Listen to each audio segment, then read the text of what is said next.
The Governor's Witch. Written by Kevan Dale. Narrated by Victoria Bolton.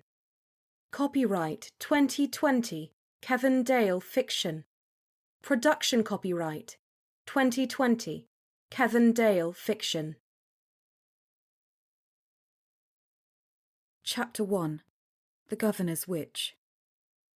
It was no accident that the rich morning sunlight of Boston fell most spectacularly across my wide table. The intricate window at the high end of the hall, round, immense, and shot through with bright colours, illuminated me. Behind me, beams of black oak, shouldering the ceilings of whitewashed plaster, framed me. Waxed floorboards gleamed beneath rows of windows along the sides. My stage, if you will. And I the featured performer, the Governor's Witch. "And with the curve of the river so near the forest as it be, Minister?" The man glanced up and found me looking him in the eye. His words caught in his throat, as happened. I suspected the patch I wore over my missing eye gave people pause. Striking, dramatic, iconic, even. My advisers flattered me it was the piercing quality of my good eye that unsettled people.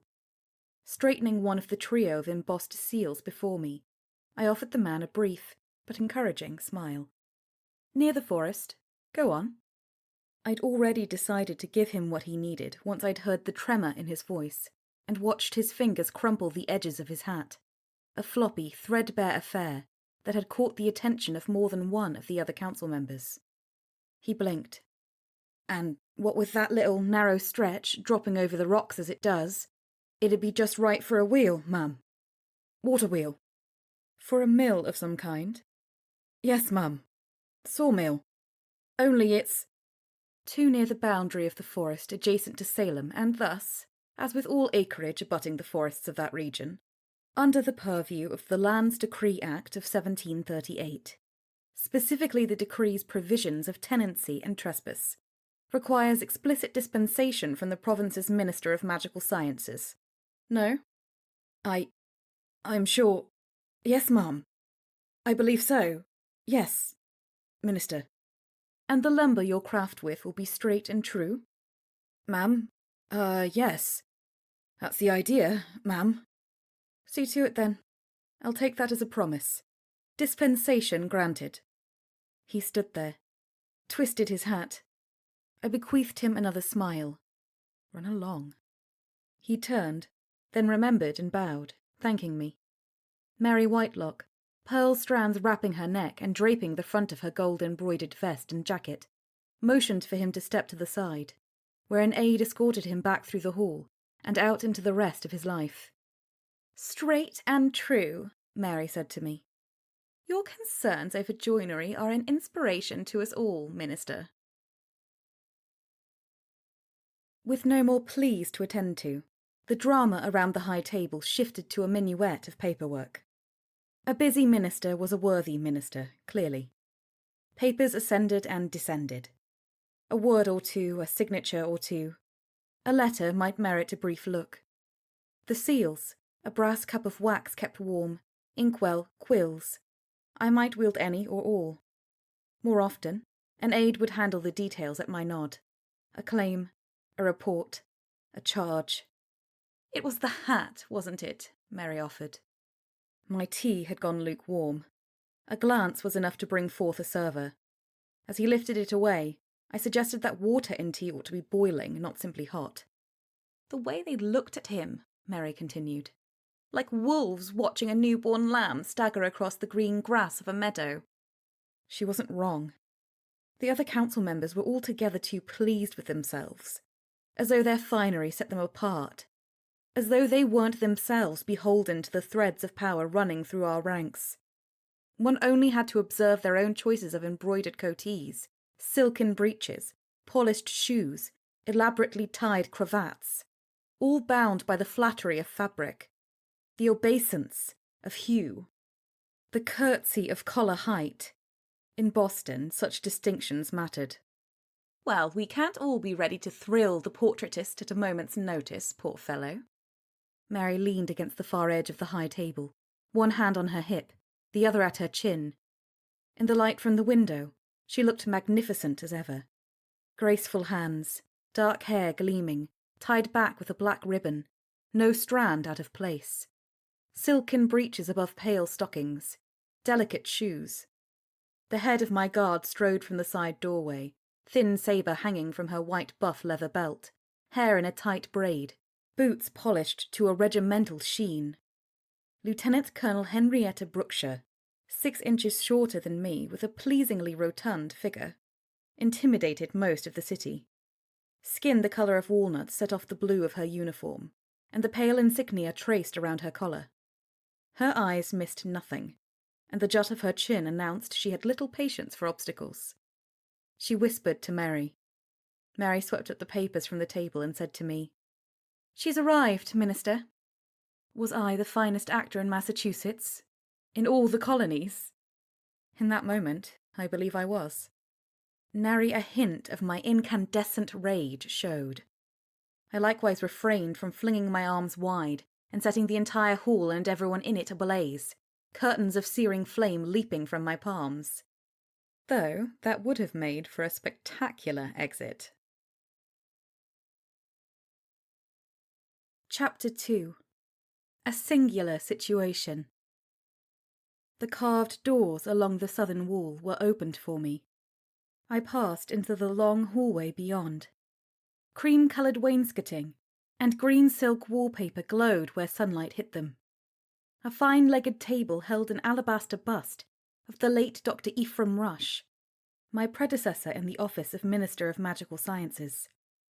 I let the sight of him calm me.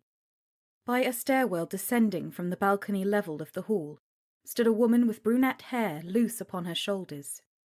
Skirts of plain muslin, good needlework around the waist.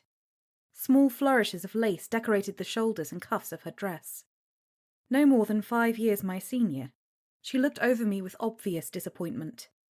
Perhaps if I'd appeared in a burst of lightning and brimstone, though I was tempted to have her removed in just such a fashion.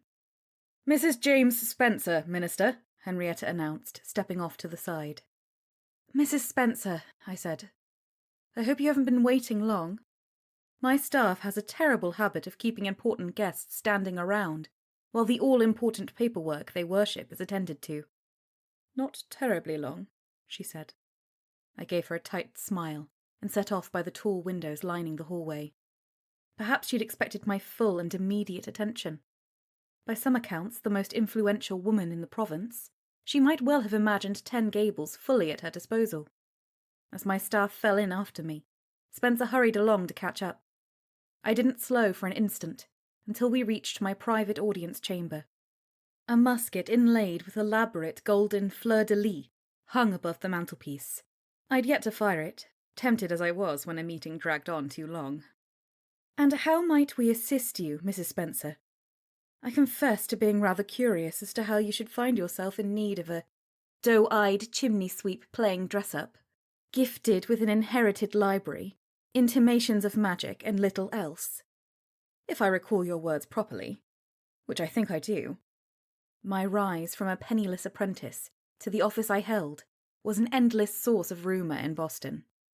The money I'd had bequeathed to me, the bookshop I'd run for the better part of a year before selling upon my appointment, my influence over the curious design of 10 Gables itself. Each step along the way questioned, loaded down with ridiculous assertions, freighted with hidden meaning. No one had done more to keep such talk alive as Spencer herself. Perhaps my coming here was a mistake. Spencer didn't look away, and her words didn't falter. My eye patch, or my piercing good eye, didn't have the same effect on her as on others. Maybe if I reached for the musket. Yet here you are, I said. I don't imagine you a frivolous woman, and I'm willing to listen. I adjusted the cuff of my jacket. For the moment. With a glance at Henrietta and Mary, she said, "My situation is of a sensitive nature. Secretary Whitelock and Lieutenant Colonel Brookshire are well aware of the confidentiality this office demands, fully versed in the details of every situation I involve myself with. You may speak freely in their presence.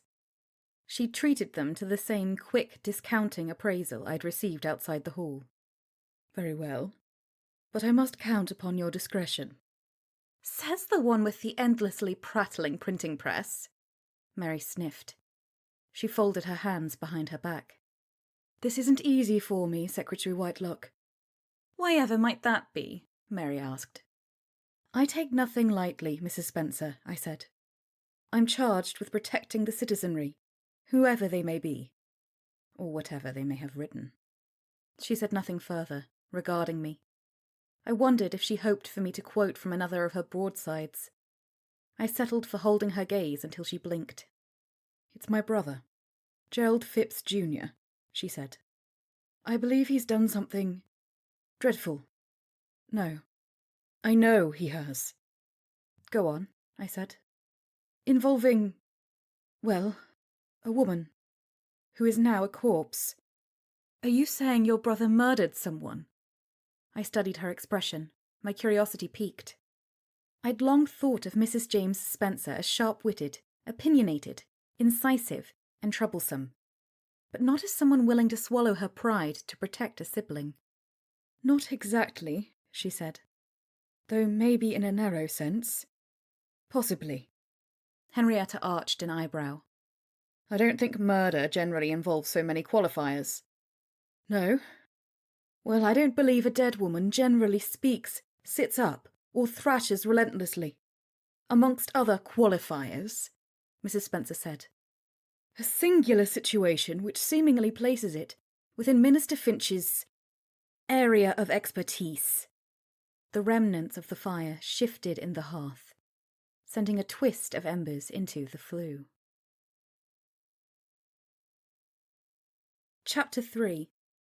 Not as still as a corpse should be. I placed another quartered piece of maple in the hearth, reviving the fire. Behind me, the door opened, and a servant entered, bearing a tray with a teapot and 4 fine-handled cups. He placed the tray on a hutch next to one of the eastern windows. "We'll serve ourselves, thank you," I told him. He left. I poured 4 cups, the tea steaming satisfyingly, and brought one to Mrs. Spencer. She'd taken a seat. "Grace Susanna Stoughton," she said. "Age 17. Her father is one of the richest sea captains in the city." "And you say she's dead?" I said. "Oddly enough, I ran into her just this morning, in Cambridge, making her way to the schoolhouse where she helps the teacher with the younger children." "So she's not dead?" "She seemed hale as ever." "Then I'm afraid I don't understand." "I also saw her corpse last night, without question dead. But soon enough not quite as still as a corpse should be." "And how do you account for this change in condition?" I asked. "It's not a change," Spencer said. "Forgive me, I've been unclear. There are, seemingly, 2 Grace Susanna Stoughtons at the moment. The Grace I saw this morning, 1. The more or less deceased version I saw last night, 2. "Then you're mistaken," Henrietta said. "I would very much like to be mistaken, Lieutenant Colonel Brookshire. I'm not. Nor am I given to flights of fancy, or easily confused. I run the most accurate news gazette in the colony, and have rightly earned the reputation of being a fair, concise, and truthful purveyor of information, whether that leaves people happy or not." "No one is impugning your reputation, Mrs. Spencer," I said. "We're just trying to understand." She half closed her eyes and shook her head. "After seeing Miss Stoughton this morning, I went back to where we'd left her, thinking I'd been mistaken as to the extent or nature of her condition. But no. While she walks the streets of Cambridge as though without a care in the world, she also claws and pries relentlessly at the door of the Roots cellar we locked her in." "We?" I said. "Gerald and me. It's his fault, naturally. And I'm left trying to clean up his mess as ever. Why, look where it's brought me, of all places." I ignored the urge to make the fire flare to life dramatically. "Perhaps if you start at the beginning." "Last night," she said, "I was setting type in the print shop, the Gazette. Somewhat after 8 o'clock. The weather, if you recall, was abysmal. Rain lashed the windows, thunderstorms shaking the beams. Gerald banged on the door. He looked like a madman. Soaked, muddied, desperate. I could barely get a coherent word out of him as he pleaded for me to help him, that he'd done something terrible. Did I have any whiskey to steady his nerves? When I finally got him to focus, he wiped the hair from his eyes and stared at me. "I've killed her," he said. "They'll hang me." "Not words one wants to hear from one's brother," Mary offered. "No, though I can't say I was surprised," Spencer said. "Not that Gerald is violent or ill-tempered. Quite the opposite. It's just that he's selfish beyond all accounting, incompetent beyond any familial explanation, and frequently in the grip of an impulsiveness of the poorest sort. Calamity inevitable." "Reminds me not to have you write up my obituary," Mary said. "What had he done?" I said. "He didn't say, not then. He only pleaded for me to help him. And of course I did. Not for his own sake, mind you. I did it for our father." She paused, put her tea down. "My father is deep in the twilight of his days. Failing alarmingly. I only relay this to underscore my contention that the slightest whisper of controversy reaching his ears will do him in. Judge Gerald Phipps, renowned throughout the province as a learned minister, one-time vaunted captain at the main frontier, lieutenant governor for 5 years, respected magistrate in the decades since, was a political institution in his own right. His influence could make or break most governing endeavours, or governors, or their ministers. So I wrapped a shawl around myself and followed Gerald out into the night," Spencer continued. "I felt like the wind would blow me from my horse. My brother rode behind me as we made our way to a thin strip of forest against the fens. My family owns a small boat shack there, though I don't think anyone's used it in a decade." "Did you notice anything unusual as you neared the shack?" I asked. The infernal might make itself known through senses, impressions, or harder-to-define instincts. "Only how fierce the storm had gotten," Spencer said. "And how stepping into the shack gave me little relief, given that it was dripping and musty and dank. Rather dreadful, yet about to get worse. Gerald fumbled for some time with bringing a lantern to flame. The light soon revealed Miss Stoughton, splayed out on a knitted blanket on the dank floor, pale, still, and lifeless." "You're certain?" I asked. "Her skin was cold. She wasn't breathing, and I couldn't find a pulse on her throat, chest, or wrist. The tissues beneath the backs of her feet had grown dark. She was dead." "Take me back for a moment," I said. "They knew each other how?" "Apparently Miss Stoughton had struck up an interest in Gerald. Whether it was romantic or of some more charitable, innocent nature, well, Gerald certainly took it as the former. In his telling, they conversed regularly, discovering a shared fondness for tales of ghosts. They alighted on the idea of communicating with the spirit realm." She looked at her fingers, twisting her gold wedding band. "They'd decided to experiment in an abandoned meeting house north of here, apparently haunted. I can only imagine them jumping at shadows, frightening themselves. Gerald, no doubt, hoping Grace would jump straight into his arms. And something went wrong, he claimed. He wouldn't say what, but it left Grace either witless and dying or dead already. He panicked and fled. He panicked some more, only then returning to fetch Grace. Not to help her, mind you, to cover his own misdeeds. He rode through the storm to the only place he could think of to store a body, the shack by the fen. In his haste, he didn't tie up his horse, and it wandered off. So he ran into town to fetch me, as though I were waiting for nothing more than to help him out of such a ghastly mess." Henrietta said, "You said Miss Stoughton didn't remain dead." "No, she didn't." "Tell us about that," I said. "In as much detail as you recall." "Would that I recall less than I do. It started when we were arguing. Gerald insisted we bury her right then. In the fens, the height of the storm, and thereafter claim ignorance. He met my objections with such sudden concern for our father's reputation and health. That didn't go over well with me, I can assure you. He then took a half-step back from that immoral precipice and suggested we carry her to the shore to leave her down by the rocks. It would be a mystery, a tragedy, unexplained. That's when I noticed the sounds. What sounds? I asked, more than a little familiar with the ways of demons. From incoherent and primitive vocalizations to insidious suggestions delivered in perfect diction, I'd heard the gamut. Yes, sounds. Coming from Miss Stoughton. A thick groaning. You might imagine my relief, for she clearly wasn't dead, whatever we'd surmised. That was a lovely handful of seconds. I almost relaxed, until she sat upright and twisted her head around nearly backward to look at us. She spoke, and not kindly. In fact, I've never heard such vile language. She met my eye. I'm no delicate thing, Minister Finch. In my work I deal with all sorts. Fishing hands, sailors, the condemned, thieves and constables, soldiers, prostitutes, council members. I've spent enough time around those and more that I don't get the vapours at the first syllable of rough language. But what she said, well, Gerald put his hands to his ears and nearly ran from the shack. Personally offensive, I said. Carnally suggestive. Delivered with an unmistakable malice. Yes, likely a demon.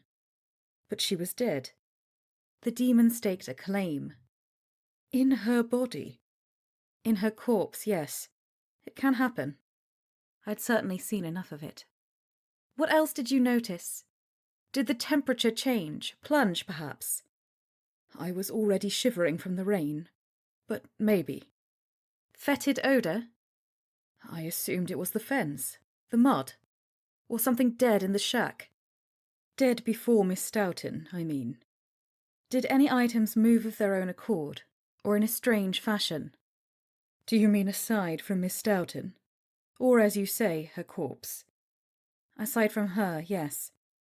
Not that I noticed, but my attention was rather fixed on the horror in front of us. By this point, my brother had chivalrously backed halfway out the door. I only gaped as Miss Stoughton clawed her way clumsily to her feet, watching me the entire time. Gerald begged me to get back and run. You didn't, I said. Of course I didn't. She hardly charged me like a Saxon warrior, more like a tosspot staggering out of the picket house down by the wharf. So I trussed her up like a runaway calf, using a dusty coil of rope hung from a peg in the corner. I found some sackcloth for a gag. Then we rowed her to my house and, well, stuck her in the root cellar. It's the only place I could think of. Had Mrs. Spencer grown a shade paler? If that were the whole of your story, Mrs. Spencer, I said, I should be concerned, but not overtly so. Demons are not to be trifled with, but they can be dealt with. Tell me more about this other Grace Stoughton. That part of your story troubles me. There's very little to tell beyond what I already have, Spencer said. I saw her walking through the centre of town this morning. The very last person I expected to see. Did you speak with her? No. Lord, no. Perfect chance to clear things up, Henrietta said. She stood near the door, hands folded, head tilted. Whether it made Miss Stoughton happy or not. Or, Spencer said, a perfect chance for her to raise her arm in accusation, shouting to all within hearing that I'd kidnapped her, trussed her up, and locked her in my root cellar. Tell me how she looked, I said. As she ever does. She's young, she's pretty. On the short side, fair hair, long. Her manner, as though without a care in the world. And what was she wearing? A plain dress, homespun, a dark cloak. The morning was chilly. She narrowed her eyes. I think it was the same cloak. How did it look? I assumed the events of the evening hadn't left it spotless. No. Her cloak, at least when I stuffed her into the root cellar, was as muddy and as soaked as my own. Worse, even. She paused. All I know is that my heart practically stopped in my chest. I ducked behind the corner of the soap boiler's shop, like something Gerald would do. Appalling. Where was she headed, could you tell? I said. I don't know, and I didn't wait to find out. I lifted my hems and hurried back to my house. certain I'd find the root cellar door pried open somehow, and probably surrounded by the local constable and his men. But no, it's still locked up tight. She was still growling behind it, knocking into it, kicking it, unmistakably her. And Gerald, I said. He spent the night, what little remained of it by the time we locked the root cellar, at my house, in a spare room. He's still there. I'll need to speak with him. I can be at your house. I glanced at the clock by Mary's shoulder. Within the hour. Mrs. Spencer rose. I can count on your discretion, Minister Finch. I raised my chin and rested my fingertips on the table between us. Protecting the province from any form of infernal threat is my charge, Mrs. Spencer. You did the correct thing in bringing this matter to my attention. I saw no premeditated culpability by Gerald, aside from a catastrophic lapse in judgment to meddle with the unseen. For the moment, I accepted Spencer's interpretation of the events as an accident, barring any evidence to the contrary. Should that not turn out to be the case, however, I would see justice done. Discretion only went so far. Her gaze fixed on mine. And my family name? I'll do what I can. She scrutinized me for a moment before turning to go. Henrietta saw her out. Mary rested her hands on the back of one of the spindle-back chairs. She clicked her nails against the wood in quick triplets. You've a comment, I said. The governor is no fan of Madeline Spencer, or her family. He might be pleased to have something against them. True. Yet he'll also insist I do nothing to help her, or her family. Where will that leave them? Exactly where they deserve to be, Mary said. Besides, the governor most likely already knows she's come to see you. He'll want to know why. How would he already know? There are 2 people in Boston obsessive enough to know what's going on everywhere all the time. You're one, and our ever-cautious governor is the other. I turned to the window. Mrs. Spencer needs a demon taken care of. Click, click, click. Click, click, click. You may say what you wish to say instead of tapping it out in code upon the chair, I suggested. Mary stilled her fingers. Mrs. Spencer announced to the world 2 weeks back you're a witch. The governor's witch. An epithet now whispered across the city and farther. She's caused you trouble we're not even aware of yet. I'd have had Henrietta toss her out. A trio of gulls rode the breeze over the harbour. If I were a gull, I suspected I wouldn't feel quite so suffocated. Mrs. Spencer needs a demon taken care of. When I added nothing further, Mary said, Fine. I'll tell them to have the horses readied. She turned and left. The fire huffed in the grate. Chapter 4. A Statue of Ashes. The door to Mrs. Spencer's house opened, revealing a man of about my age, his pale eyebrows raised. His face might charitably have been called cherubic. He'd clearly not shaved in days, and faint golden stubble ran from cheek to throat. His eyes were a sharp blue, a clear contrast to an otherwise soft impression. Stained breeches, a too-tight shirt, woolen vest. Gerald, I said. Your sister sent word we were coming, I gather. He threw open the door and attempted to compose his collar while sweeping his arm inward. Minister Finch, an honour and a pleasure. I stepped inside, removing my hat.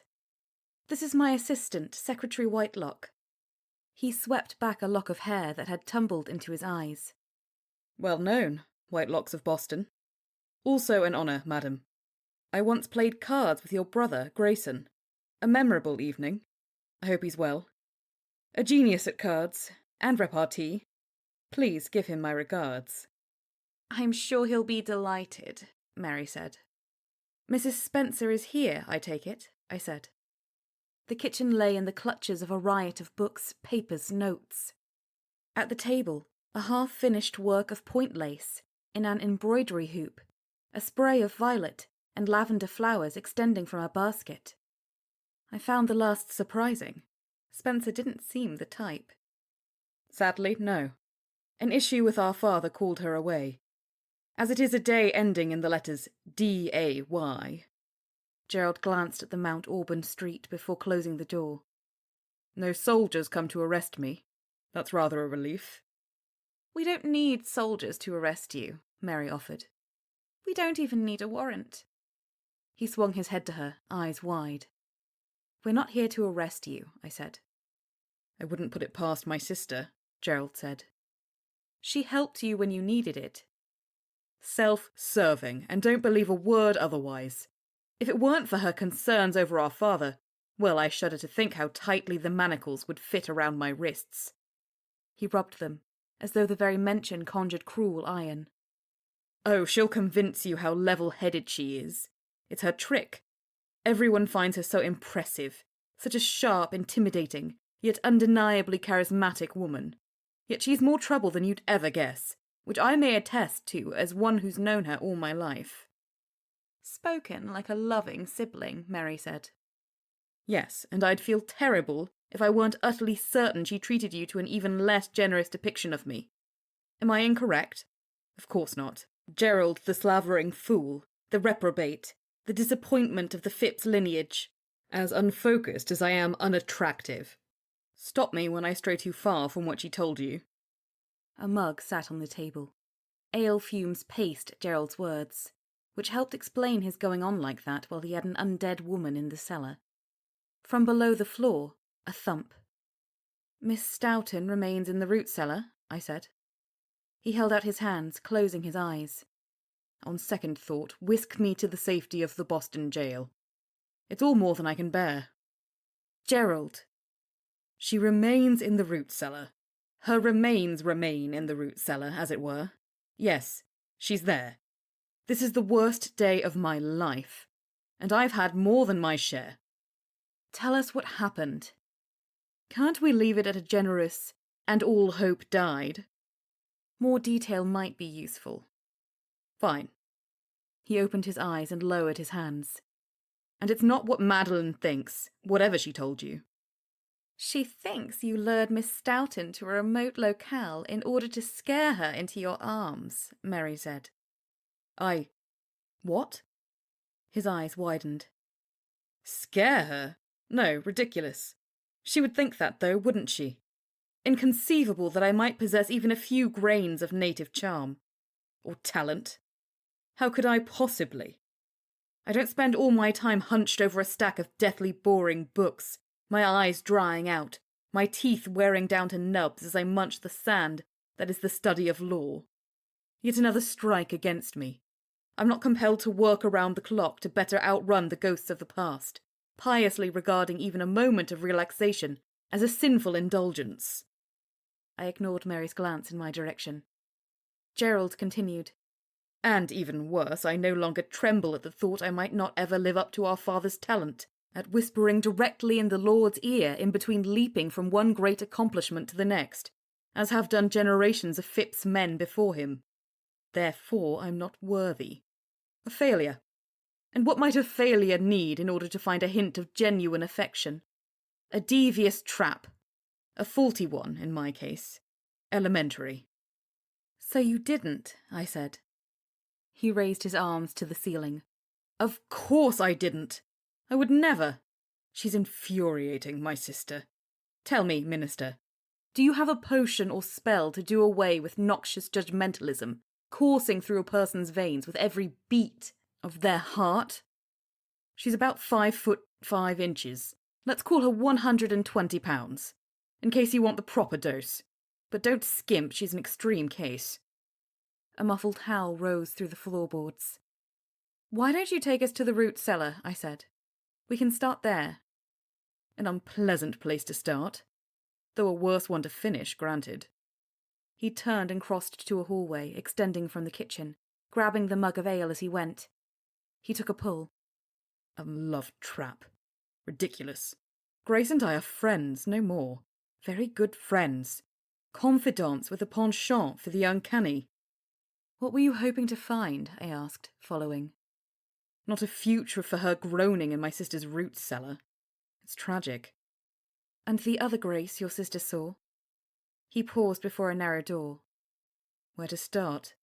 The ghost we'd been searching for? The ghost of hope? Perhaps the ghost of my sanity? Or maybe I'm the ghost. He gave me a harried smile as he opened the door. A dark stairway led to the cellar. That's but a small sampling of my thoughts on the matter, Minister Finch, the production of which appears to be endless, pushing aside all else. The groaning we'd heard in the kitchen grew louder. Gerald turned and descended into the darkness. You haven't spoken to her? The other Grace, I said. Risky. Also terrifying, neither appeals. The stairs were of rough construction. Fieldstone walls and a dirt floor, though neat, exhaled a dank mustiness. The beams were low and swept clean of cobwebs. Mary followed me, her boots loud on the steps. A lantern burned on a small table in the middle of the room. In the far corner stood a small grey door, set into the wall. The thick latch holding it closed had been nailed in place beneath a scrap of pine board. A far cry from delicate embroidery. I sensed the demon immediately. She hasn't sought you out, I asked. I've been hiding here, too paranoid to even creep to the outhouse. A strangled cry of frustration burst from behind the root cellar door. The door shuddered, struck again and again from the other side. Not that I particularly cherish my time here, Gerald added. He drained his ale and put the mug heavily down on the table. Let me out! Let me out! Came a hoarse cry, a voice strained to tatters. He's kidnapped me! Ravished me! Please, help me! Call for the constable! Tell my parents! Gerald regarded the door without expression. I didn't, of course. You did! The voice snapped.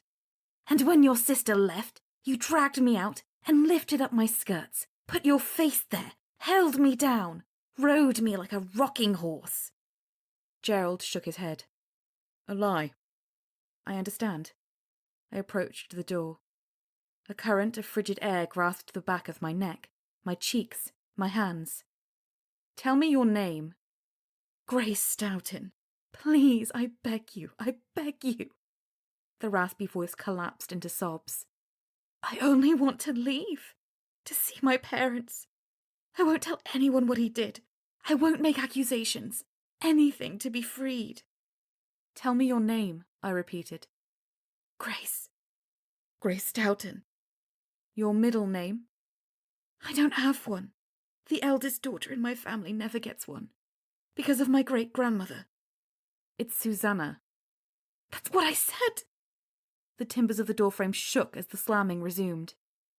I turned to Mary. Hume's third, if you would. I'd be delighted. With that, she peeled off her black riding gloves, folding them and putting them next to Gerald's empty mug. I smelled you the moment you set foot in the yard, witch, came the low whisper from the root cellar, the change in demeanour pronounced. I know you. Oh, I've wanted you for so long. Send these others away. We can dance, you and I. I ignored the demon. Just the two of us, the demon hissed. You'd like to be touched, wouldn't you? The way you won't let anyone else touch you. Mary stopped in front of the door, pushing back her sleeves. She paused for a moment, eyes closed. She lifted the crown of her head. Raising her hands, she spoke in a clear voice. Vorta vitna Smith, wundern teode, befongen freya wasnem, swahina fridagam, swahina fiandagam. Nothing happened. Mundum, I prompted. Mary repeated the word, a hint of colour on her cheeks. Vorta vitna Smith, wundern teode, befongen freyrasnem, swahina fridagam. Svahina frindagam mundum! A terrible shriek exploded behind the root cellar door, along with a violent thrashing. For several seconds, the shriek continued, only to fade as though dragged to a great distance, diminishing to a faint hiss before disappearing. Silence remained. Mary stared at the door. She lowered her hands and flexed her fingers. I closed my eye, concentrating, extending my senses. The difference between magic and witchcraft. Magic could be learned with diligence, as Mary had done at my instruction. Witchcraft was a gift, an inherited fluke of nature, some might say a curse of nature, one beholden more to wordless intuition and reflex than anything. "It's gone," I said after a moment. "Well done." Mary fixed her sleeves.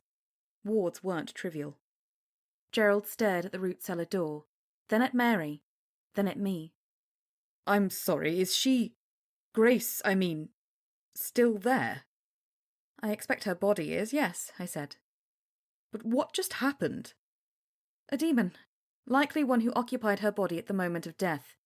There's a small window where it's relatively easy for them." I approached the door, paying it more attention than I paid Gerald. Extending a flow of my witchcraft, I detected no infernal presence. To be sure, I retrieved a planar compass from my waistcoat pocket. The readings of the device aligned with a recently vanquished presence. Closing the lid, I slid it back into my pocket and turned to Gerald. "Are you comfortable with me examining her corpse? Or would you prefer to go upstairs?" The poor man withered. He glanced at Mary, who regarded him calmly, having just banished a demon. "No." He licked his lip. "I'm fine. I can fetch a pry bar." "No need." I stepped to the root cellar door. Passing my hand over the slab of pine holding the latch, I spoke a spell of iron dissolution. The nails flared red for a moment, then dissolved in a tumble of sparks that fell harmlessly to the floor. I caught the board before it dropped and leaned it against the wall to my left. The latch lifted easily enough. Wood screeched in the frame as I pulled it open. A wave of chill air rolled out. Grace Stoughton lay on her side in the cramped space. Dress filthy, eyes closed, hair loose and strewn across her face, tangled with mud and pine needles. Her arms were tied behind her, the rope extending down to also bind her ankles. Skin cold. No pulse. Taking her by the shoulders, I dragged her partially out. Mary stepped up and helped me. We laid her out on the floor before the lantern. A small throttled sound escaped Gerald. Fine-boned and pretty, Grace appeared younger in death than her 17 years. A stab of pity wounded me. She was only slightly older than I'd been when I'd first arrived in Boston from London. How close I'd come to ending up in a similar repose, on more than one occasion. Poor girl. I knelt by her head.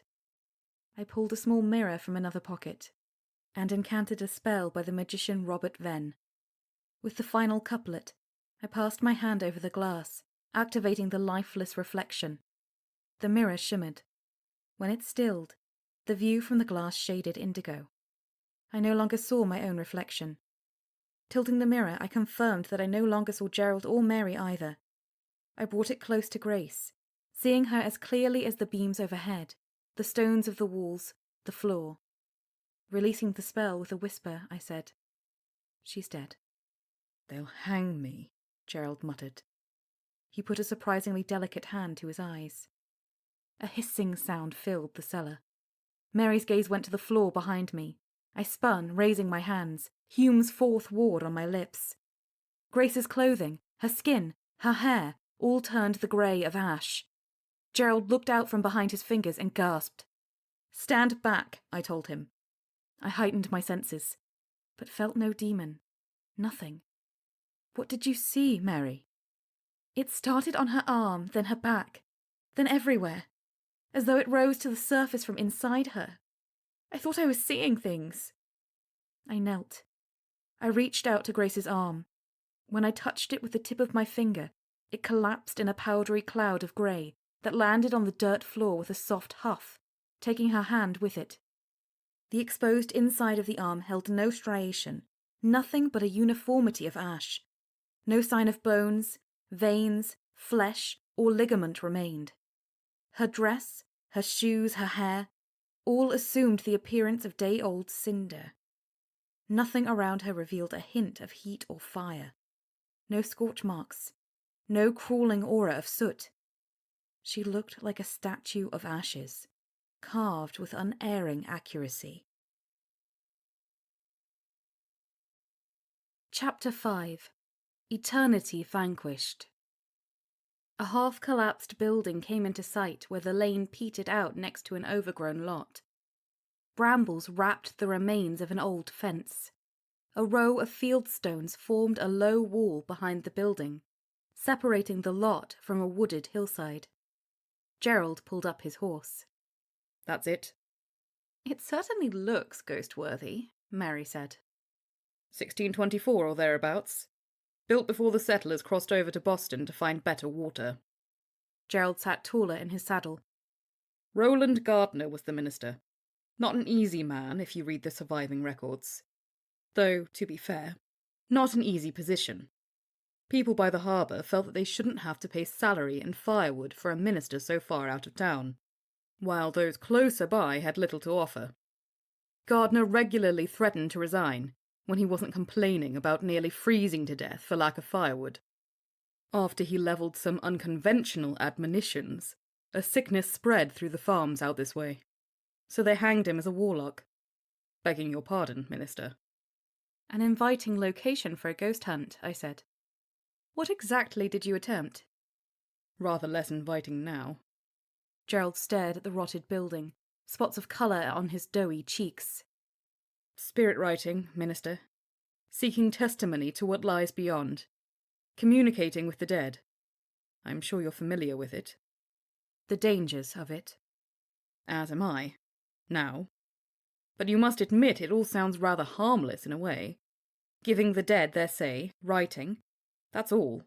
Correspondence with the afterlife. The technique was far more complicated than that. For a human to deliberately open up an exchange with the unseen, well, who could know who or what might answer? I led my horse through the opening in the old fence. And how did you set about doing this? A spirit tablet, Gerald said. Which you acquired where? I wouldn't say. Deliverance Bishop, in other words. The Amesbury merchant did a brisk business in illicit relics, questionable potions, and sundry paraphernalia of the unseen arts. Once or twice per year, I threatened to shut down her shop, yet the evidence of trade in such goods always cropped up again like toadstools after a rainstorm, and always led back to Bishop. The flush on Gerald's face answered in the affirmative. Describe it, I said. It had a tarnished brass back, with a mechanism for holding a sheet of paper, and a metal quill engraved with strange letters. It appeared to be genuine, even as I more often than not suspect Mrs. Bishop cobbles together her so-called special collection herself. Or perhaps she has had children do it. This one certainly cost me enough, and it had an uncanny air about it, so I had no reason to doubt it was a genuine article, even before I procured the additional ingredients. Of what sort? This and that. Candles, sandalwood, earth from a burial yard, and silver coins. In other words, Mary says, climbing from her horse, every tawdry cliché of magic. You may laugh if you want, Secretary Whitelock, Gerald said. But it wasn't a lark. Not some foolish escapade. Though I hardly expect you to believe it. Ghosts, the unseen, manifestations of a greater reality, evidenced and documented. What could be of more interest? The law? Hardly. Printing snide opinions weekly? No thank you. Shall I sleepwalk through life only to find at the end that I've heedlessly slumbered it all away? No, I tell you. I find this far more interesting. Or at least I did. Before this disaster. Moss decorated the remains of the meeting house. Splintered joists, grey with age, showed through the fallen sections of roof. The two miserly windows displayed cracked and missing panes. For all that, a power passed through it, faint, yet powerful, like the steady vibration of an underground river, the air before a lightning strike. Such sensations as manifest where the shores of one plane crashed up against another. And you're sure romance didn't cross your mind? Mary held her lips parted, just so, as she looked at him, knowing full well the effect it would have on poor Gerald. Well, of course it did, he admitted. As with every woman I encounter.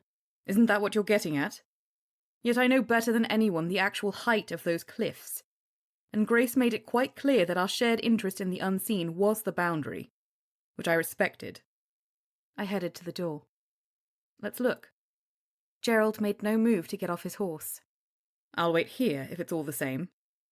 Best if you show us. Mary got down from her horse and went to the door. If you'd rather stay behind, I don't see why we shouldn't respect his comfort. Which, of course, did the trick. Gerald sputtered, half apologising, and climbed down from his horse, getting a button caught on the stirrup. He hurried to follow us inside. Pine needles huddled in the corners. Where the roof had fallen in, decades of seasons left their marks as water stains and warped boards.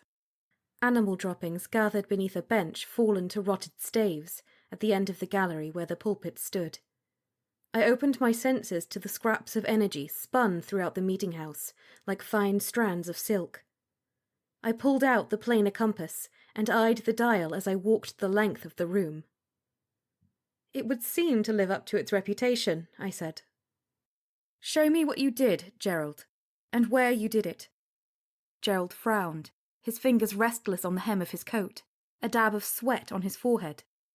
Should Mary have shed her clothing at that moment, I doubted he would have spared her a glance. Gerald, I prompted. There. He pointed to a spot in the centre of the space.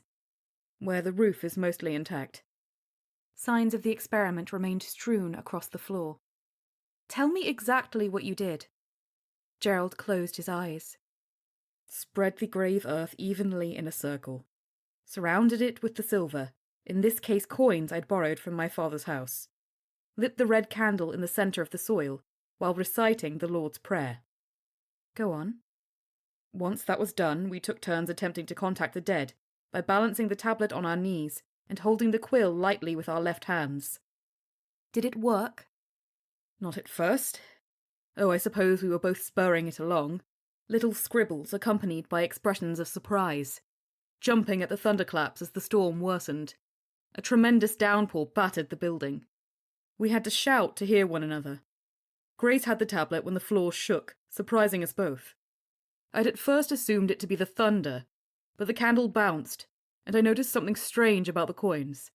They'd come to touch one another, edge to edge, and the circle of them was perfect, which was not at all the way I'd laid them out. I remembered staring at them, puzzled. When I turned back to Grace, she scratched the quill across the paper hard enough to tear it. Her eyes rolled back in her head, her mouth open. What did you feel? I asked. Why, terror. No, I mean around you. A presence. Something malign. He'd described one of the hallmarks of possession. Not a subtle possession, and one I might not argue sporting. Not every demon is refined, however. No, just fright and confusion, Gerald said. Then everything went queer around us. I tried to get to my feet, but felt twice as heavy as usual. The air was thick, as though we'd been dunked underwater. The coins jittered on the floor, still touching, and began to rotate as a group. Grace dropped the tablet, snapping out of it.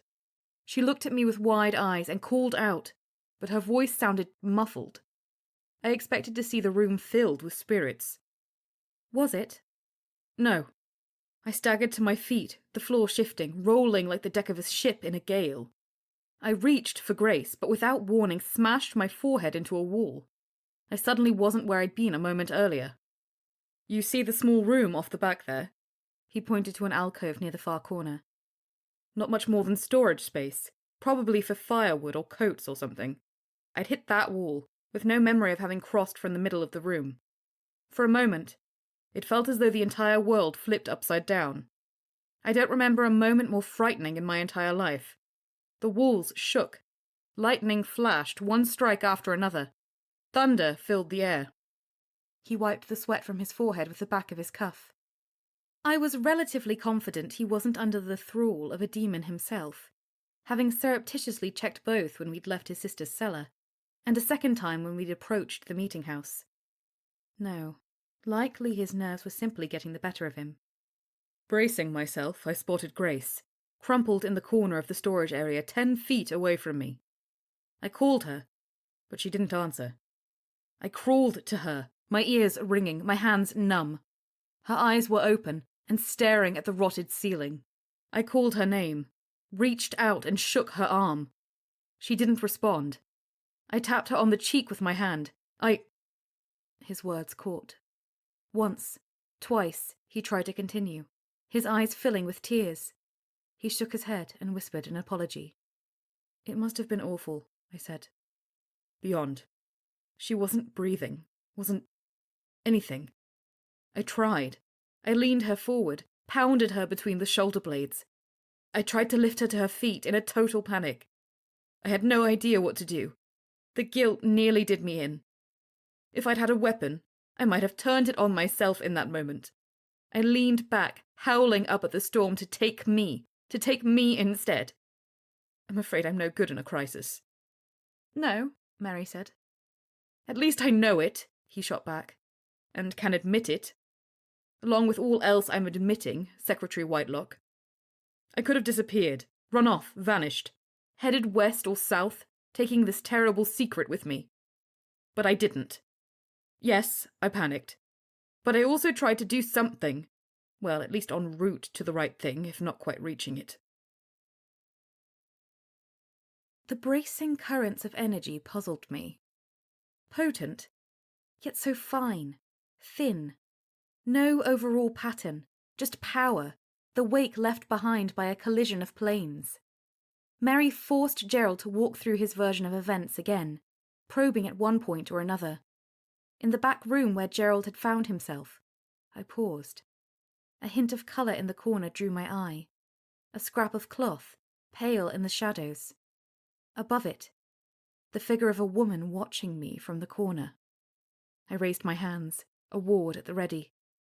Dress and shawl hung loose over her broomstick shoulders and ribs, stained with patches of white mould, gnawed at the hems and seams, threads dangling, buttons tarnished. Might it have once been plum? Hard to know. Faded petticoats, mildewed stockings, puddling around the lower reaches of her tibia and fibula. Shoes in need of a shine, the buckles crusted over with green tarnish. And her hat, a delicate tricorn undertaking in vogue a century ago, once resplendent with gold trim, was draped with thick webbing long deserted by the spiders who tailored it. The dark eye orbits of her skull stared at me, framed by a cascade of grey hair. "How you shine," she whispered. I didn't sense a demon, but remained more than a little wary. "Have you heard the Song of Bones?" she said. "It's so lovely. May I tell you, dearie?" "Mary," I called over my shoulder. The woman leaned forward, hands on her knees as though telling a story to a child. Her tresses shifted. The silence of the grave. That airless quiet where all hopes and dreams die. Or do they? Such a sound to break the stillness. The ditty of bones. Heels dancing on the rough slabs. Femurs drumming. Tibia rattling. Ribs chattering. Teeth knocking. Such insistent celebration of the bones in a melody and rhythm as wild as the downpour of a sweeping thunderstorm. If only you might have pressed your ear to the soft earth atop my grave. Do you know what you would have heard? "Mary," I repeated, louder. The sound of eternity vanquished. What gift under heaven, what clear sight within the wheels of the sun and stars, could be more thrilling? The figure tilted her head. "Who are you?" I asked her. The sound of Mary's boots came up behind me. The woman vanished, draining of colour, and cascading down like mist. No sign reappeared as we searched the meeting house. During a second, more thorough pass, I read off the measurements from the face of the planar compass, watching the 3 thin hands move across the face in a fine synchrony. Mary wrote down the findings. We scoured the accessible parts of the building, including the small alcove where the apparition of the woman had appeared. Beneath all else, the measurements, the age, the rot, the mildew, the abandonment, I sensed the faintest, most maddening hint of something I couldn't identify. "Might I have them back?" Gerald squatted by the rough circle of silver coins around the perimeter of the soil. "They're worth a fair amount." "Let me check them first," I said.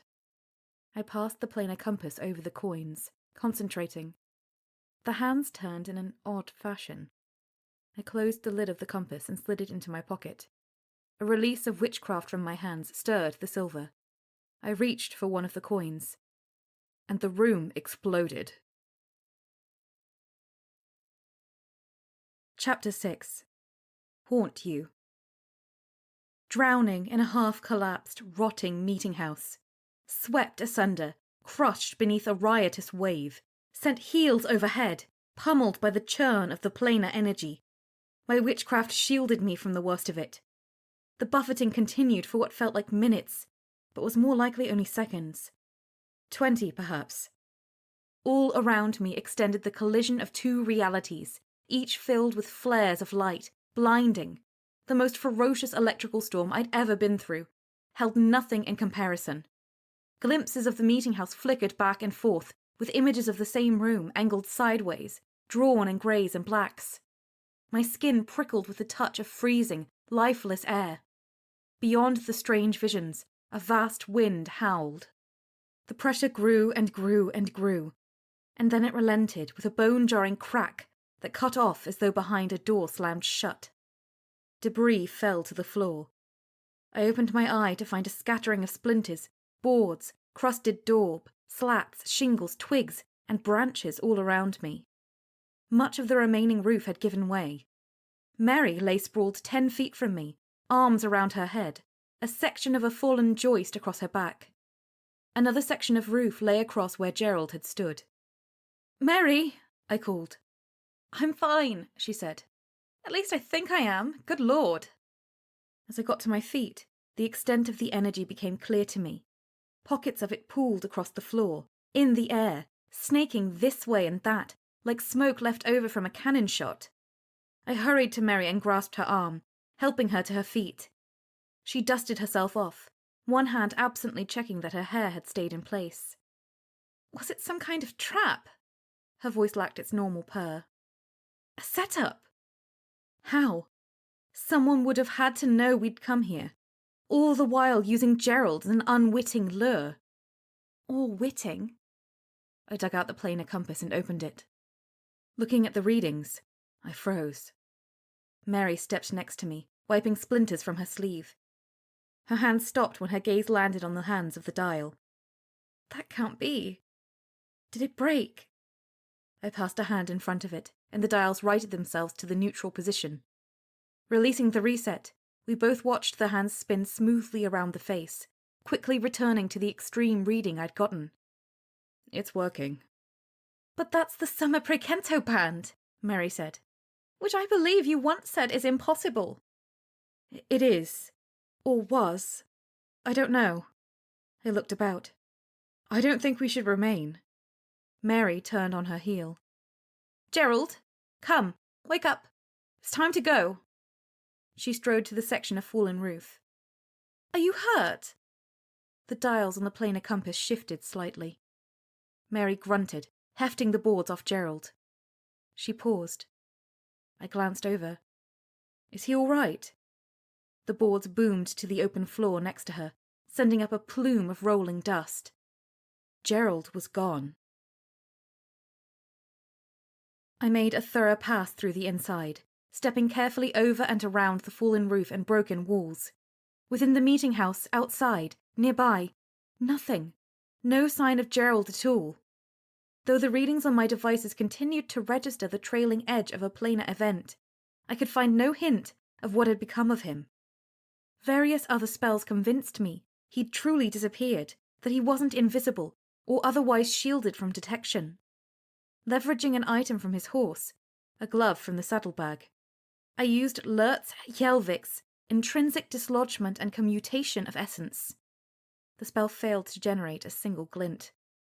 Quite concerning, as even a corpse would register a directional flaring. The figure of the woman I'd seen vanished as well. Nothing within the corner she'd appeared registered differently on any of my devices. The silver coins exuded no remaining magic I could detect, though they'd taken on a strange, tarnished appearance they'd lacked earlier. With care, I nudged them into a kerchief and put them into a haversack I'd retrieved from my horse. I also gathered a sample of the burial yard soil and the candle. A spell of planar revelation only served to confound me further. The calibrated spectrum of colours keyed to the canonical order of the planes refused to settle, instead randomly shifting between hues. I made note of the order of the colours, so I might later study the pattern. A final extension of my witchcraft, a cautious one needless to say, revealed more of that curious spindling of fine energies throughout the meeting house. Before leaving the congregation hall, I put in place a series of light glamours. At the doors, near the fallen roof, around the spot where Gerald and Grace's ill-fated ghost hunt had culminated. Should anyone intrude upon or cross into the space, I would know of it instantly. Outside, Mary approached, shaking her head. Nothing. No tracks, nothing in the trees or the lane. I called for him, and over. He's gone. I don't like this. Nor do I. You're not hurt? Fine. Sore, confused, which annoys me. Same, I said. None of this makes any sense. The woman in the back alcove? I shook my head. It's as though I imagined her. A ghost in a haunted meeting house. Pity Gerald didn't get the chance to see it. It wasn't a ghost. Yes, you've told me the theory. Ghosts aren't real, just demons. Or imagination. Attributions of meaning to nothing more than coincidence, etc. She smoothed out the front of her jacket. Yet forgive me if it didn't sound to me as though you saw a ghost. I don't know what it was, I said. Other than an apparition, which might stem from any number of causes. Demonic presence, for instance. Planar intrusion. A subtle magic, residual spellwork. Even some sort of temporal eddy. There might not even be a way to narrow it down. Then maybe don't cross ghost off the list just yet. You're not being helpful. I shaded my eyes, judging how much of the afternoon I had left. I'm going to have to tell Mrs. Spencer. Careful she doesn't turn you into a ghost, Mary said. Then again, perhaps the next blazing essay to lift off her printing press will inspire Governor Reddington to do the honours. You're sure you want to tell her? I looked over the half-collapsed shape of the meeting house, resting one hand on the pommel of my horse's saddle. I'd lost her brother. You didn't lose him. Funny, because he's not here. You know what I mean. I'm not sure Mrs. Spencer will appreciate the distinction. Then hold off. No, I can't. I turned to her. Admirable. Let's hope not to a fault. There's no fault in the truth. Difficulties, yes. Fault, no. Ah, how silly of me not to see it. She tilted her head. August Swain and Ephraim Rush would no doubt have cheered on such ruthless honesty. I swung up onto my horse. Both of whom are no longer with us, you're implying? She put one boot into her stirrup. Merely noting. She lifted herself into her saddle. No question, they were both lovely gentlemen, equal parts influential and inspiring, who made you, and by extension, me, who we are today. I sense a yet, I said. Well, there is a yet. She gathered her reins. Because both of them barreled through their days with the certitude that being correct freed them from the need to manage or even acknowledge the expectations of others, especially those whose influence or authority might also require the balancing of other considerations. As though being right allowed them to trample over any other objections, even those with genuine merit. I see. I'm not sure you do, Mary said. Katie, listen. I'm not asking you to ignore the truth or bend it. I'm just saying that we bring something to the table those gentlemen didn't. Empathy, some grace, a touch of wiles, the extra attention we command, all of which can serve the truth, while making allowances for other people's vantages and needs. So I should lie to Mrs. Spencer? Lie? No. I'm only suggesting that you don't have to ride over there at this very minute and drop the truth like a fieldstone on her notably large feet. And I know better than anyone how much you think of your mentors, how their memories overwhelm you. One might even say haunt you. But you've shown their memories as much respect as anyone might ask. You can both honour their memories and do things even better. Enough of your logic and good sense. I'm your right hand for a reason. Mary dusted off the knees of her breeches. I'll ride back to Cambridge and continue searching for Gerald. I'll also see if I can't have a word with the walking in the world hail as ever Grace Stoughton.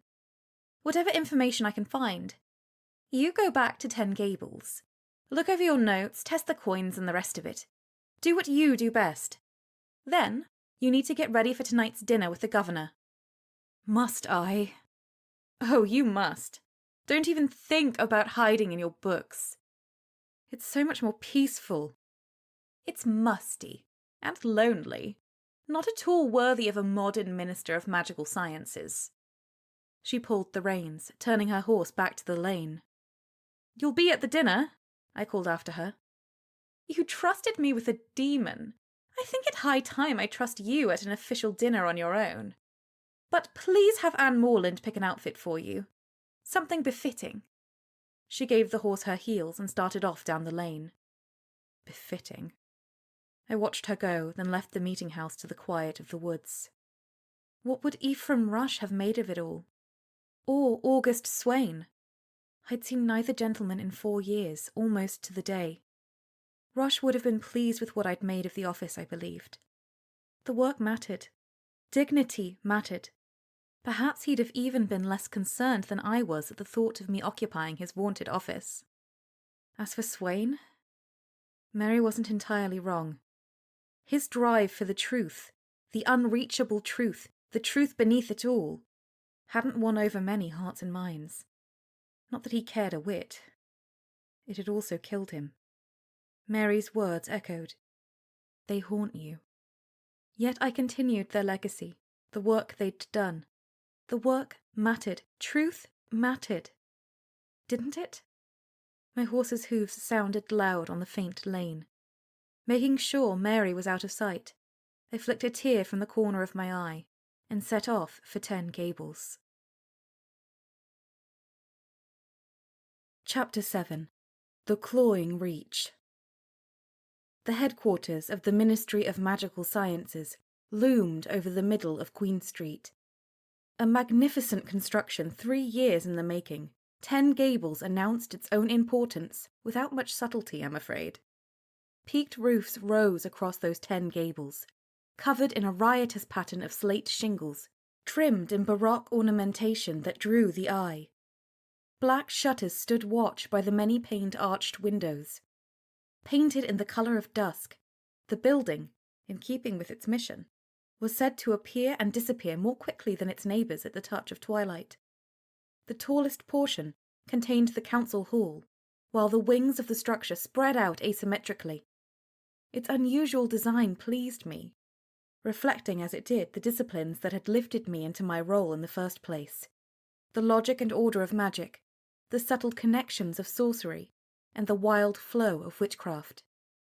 The cost, however, had subjected me to years-long, near-daily torrent of letters, notes, questions, second-guessing, and critiques from Finance Minister DeWitt. He wasn't the only one to take issue, either.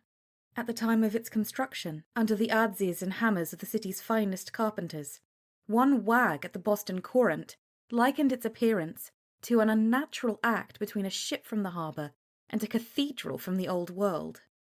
No accounting for taste. Along with the audacious presence of 10 Gables, Queen Street had changed in other ways as well. A new barracks across the way housed a company of soldiers who protected 10 Gables.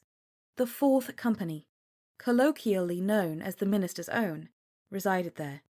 Female to the last, at my insistence. Unheard of. Scandalous. The foundations of civilization assailed. I'm not sure how exactly I managed to extract that concession, but I was stubborn on the point, and at the moment of my maximum leverage, Governor Thomas Reddington acquiesced. Despite the public rending of shirts and wails of lamentation such a descent into madness provoked, neither retributive fire nor divine flood wiped Boston from the map. In time, most citizens grew sanguine at the sight of the Minister's Own. Some, approximately half, shall we say, looked on with admiration, though sometimes under a requisite guise of disapproval. And those who regularly crowed about an alleged deficit of talent or skills, somewhat close to the other half, had yet to present a compelling shred of evidence. Talent and focus mattered. As far as I was concerned, the conversation ended there. I stepped through the double doors shortly before 5 o'clock. Secretary Anne Morland rose from her station off the main foyer at my arrival. A slight thing at an even 5 feet tall, Anne nonetheless mastered my schedule with outrageous confidence. Her copper-coloured hair tied smartly back, the crisp lines of her jacket hugging her slender frame, she matched my pace. "We found her, Minister," she said. "And she's where?" "Waiting in the library, as you'd asked." Instead of heading up to my workshop, I detoured to the library, at the far end of the eastern wing. Shelves of dark-stained mahogany rose along 3 walls. A matching step-stool waited like an obedient hound at the foot, ready to assist in reaching the volumes along the top shelves. As I entered, Clara Dodd turned from the corner where she'd been poking through a book. Long-limbed and more agile than I'd been at 14, she wore black breeches and a loose white shirt, her long hair hanging free. Anne shut the door behind us and stood off to the side. "Where was she?" I asked Anne. "By an alleyway off Clark's Square, Minister. There were 2 lads, and flames in the air." "And they are now where? The lads, not the flames." "They fled, Minister. I believe they were the only ones to witness it." "Delightful." Only then did I deign to address Clara. "Well?" Clara put the book back into its place. "It's not what you think." "It's never what I think, is it?" I said to Anne. As though I'm somehow in the wrong for merely considering the facts. A stubborn flaw in my thinking. "Only they saw it," Clara suggested. "As Anne said." "Yes, just them," I said. "And everyone else they'll tell. And everyone else they'll tell. Well done, Clara. Your feet can never resist trampling a delicate situation, can they?" "I didn't trample anything," Clara said, nothing delicate about her. "Flames?" With a glance at Anne, Clara said, "It wasn't as bad as she makes it sound. Just clawing reach, my best spell. Fully under control. And I didn't set anything on fire, or anyone. The flames just circled them, which got their attention. They're idiots." "You're missing the point." "You're the one who taught me the spell in the first place. And I trusted you to treat it with the respect it deserves. Respect. Everything I teach. Just as I do with Mary. When I teach her something like concave illumination, I don't expect her to immediately use it to find out what Eleanor Cabot really thinks about her." "She already knows, she's just jealous of her," Clara said. "No mirror magic necessary. And by the way, what happened to 'we should flaunt it'? I've only heard that 100 times. Doesn't that make you a hypocrite?" "Excuse me," I said. "Fine," Clara said. "I shouldn't have done it. Can I just go and finish my studies?" "Not yet, you can't. It's not that you used magic like that," I said. "It's that you did it before and promised me you wouldn't do it again. You gave me your word. Do you remember?" "It was just a little." "I'm sorry, but did you carve away an exception for just a little?" She curled her nose to the side 3 times, a peculiar tic she'd acquired in recent weeks. Since her stint in a haunted realm 4 years earlier, she'd cycled through any number of unpredictable physical or verbal twitches. None lasted much longer than a season before disappearing, only to reappear in some new guise soon enough. "No." "Then why did you do it?" "Now you want to hear." "You seem to think it will make a difference." "Because," she waved a hand. "Because I don't know. I was just so annoyed. Thomas is so rude. He's always cruel to Mina, mocking her stammer, telling her horrid tales, claiming no one will ever marry her. And he doesn't stop. And worse, he looks for her. She avoids him. But I was helping her collect pins and cloth for her aunt, and there they were, Thomas and his wretched friend, following us, taunting us. Mina started crying, even though she tried to hide it from them. She's not like Henrietta. So what was I supposed to do?" Mina Brookshire was in fact not like her older sister. Henrietta was bricks, Mina sticks. One tough and fearless, the other intimidated by nearly everything the world threw at her. Remarkable that siblings could be so different. You turn around and tell them to leave, I said. Do you really think I didn't think of that? Because I did, more than once, but they kept at it. And I felt so terrible for Mina, and I was angry, I admit it. So I waited until we reached the alley, and then I did it. And I told them that if they ever said a cross word to either of us again, I'd burn the smirks off their faces. The spell just came out, as a way of making my point. She put her hands on her hips. And I'd do it again, even though you're going to yell at me. Am I yelling? I said, whilst pointedly not yelling.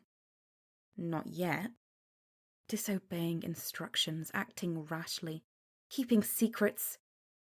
I'd certainly done worse when I'd first learned magic. I'm not going to. I don't need to. I've told you what I expect, and why I expect it. You made a mistake. Again. Fine, it happens. You just need to understand why it shouldn't. I understand. I hope you do. This isn't a lark. What I'm teaching you is important, and not for public consumption. We walk a fine line in how we show ourselves. Never forget, we're all being judged, all the time. Fine. She crossed her arms, still not looking away. I do. But you weren't there.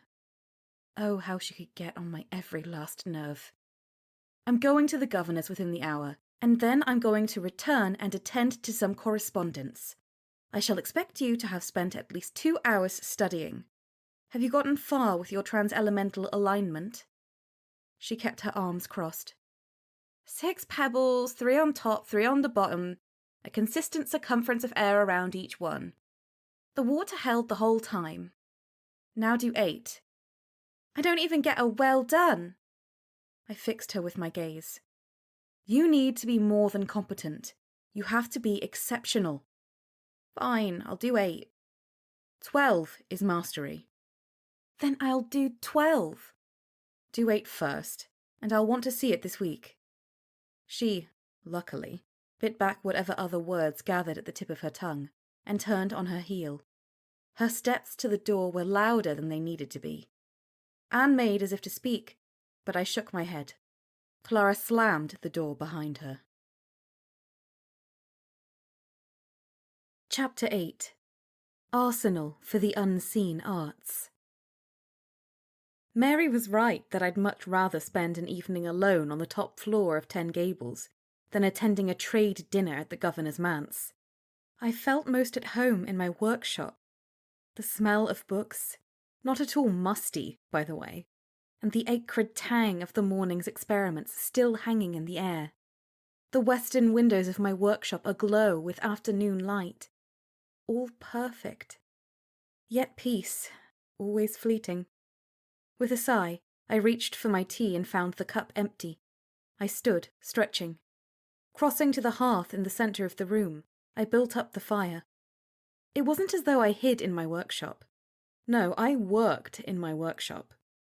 Those hours, carved ruthlessly away from my busy schedule, were invariably my most productive. Even those frequent hours when sleep eluded me, while my rivals on the council slept untroubled, no doubt, and I fled from the battleground of my blankets, midnight lanterns glowing, research at hand, I could finally relax. In my arsenal for the unseen arts. Everything neat and organised, the arrangement meticulous beneath the slanting ceilings. Beyond the freestanding hearth stood a wall-to-wall collection of drawers of varying depths and widths, stocked with ingredients, tinctures, powders, filings, ashes, bones, minerals, herbs, rarities from the natural world, procured at considerable expense in many cases, inks, wax, precious and more common metals in assorted states, collections of unusual wood, magicked coins, needles, knives, more. Above the drawers, row upon row of bottles, all labelled in my clear hand. On the other side, shelves stacked with instruments and devices I used in keeping the infernal at bay across the province. Specialized compasses, planar clocks designed to trap demons, a number of lanterns tuned to the glow in varying intensity and color in response to the proximity of other planes and realms, a larger contraption similar to a spinning wheel, capable of gathering data from an arrangement of sensitive glamours and gauges I'd placed in various towns, and villages bordering Salem. Next to it, a portable pendulum imbued with spells to aid in recording the results of such planar cartography onto wide folio sheets I had made expressly for the purpose. On the near side of the hearth, my workbenches. Try as I might to keep them organised, they inevitably lost ground to the fullness of my schedule, accruing foreigners and trespassers willy-nilly. A pair of books on my device bench, the gearing of a planar clock trespassed on my spellwork bench.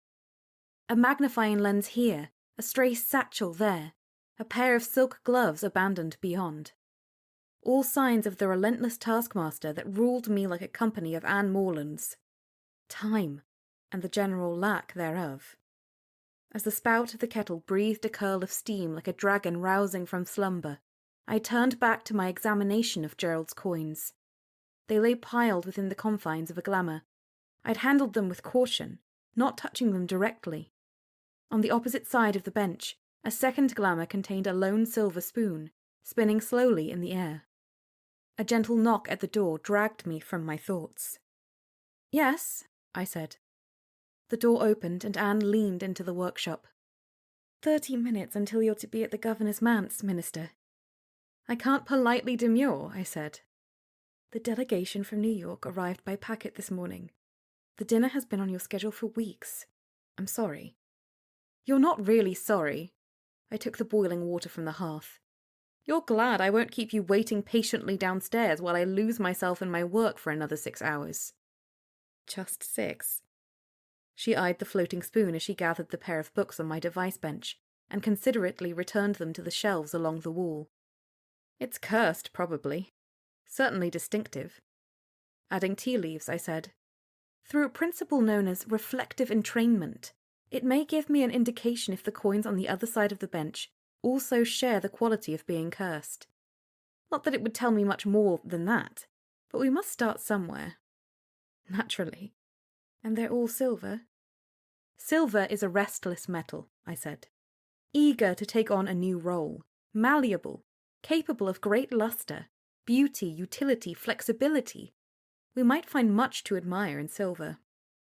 "I never thought of it that way, Minister." I put the tin of tea away. "It gets better. In the unseen arts, the possibilities expand. Silver is keen to store magic, absorb it, transfer it. It can serve as a bridge between the planes, its presence extending subtly beyond sight. And, to our more immediate concern, silver can be enchanted to any number of caustic effects, opening a channel into another world, physical explosions, splintering into piercing needles, minor and major curses, location triggers designed to spring secondary magic. Ensorcelled silver can release a virulent pox, or a demon, or several demons." Anne's gaze narrowed as she regarded the spoon and coins. "I see. Not that there are any demons with this, I don't think." Unlike magic and witchcraft, the art of sorcery was entirely focused on the manipulation, harnessing, and defences against demons. Given my office and province in which I served, I kept my skills at sorcery well honed. I motioned with my hand, and the spoon fell to the workbench with a chiming clang. Though I will say unravelling its riddle would certainly be more interesting than a fancy dinner. Morland barely flinched, stepping aside as I left the workshop. She walked beside me. We crossed the arched landing and headed down the wide staircase. At another landing, we turned to the hallway where the private residence of 10 Gables extended beneath the workshop. "Any word from Mr. Twelves?" I asked. "He assures me all will be ready by week's end." "I believe I heard the same last week." "True, but his wife is due with child."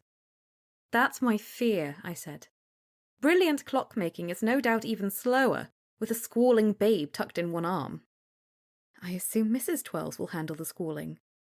"Then you don't know Mrs. Twelves well enough. She runs her father's mill, an endeavour she views as the equal to Mr. Twells's work, as far as the family's industry goes. Furthermore, she has not wavered in her opinion that men are perfectly capable of changing a nappy. What else? Councilman Seward stopped by earlier and requested an audience, Anne said. Again? He was rather charming about it, in that graceless way of his. Oh dear. We passed along the long eastern hallway to my quarters. Find him some time next week, and not a time near the end of the day, nor midday. I don't want to have to, yet again, refuse to take a meal with him. I'll find a suitable time, Anne said. Also, Theodosia Wilfrid dropped in. Poor thing. Demons? How they trouble her. I don't have time. I know. I was gentle about it. Well done. We crossed into my dressing chamber, a small room with damask-patterned paper hangings on the walls, while the rest of Ten Gables, especially my workshop, reflected my needs entirely. Mary had taken a hand in decorating the rooms of less interest to me. How formal. Official attire, but no dress or gown. She scanned my wardrobe. They're a dour bunch. You shouldn't quite join them. She traversed the racks and pulled down an ivory shirt, a brocade sash, a heather vest with matching buttons, a dark green coat, black breeches, ivory stockings, and a cream cravat, matching them up against one another with efficiency. While she laid them out for me, I switched my black eye patch for a peacock blue one that went better with the vest she'd chosen. One of the grey ones might work better, Minister, Anne said. The blue doesn't highlight the coat. Not particularly. Fine, I said, changing the eye patch. Governor Jansen can't stand me. When I met him last year, he refused to shake my hand. Terribly rude. Morlin retrieved a pair of dark shoes for me. To what end? My guess was that he didn't want to get stained with any of the ink I'd used to sign away my soul. I shrugged off my coat, vest, and shirt, slipping into the new outfit as Anne handed me each next piece. She tutted. He's just jealous, and Dutch, and paranoid. But I repeat myself, he's upset his colony doesn't get the attention we do. I tugged on the breeches. We don't always get it for the right reasons, as our own governor regularly reminds me. Once I'd stepped into the shoes, Morland helped bring my hair under control as I adjusted the cravat. Hat, I said. Of course. She selected a tricorn with a low profile, black edged in satin. I angled it on, and in a private tribute to my predecessor, his having been on my mind as a result of Mary's earlier comments, I pulled down a walnut box from a high shelf and took out Ephraim Rush's old watch. I slid it into the pocket of the heather vest. Buttoning my coat, I asked, Not dour? Dark green is your colour, Minister.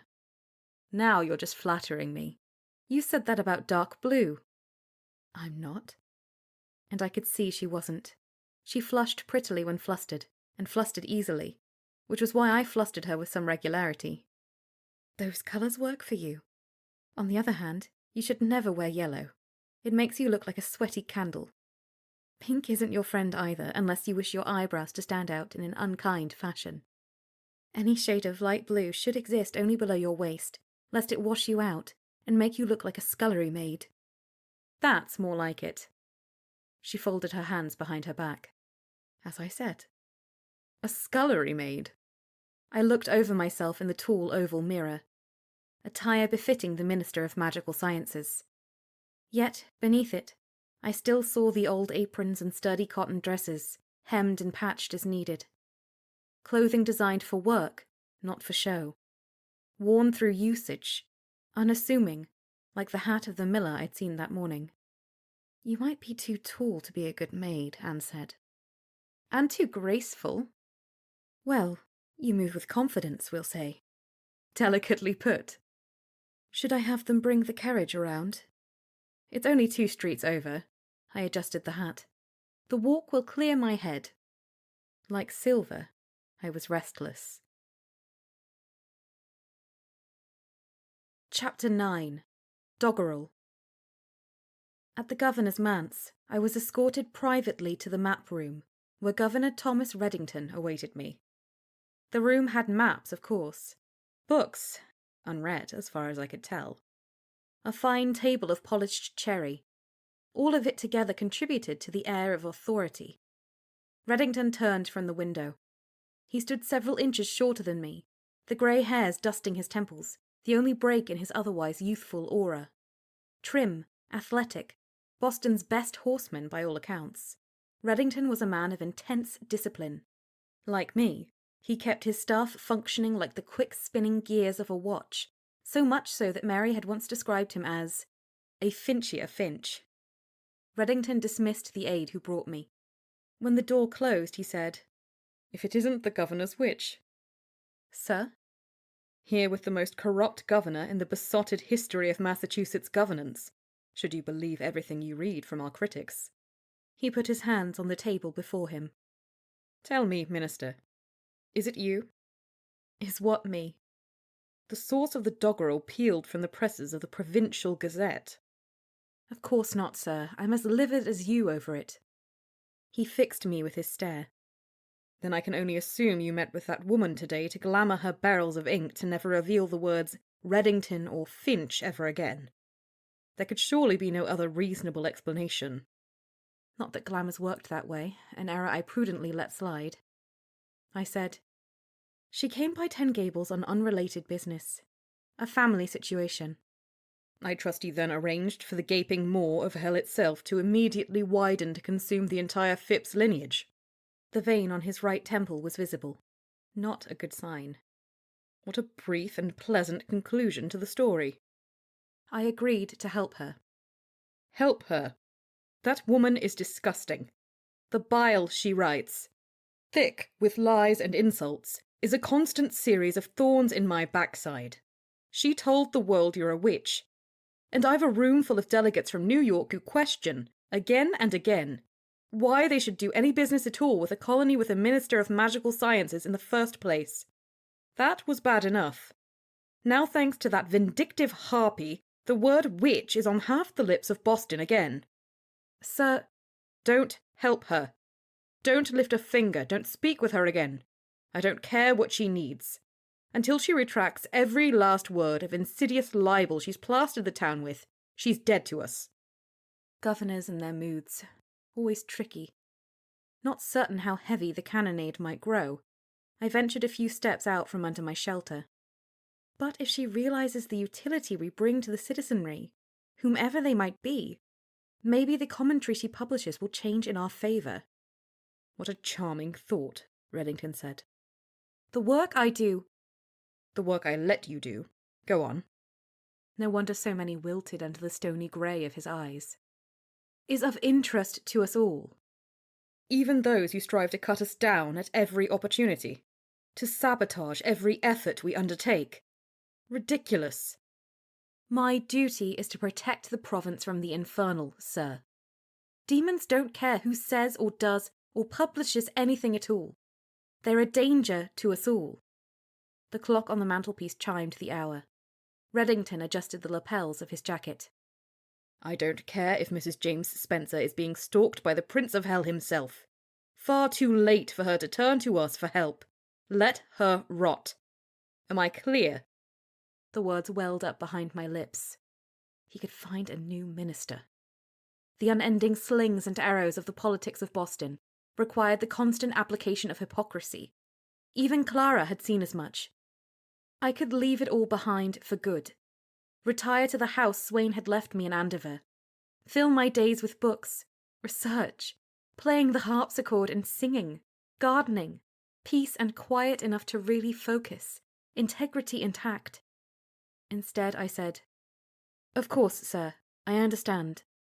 Excellent, Finch. You're my favourite minister for a reason. And now we need to impress.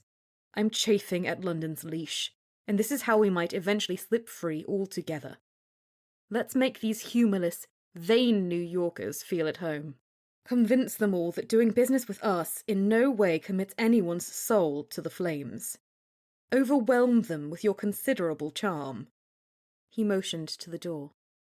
After you, Minister. Chapter 10. With a Steady Pulse. The indigo room shone with candle and oil lamp, light glinting off the chandeliers. At the sight of the governor, the trio of string players in the corner shifted their tune to Hail Glory's Reach. Unabashedly earnest, verging on cloying. I often found myself singing it in jest, much to the chagrin of my staff. The guests rose. A polite wave of applause swept the room, cresting as we reached the head table by the hearth. I took a spot beside Alfred Cross, our envoy from the court of London. Before us, the 36 guests beamed. Council members with their wives or husbands, dressed in evening finery. Enough satin and silk to upholster several households' worth of furnishings. Jewels, thin glasses of wine, cut glass decanters, servants with trays of brandy. At the far side of the table, the New York delegation, led by Governor Peter Jansen, stood in greeting. For his part, Jansen flashed a polite smile. A portly man, he wore his hair trimmed close beneath his bald dome. No wig, grey hair, grey eyes, grey coat over dark breeches. The dinner guests raised their glasses, taking a cue from Reddington. I think Governor Jansen will find no less admiration anywhere he might go in Boston tonight, he said to the gathering. As for the rest of us, well, we might only hope to possess a small fraction of the approbation throughout the colonies he has so rightfully earned. To our honoured guest. Words of assent rose. Glasses clinked. Jansen bowed his head quickly, with a murmured, "Thank you." With a signal from Reddington, the musicians resumed their bowing on an innocuous tune as people took their seats. Courses were carried out with precision. No one would leave hungry. Reddington and Governor Jansen discussed news from New York. At the far end of the table, the wife of Newton Endicott, my least favourite member of the council, and he no great fan of mine, chatted politely with one of the New York merchants, a wide-faced gentleman with a pair of spectacles perched on the end of his nose. Cross surveyed the guests as the meal progressed. They pretend not to see you at all, Cross said. Yet they mark your attention every time you're not looking. Does it bother you? I'm quite used to it, I said. And every time you're not there, well, they aren't subtle, gentlemen.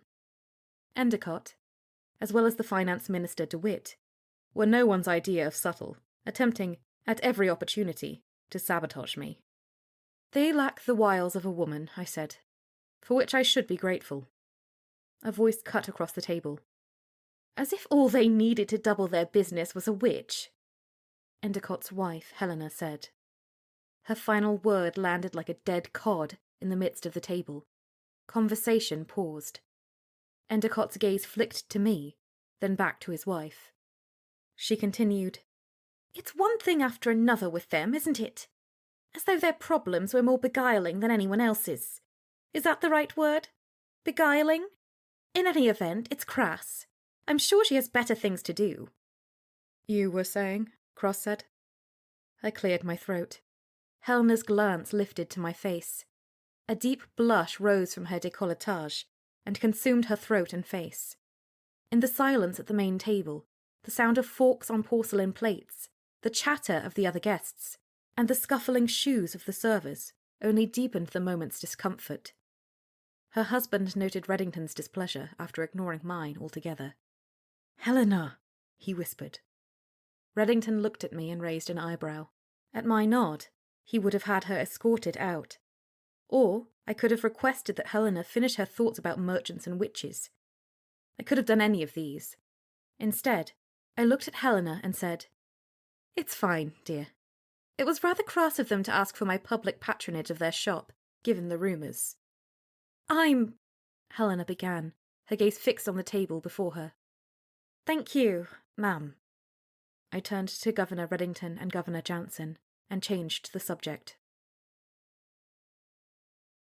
Perhaps my act of social charity toward Helena Endicott changed Jansen's estimation of me, for he afterward acknowledged my presence, gracing me with an agreeable word or two as the dinner progressed. The New York governor, it turned out, had a sharp sense of humour, even though he kept it sheathed more often than not.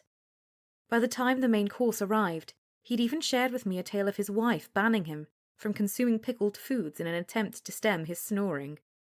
Reddington, no doubt pleased to see the thawing, sat back and let his favourite minister charm his counterpart. Jansen and I both landed on a shared admiration for Addison and Steele's The Spectator, each having acquired the 7 volumes of the original run of the paper. His gaze focused on me with even more intensity from then on. As Jansen, tracing a point in the air with the tip of his knife, explained to Reddington his reaction to the story of Inkle and Yariko, the pocket watch in my vest vibrated. Once, twice, and then with a steady pulse. I paused. The watch had activated at my own presence after Rush had bequeathed it, and much else, to me in his last will and testament. I'd counteracted the spell with one of my own, so that I might be near the watch without it vibrating senselessly off the shelf I normally kept it on. I might have suspected Dr. Rush's watch of malfunctioning, had I not also been on edge since entering the room. I'd assumed Reddington's demand, coupled with the pressures of setting the New York contingent at ease, had been the cause. Yet some other, more subtle sensation had nagged at me, just below the surface. The watch continued to knock in my pocket. I scanned the indigo room. There was another witch present. Chapter 11. A Public Display of Magic. My face, my demeanour gave away nothing. Yet in short order, I narrowed the list down to 3 candidates, though they were barely more than guesses, so cleverly did this witch cloak. If I hadn't worn Rush's pocket watch, I might never have suspected anything whatsoever. Though the device activated at a proximity of 100 yards or thereabouts, it gave no finer exactness. Little good in identifying who was the witch. To the list. A new serving girl. I hadn't seen her on the governor's staff before, and she seemed ill at ease. She strained not to look too blatantly at the wealthy and important guests, myself included, but her gaze darted about unceasingly. A few stumbles in protocol here and there, discreetly corrected by a butler. Next, a slender gentleman fiddling with spectacles. A witch could be a male, of course. Rarer, to be sure, but possible. This young man sat at a table of council officials and merchants I'd crossed paths with on occasion. Dark hair, a lock draping his forehead. Waxy skin, a nervous sheen to his face. Fingers long and restless.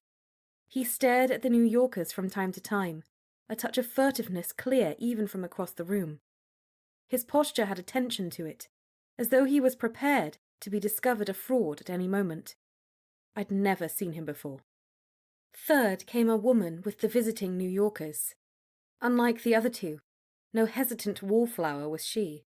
She charmed those around her, holding forth, chatting agreeably, a touch of aloofness to her. The wife of one of the delegation, I guessed. A paunchy fellow next to her, louder than his compatriots, occasionally leaned and whispered to her. Something about this woman's manner nagged at me. All 3 drew my scrutiny, each a little off. So, as custard and coffee were served, I surveilled my new suspects whilst sharing a word, a compliment, a jest with the other guests. Governor Reddington's father spilled wine across the white silk of his breeches when he stood to bow at my approach, the breathy fumes of several drinks too many, notable from 3 feet away. At the next table, the slender gentleman fiddled with his dessert spoon. He stared so intently at his spoon, I wondered if he weren't trying to turn it to gold. Not once did he glance at me. As I was about to force an introduction upon him, a voice spoke directly behind me. I see you haven't wilted under the scornful glare of the governor of New York. Good for you. Grayson Whitelock, dressed in an expensively tailored suit of moss-green satin, his hair of fashionable length, held back with a wide ivory ribbon, appeared at my elbow. He actually finds me delightful. I reached over and flicked a crumb from his collar. And I him, once I got past his defences. Changing my plan for the slender gentleman, I led Grayson away from the table. You'll have to tell me your trick, he said, following. What with the way he eyes everyone and everything around him as though studying a ledger. Still, if he can get past the impression of you being Satan's bride, I have more of a chance than I thought. Perhaps I can give you some lessons in charm one of these days, I said. But not now. I need your help. Then you shall have it. And while we're on the subject of assistance, do any of these New Yorkers know Giles Walcott, the silversmith? Grayson, this is important. I saw some of his work on my visit to New York last fall. I must admit I was staggered. His artistry is spectacular, idiosyncratic. The difficulty of stopping a Whitelock in Boston and all that. I've no idea, I said. But you wouldn't mind introducing me to them so I might further my inquiry? Grayson had, over the past few years, shed his fixation on women and brandy, and instead applied himself to building a reputation as one of Boston's most tasteful importers. To his sister Mary's annoyance, he'd also become much sought after amongst the highest social circles of the city, a gentleman with an eye for the latest fashions and a nose for profits. Unmarried yet. I certainly had no complaint as to his sobriety. Moreover, I appreciated his connections within the book trade, made and maintained, as far as I could see, for no one's benefit but my own. I often found him early in the day, breakfasting at the tavern near Ten Gables, waiting for me with a tale or two he'd heard of an infernal nature. He was also just as liable to corner me for my impressions of this or that merchant, council member, or an inquiry into the governor's latest thinking. His own romantic triumphs and setbacks were yet another cornucopia of commentary, delivered with coffee-fueled gusto. On occasion, he even asked how I was doing. "I'm a little preoccupied, thank you," I said. "I need—" "Don't tell me all your running around chasing demons and whatnot has obscured your commitment to always being on the lookout for your dear friend Grayson's needs." "Fine, I'll ask around," I said. "That's more like it." "But first I need something from you. Do you know everyone who's here tonight?" "Beg pardon?" "All the guests. Everyone." "Many. Most, I should think. Why?" "The man at the table behind us," I said. "The one with the spectacles. Who is he?" Grayson casually glanced back in that direction. "Don't tell me that after all these years, the woman would rather wear her one good eye down to a nub in an obsessive pursuit of, apparently, reading every word printed in every book, ensconced in her garret every evening in the company of none but her loving tea-kettle. This successful and attractive woman, who might have her pick of nearly any male suitor in Boston, has at last revealed what her type is." He frowned. "And it's that." "Not for romance." There we are. World in proper alignment again. I leaned close to his ear. "There's a witch here," I whispered. "Rose Donlon?" "No, an actual witch." "How is that possible?" "I've no idea," I said. "But I mean to find out." Grayson gave the man a second look. "No, don't recognize him, though he's next to Henry Green, who runs the mercantile at the end of Brattle Street. There might have been mention of a nephew or cousin coming here to attend Harvard. You think he's you know?" Something about him seems off. When I pointed out my other two suspects, Grayson's gaze lingered on the woman from New York. He adjusted his collar. "I suppose I can drop by. Do some digging." "Just don't make it obvious." "I'm not my sister. Fear not." Once Grayson set off, I strolled the perimeter of the room while the strains of an up-tempo waltz filled the air. Blazing fireplaces enlivened the shadows. Hutches and serving trays lined one wall, great windows with blue satin curtains another. In my vest pocket, the watch continued its steady tock, tock, tock. As I neared the back of the room, the candles and lamps in the indigo room appeared to shudder, their flames wavering as on a gust of wind. For the briefest of moments, sounds and sights blurred, the air around me rippling like clear, flowing water. Some delicate energy brushed my skin. As if I wouldn't notice. With a gentle deflection, I parried the probing energy, the expression on my face as pleasant as could be. Witchcraft has a unique texture to it. While I'd grown familiar with it in dealing with Salem, I'd never encountered it in the context of a living witch. That said, I wasn't a novice. I followed the deflected energy with a strand of my own, an insistent thrust. I caught sight of Grayson making his way toward the head table. Next to him, the maid dropped a glass, the high tinkle of its shattering rising over the sound of the violins. Nervous man slid his spectacles up his nose and lifted his head at the sound, turning in that direction. Wife or mistress rested her fingers beneath her chin, smiling. Barely a moment later, a glint of magic near one of the chandeliers, just to my left, caught my eye. Twining. Twisting. "No, you don't," I whispered. I had only a second to make the choice. Let the fixture crash down upon the unsuspecting guests, or make a public display of magic. Just as the chandelier tore free of its mounting, sending down a cascade of plaster and slats, I extended my witchcraft to catch it. I stopped the weighty fixture and debris a yard above the cups, plates, bowls, and startled guests. A wind rose, spinning with enough force to lift my hair, the tails of my dress jacket, the brocade sash over the waist of my breeches. Conversation halted, replaced with gasps. I hunched, taking on the weight of the chandelier, directing it instead to whirl and set down on a stretch of empty floor off to the side. Wax spilled, flames snuffed, crystals clinked. After a beat of startled silence, Grayson put his hands together in applause. A moment later, Governor Reddington stood and joined in. Soon, the rest of the guests, especially those who had been seated beneath the chandelier, added to the applause. Reddington took control of the situation with immediate concern for the guests, leavened with good humour.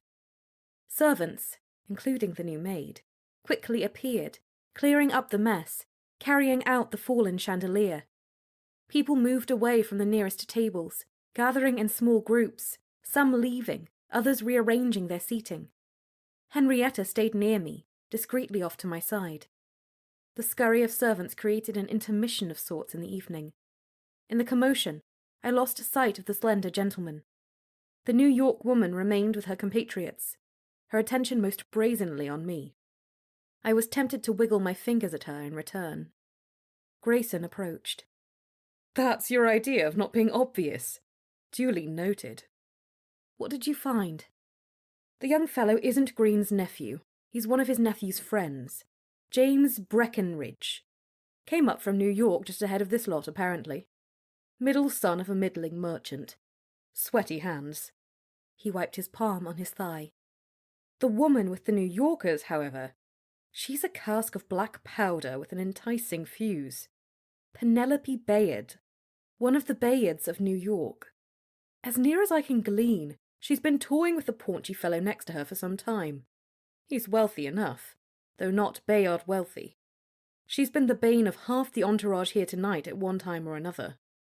"How did you—" "I have my ways. Now, to the maid who managed to spill wine across my new shoes, then spread it to my stockings with a clumsy attempt to dab it dry. Underfed crow of a thing. Joined the staff a fortnight back. Distant relation of Mr. Hastings. Somewhat to his dismay, I'm coming to understand. He's useful every now and then," Henrietta observed. "And I don't even have a side arm," Grayson said. "What next?" "Summon the guards. Bar anyone from leaving. Question every guest. Have the suspects brought to 10 Gables for further questioning. The reasonable course of action, in other words." Governor Reddington approached, tension around his eyes. I whispered to Grayson and Henrietta, "Find out what else you can about them." "Let's see who's the more useful, shall we?" Grayson said to Henrietta. She simply stared at him, a trick that invariably unnerved him. He shook his head. They fanned out into the crowded indigo room. As Grayson passed by Reddington, he pointed at the fallen chandelier. "Mary used to swing from that in one of the wilder days of her youth. I'm sure you can tender the bill to her." "And face her scorn for the next decade," Reddington said. "The books will record it as wear and tear." "A Whitelock specialty," Grayson said, continuing on. Reddington approached me and said quietly, "Well done, Finch. Anything concerning?" "Just another witch, sir. Perfect timing, really." "I think not, sir, but I'll confirm. Did Governor Jansen say anything?" "The man sees everything, yet says very little," Reddington said. "Save to you, apparently. That little display of yours may have worked. Quite a show of utility, hardly a hint of hell's fires. His people certainly took note, some of whom have expressed an interest in chatting with our Minister of Magical Sciences. I'm happy to let them see firsthand that you're charming, witty, and Actually human? I was going to say well-versed in the state of the province, but human is fine too. Happy to see the rumours disintegrate at the touch of reality. You don't mind? Of course not, sir. I'd like to get to know them better. One of them in particular. Chapter 12. Witch Bones. Dipping a quill, I returned to the covering letter. I hope this chapter will meet with your approval, I wrote. My thoughts ran rather roughshod across the concept, still undecided on whether these interstitial planes are the result of two existing planes merging in some fashion, or if they grow from cold energy pouring in from neighbouring planes, reaching a point of destabilization, potentially leading to undetectable planes. Well, from such doubts spring new frameworks of thought. Or so we hope. In any event, I took it upon myself to fashion a stretch of new terminology related to the intersections of the luminous and dark structures. Substratic deflection, destabilizing illuminescence channels, and, my favourite, the inversionary mirroring of degree. Bold, haughty. I might as well simply admit it. I was in high colour last week, and I refuse to bend to a calmer perspective even now. I trust you'll appreciate the spirit. I scanned the letter before closing with, I hope this finds you well, Georgina, and look forward to your withering deconstruction of my errors in logic. Your obedient servant, K. Finch. With that, I sanded the letter and folded it, sealing it with a dab of melting wax. I placed it atop the pages I'd had copied from my original. They were bound for Georgina Rush of Philadelphia, the youngest and only surviving sibling of Ephraim Rush. Still spry in her 74th year, Georgina had maintained a prolific correspondence with her older brother for more than half a century. Spurred on by his voluminous commentary and research into the plainer circumstances regarding Salem, Georgina had reached out to me, seeking a better understanding of her brother's final efforts and heroic death. A delightful correspondence ensued, eventually leading to 2 trips to her home in Philadelphia. From that had sprung not only a valued friendship, but the idea of a collaboration. 3 years of said collaboration had brought us perilously close to finishing a volume together, the chapter I'd completed being one of the last, with luck. A knock on the door to my private study brought me back from my thoughts. Come, I called. Mary opened the door. Look at you, sitting nearly in the dark. It's not healthy for your eye. She came inside, tutting. And it's never a good sign to see you attending to correspondence this late in the evening. The fire in the hearth guttered, a single candle on my writing desk. It calms me, clarifies my thoughts. She put down her satchel and draped herself on the settee across from my writing desk, loosening the tops of her riding jacket. Are they clear? There's not enough correspondence.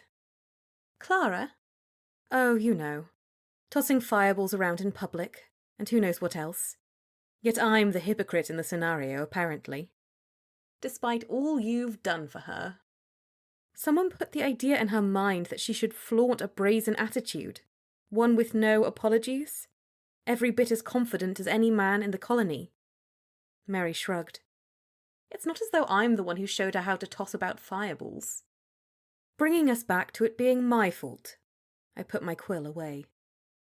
It probably is. Now.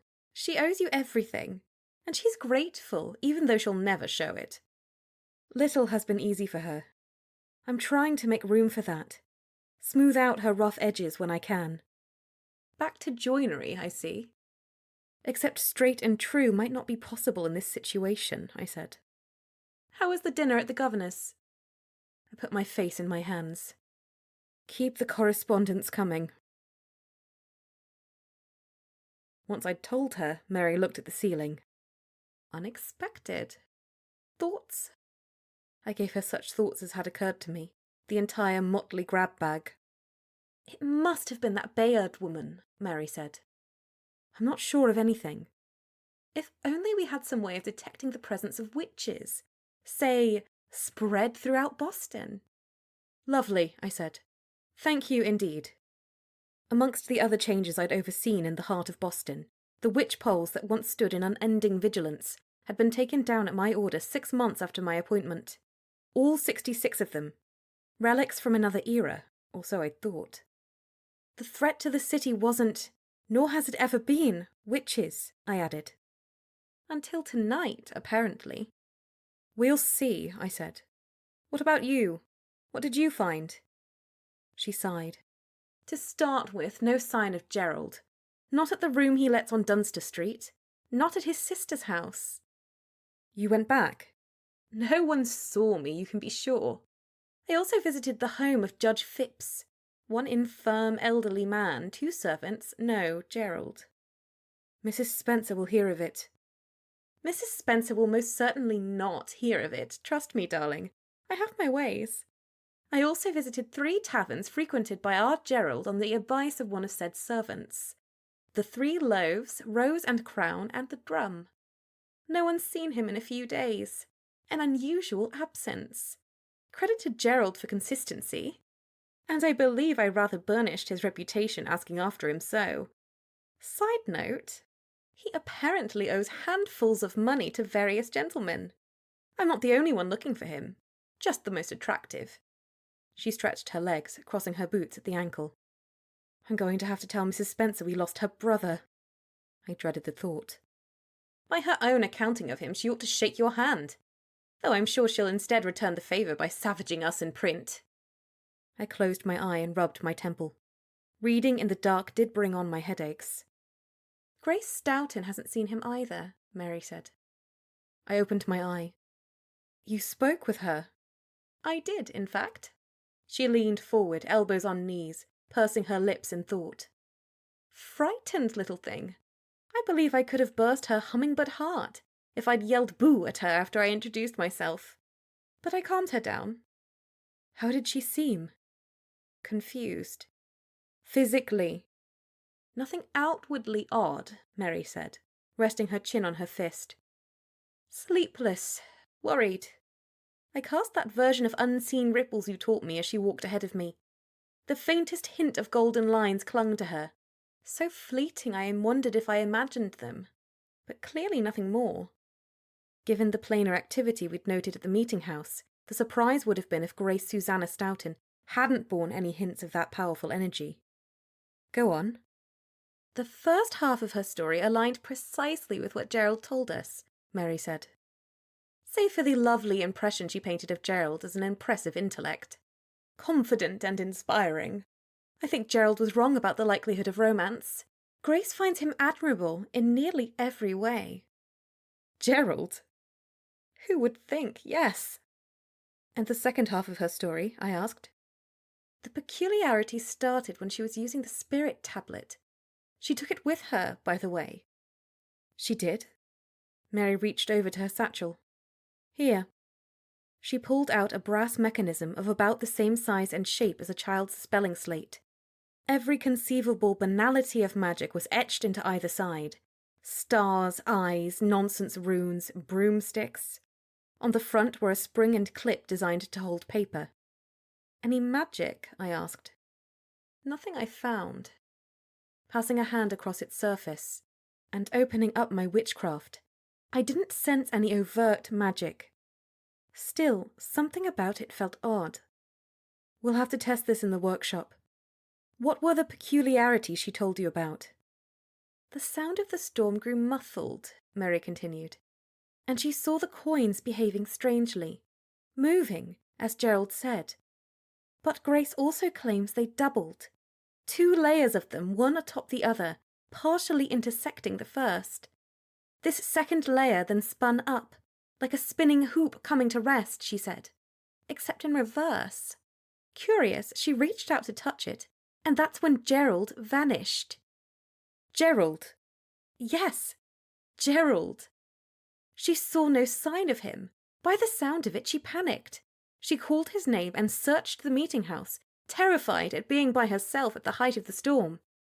She didn't find him, So she fled. Mary raised an eyebrow. But those coins, I found that strange, so I pressed her. She'd harboured doubts about them before they'd even set foot in the meeting house. Care to know why? They weren't his? Oh, they were his. Or his father's, rather. But where he got them isn't nearly as interesting as what he did with them before they went to the meeting house. Poor Grace turned pale as I wrung the story from her, convinced I was going to arrest her then and there. Arrest her for what? For trespassing into Salem. Excuse me? Yes. Apparently our friend Deliverance Bishop suggested that for the spirit tablet to function optimally, a handful of accompanying silver need to spend a night buried in a graveyard in Salem. A rather glaring omission from Gerald's tale, wouldn't you say? First of all, they couldn't have gotten past my glamours without my knowing. And secondly, there aren't any graveyards in Salem. Gerald isn't as foolish as he looks, Mary said. For it seems he uncovered a hidden record of the place, possibly in the form of some official records in the archives. Maps, correspondence. A Governor Hawthorne, this would be some 50 years back, had a number of headstones removed from Salem and sunk into the ocean, just beyond the mouth of the Merrimack River. The site of the graves was then planted with trees and covered with boulders and field stones. I knew of a few spots in Salem matching such a description, not that I ever gave them much thought. Why? Apparently a small illicit trade had emerged of people attempting to dig up witch bones in order to sell them. Souvenirs, trophies, who knows what, often sought by wealthy individuals in other colonies. Ah, depravity, I said. Considering all else the witches were subject to, I'm hardly surprised. So the two of them traipsed into Salem. I would have known of it. The loft at the far end of my workshop held a series of illuminated lanterns and bells linked to the magic I'd put in place around Salem, precisely for this reason. Last I'd checked, they all worked fine. That I can't explain, but they went there. Gerald first, to bury the coins. Then he brought Grace the next day to retrieve them. Gerald had a map and plotted out a route that kept them well away from the station's soldiers. The woods beyond Tapley Brook brought them across the hills. Gerald rolled his ankles in the briars, but they made it, coming into Salem at a hill crowned with tall maples. The burial yard was on the far side of the hill. She shook her head. The girl was terrified, and no wonder. It couldn't have been more dangerous, I said. And how exactly did they avoid being attacked by demons? I'm not sure. Give Gerald credit, he got them safely in and out. He got his coins. He won the heart of Grace, it would seem. Until he disappeared. What else did he leave out of his story, I wonder, I said. I don't think much. As I said, most of what Grace told me matched what he'd told us. Mary sat back. In many ways, the mirror of Gerald's tale, save that Grace found no sign of her companion. Giving in to panic, she grabbed the spirit tablet and fled back to her home in the lashing rains, sneaking into her room undetected, to spend a fitful night of regrets and worry, pacing her room, tossing and turning in the safety of her bed. And she thought to tell no one, I said. That she snuck into Salem, that Gerald had vanished whilst the two of them performed magic. Of course not. She's barely 17. In the morning she went looking for Gerald again. I imagine that's when Mrs. Spencer saw her, though hardly without a care in the world as she'd inferred. As for Grace, she's clearly terrified of Spencer. I'd wager she'd march back into Salem again before she'd face her. I looked at the spirit tablet. What about the coins? What about them? Why didn't she take those also? Or the candle? I'm not sure. She wasn't exactly calm. She looked at me. What are you thinking? I'm thinking I like Miss Stoughton's tale even less than I liked Gerald's. What's next? Mary said. Placing the spirit tablet on my desk, I said, Reddington told me to drop it. If it involves Mrs. Spencer, I'm not to lift a finger. He doesn't need to know. He'll find out. He knew she came here before I told him, and I told him I wouldn't. You didn't see him. Is he strangely in love with her, do you think? I looked up. In love with her? You haven't considered it? Considered it? Why would I? She's plastered half the province with essays calling him a liar, a fraud, a shirker. Also inept, arrogant, narcissistic, lazy, selfish, and dim-witted. A month ago she announced him below average in height, fragile-boned, and a mediocre horseman. She waved away the evidence. Ignore all that. Why he wouldn't be in love with her? Widow, successful, the most influential woman in the province, after you, of course. Rather attractive in spite of herself. Driven, like he is himself. The vein in his temple nearly burst at the mention of her name. He might be one of those boys who mistakes love for annoyance. Boys? They're all boys. Chapter 13. Straight and True. As I left my study half an hour later, the silence of midnight filled Ten Gables. I made my way up the narrow stairs to the hallway to my bedchamber. Moonlight sprayed across the gleaming floor from the side windows. Straight and true. I wondered if I were being too demanding of Clara. While I attempted to provide her with the same sort of guidance August Swain had given me, I also tried to leaven it with more compassion, more understanding of the difficulties she'd been through. Then again, maybe I wasn't being demanding enough. The question didn't lend itself to easy answers. I shouldn't have been so curt with her earlier in the day. The fickleness of any one moment eventually dissipates. And what was left in the end? I thought of the 4 years that had passed since Swain and Rush met their ends, and how much I'd missed them. Before going to my room, I paused outside of Clara's chambers. A line of light shone beneath the door. I listened. A quill scratched across paper. A crinkle of a page being turned. Maybe she had responded well to the pressure after all. Encouragement was what she needed. That I could give her. I rapped my knuckles softly on the oak door. Clara, may I come in?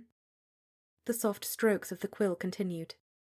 I put my hand on the brass knob and turned it. Her sitting room, turned into her study, glowed in the light of a lantern on her work desk. Embers smouldered in the grate. She wasn't there. I stepped farther into the room. The door to her bedchamber stood open, a dark square beyond. Clara?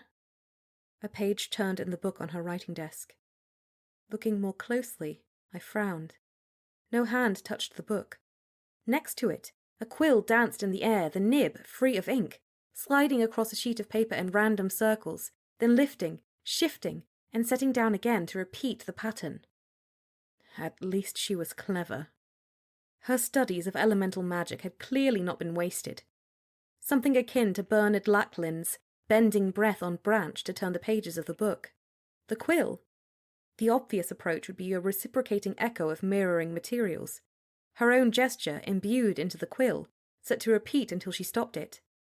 I'd given her some lessons in that area a year ago. As I looked more closely, I noticed a certain grace to the way the quill formed its nonsense loops, an agility to the motion. Was it possible she'd tapped into the nature of the quill itself, using elemental magic to revive the air-like qualities of flight within it? Now that would impress me. I went to the door to her bedchamber and glanced inside. Bed, draped in rumpled blankets as ever. Clothing tossed about in profusion. A dressing table loaded up with whatever she had in hand when passing by. Coins, cups, ribbons, an ivory-handled brush, a stale heel of bread, a cork, a locket, 1 shoe, 2 belts, one of my books, what looked to be a musket ball, a silk kerchief, a brooch, a dried rose spilling its petals. Yet for all its essence of Clara, no Clara. The window, however, stood wide open. Curtains rippled with the night breeze. The streets and rooftops of Boston stretched away beneath the heavens. The dark of the harbour glinted with the moon's reflection.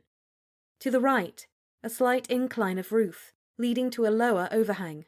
12 paces along that would bring a person to the next gable down, which would take them to the flatter roof of the stable.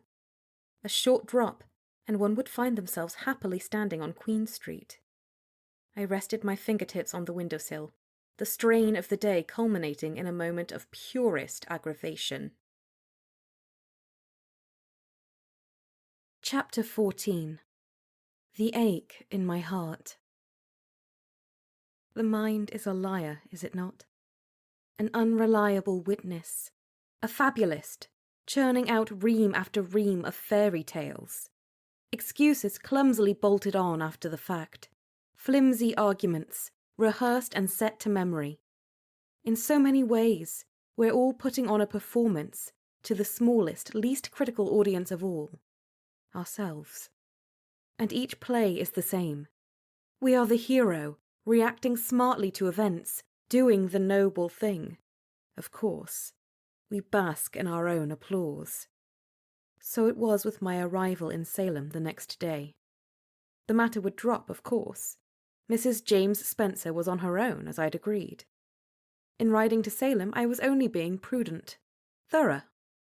Verifying Grace Stoughton's story made sense, if merely to tie up the loose ends. Why, even Governor Reddington would agree to that much. Not that I would bother him with such detail. He had a province to run after all. A sound story.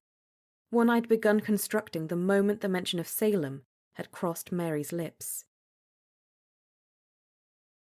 By late morning, I found the spot where Grace and Gerald had dug up the silver coins. Not far off, trampled grass led back through to the edge of the forest. All night I'd puzzled over how they'd gotten past the glamours I'd maintained around the abandoned town. What I found confounded me even more, for the glamours had been neutralized, 3 of them. They exuded no hints of residual counter-magic, nothing.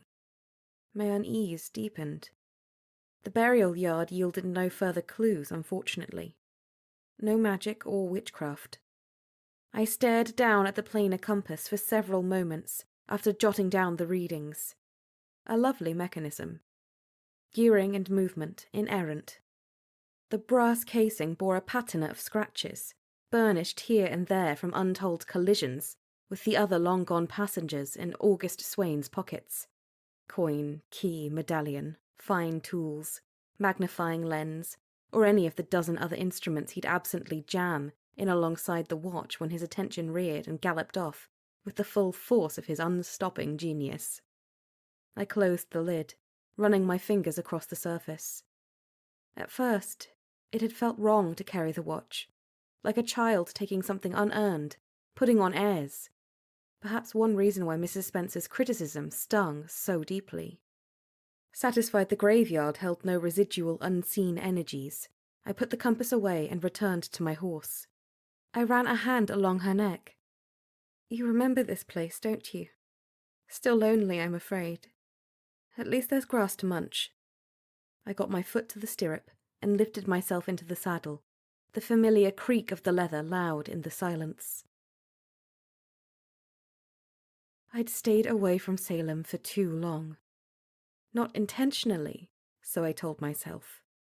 Something always cropped up, got in the way, a soliloquy of excuses at the ready. I set my horse toward the lane.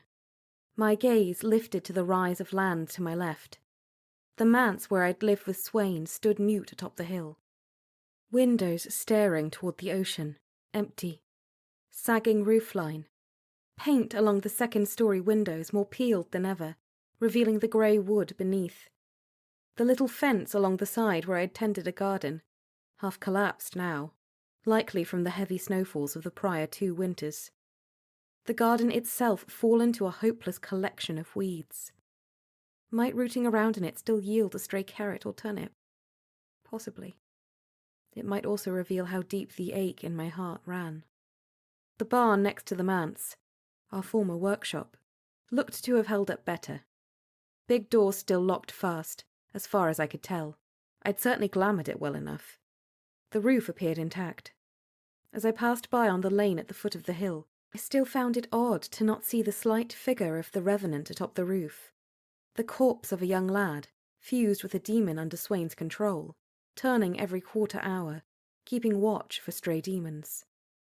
I'd buried the corpse in a stretch of soft earth behind the barn, along with the others. No revenants remained in Salem. As with most all else from that time in my life, they'd become a memory, buried for good. Had I really been that person? The water of the harbour dallied amongst the rocks, lifted into a spray by a strong wind. A flat stretch of land stood beyond the bridge that crossed the North River. Even 4 years removed, my stomach clenched at the sight where the sorcerium had stood, a building extruded from the nether realm of hidden magic known as the Demon Mere. The spot where my mentor perished just before all the planar magic collapsed back into a world not our own. Nothing but large boulders, placed there by soldiers at my direction, marked the spot. Off to the side, a small doorway set into the earth stood as the last known entrance into the Demon Mere. While it had been a good 10 months since I'd last visited Salem, it had been longer still since I'd opened that door. During those first years after Swain's death, I'd made a habit of writing him letters and leaving them on the first step beneath the door. With each one, I unburdened a little more of my grief and guilt, loosened the unwieldy knot of anger, frustration, and despair that was the other inheritance I'd been bequeathed. Painful, but helpful. And doing so left me more room, in time, for the thankfulness, gratitude, and yes, love. Not just for how he'd taken me in when I'd been bereft of a single living soul for me to call family or friend, or for how he'd helped me discover my true nature as a witch, but for all he'd taught me. About magic, witchcraft, and sorcery, yes, but also about life, dedication, discipline, enthusiasm, an infectious embrace of mystery, unbridled passion for nurturing the intellect, the way in which a day might offer a nearly endless banquet of opportunities. He'd lived with boundless energy, all parts of life, highs and lows alike. I wouldn't be who I was without his influence. And at some point along the way, I'd stopped writing those letters.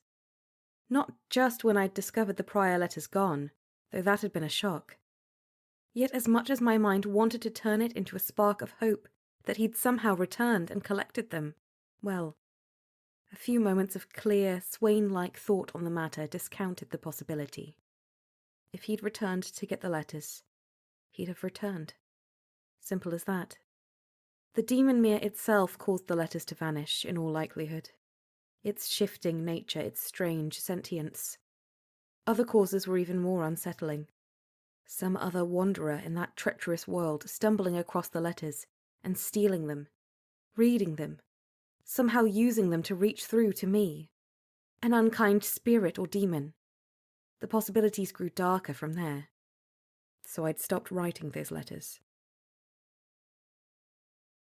As the cold wind from the north flapped my coat and my hair, I decided I might find time, somehow, given how buried I was beneath obligations, both personal and professional, to write Swain another letter. One to tuck away amongst my books, many of which had been his. At some point near to his death, no doubt even then in the throes of early demonic possession, he'd written out a comprehensive will leaving his entire estate to me, even going through the formalities of having copies made and witnessed by a lawyer in Andover. A considerable sum of money, tools, house, books, all of which had served me well.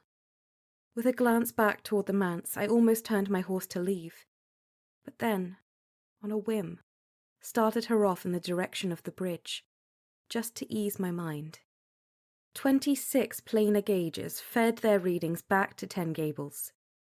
Significant shifts triggered alarms I'd rigged up, though there hadn't been one of those in over a year.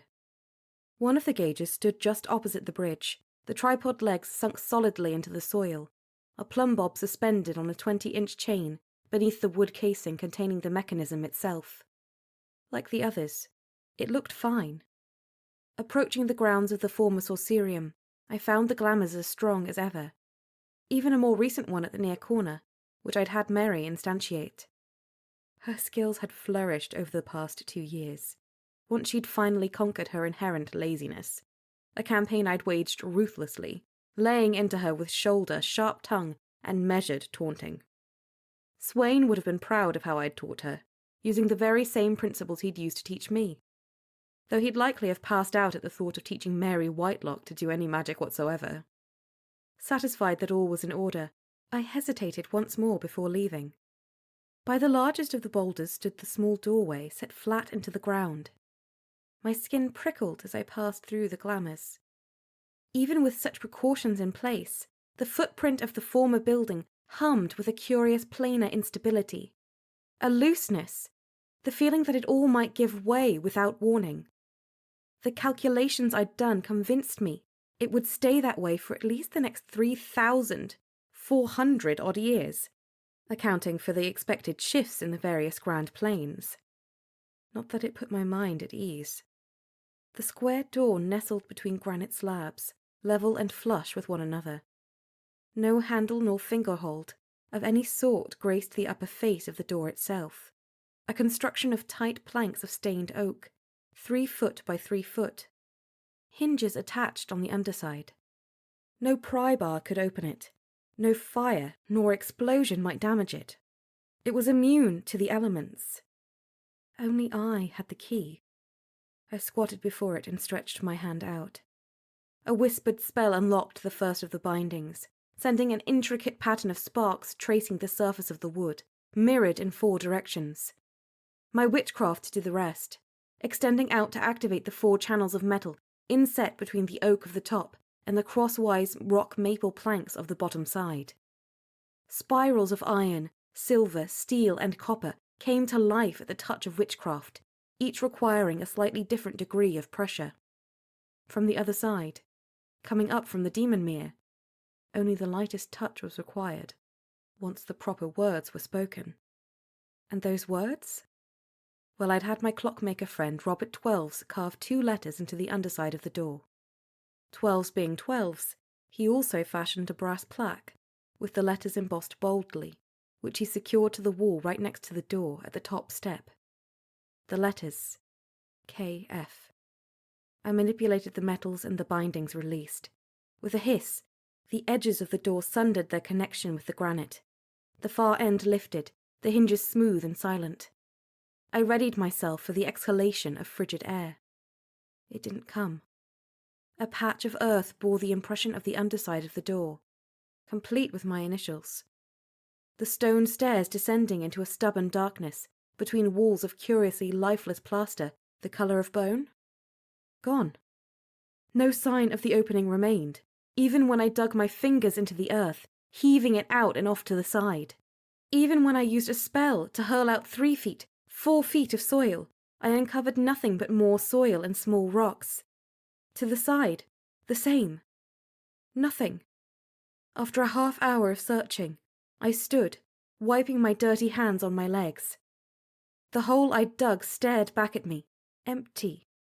The demon mere vanished. Chapter 15. Mystery the First. By the time I returned to 10 Gables, dusk settled. I fended off all requests, messages, and attempts to detour me, trailing word that I wasn't to be disturbed, save for a meal to be left outside my workshop door.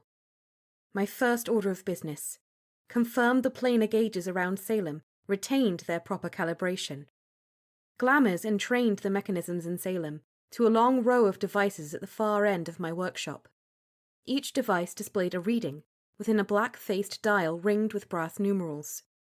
The precise regulation of the measurements was fascinating, one of my most sophisticated advances, though to judge from the blank expressions on the faces of Mary and Clara when I explained it to them, not quite as thrilling to a wider audience. A pat on one's own back must sometimes suffice. Innovative theory and masterful technique aside, the devices tracked planar fluctuations in real time to produce a daily average displayed within a small window in the faces. Those I recorded by hand. The readings also fed into a larger contraption in the corner, centered around a perfectly weighted plumb bob that spiraled slowly in and out above a 3 foot by 3 foot map of the northeastern portion of the colony. Readings above a specified level caused a glamoured quill to extend downward, leaving a mark on the map. I changed the map once per week, keeping my favourite mapmaker happily in coin for the privilege, and maintained a series of large folios with the recordings, divided into 3-month increments. The devices all appeared in order, functioning as well as they had when I'd first set them up and glamoured them. Each spell remained intact. Current readings displayed properly. Satisfied, I cleared off my main workbench to make room for the prior 6 months' worth of record-keeping. Smaller ledgers, folios. With such data before me, I attempted to piece together a narrative of what had happened in Salem over the previous months. I went over all the numbers, scanning the neat columns arranged by date. Against these baselines were the measurements I'd made at the site of the sorcerium hours earlier. The picture made little sense. Mystery the first. A slight planar shift could be divined from the daily readings.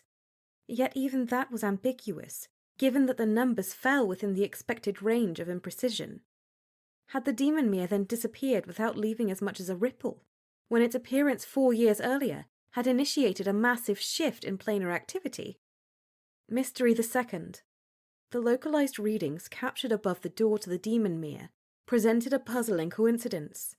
A notable spike within 2 unusual bands of planar frequencies was evident, neither of which fell within the standard measurements detected in Salem.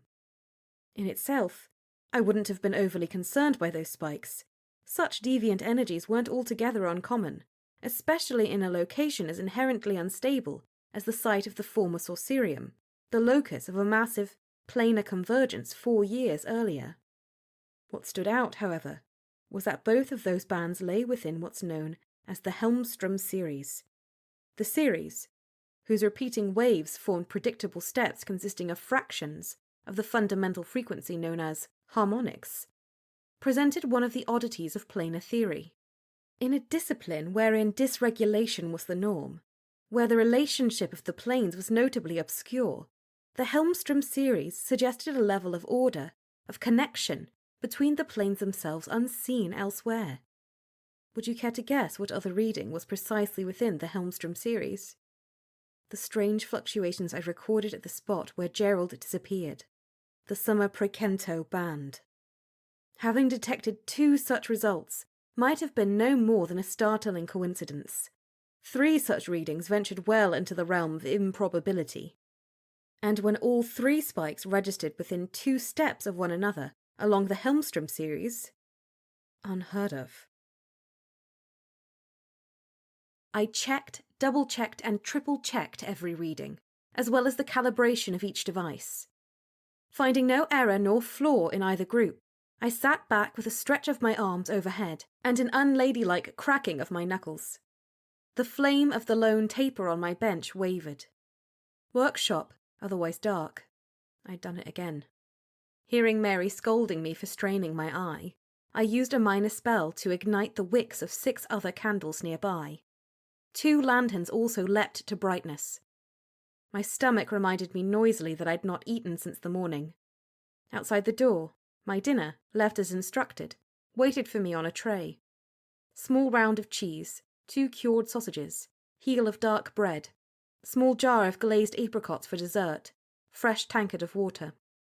A meal that might sit perfectly well untouched for hours, in other words. My staff knew me well. I'd often done the same for Swain.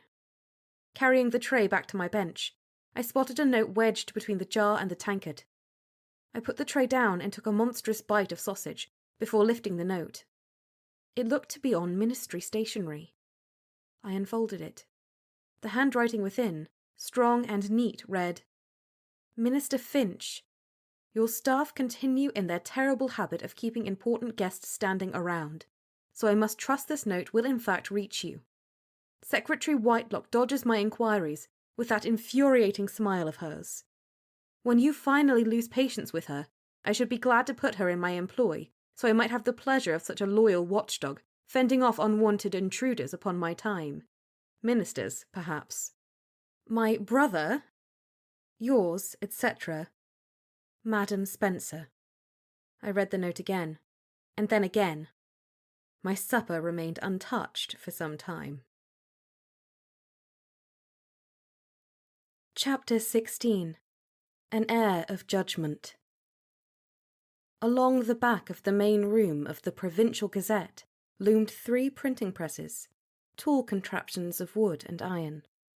Tools hung behind them. barrels of ink and buckets of grease by each press. Opposite, a row of windows faced Mount Auburn Street.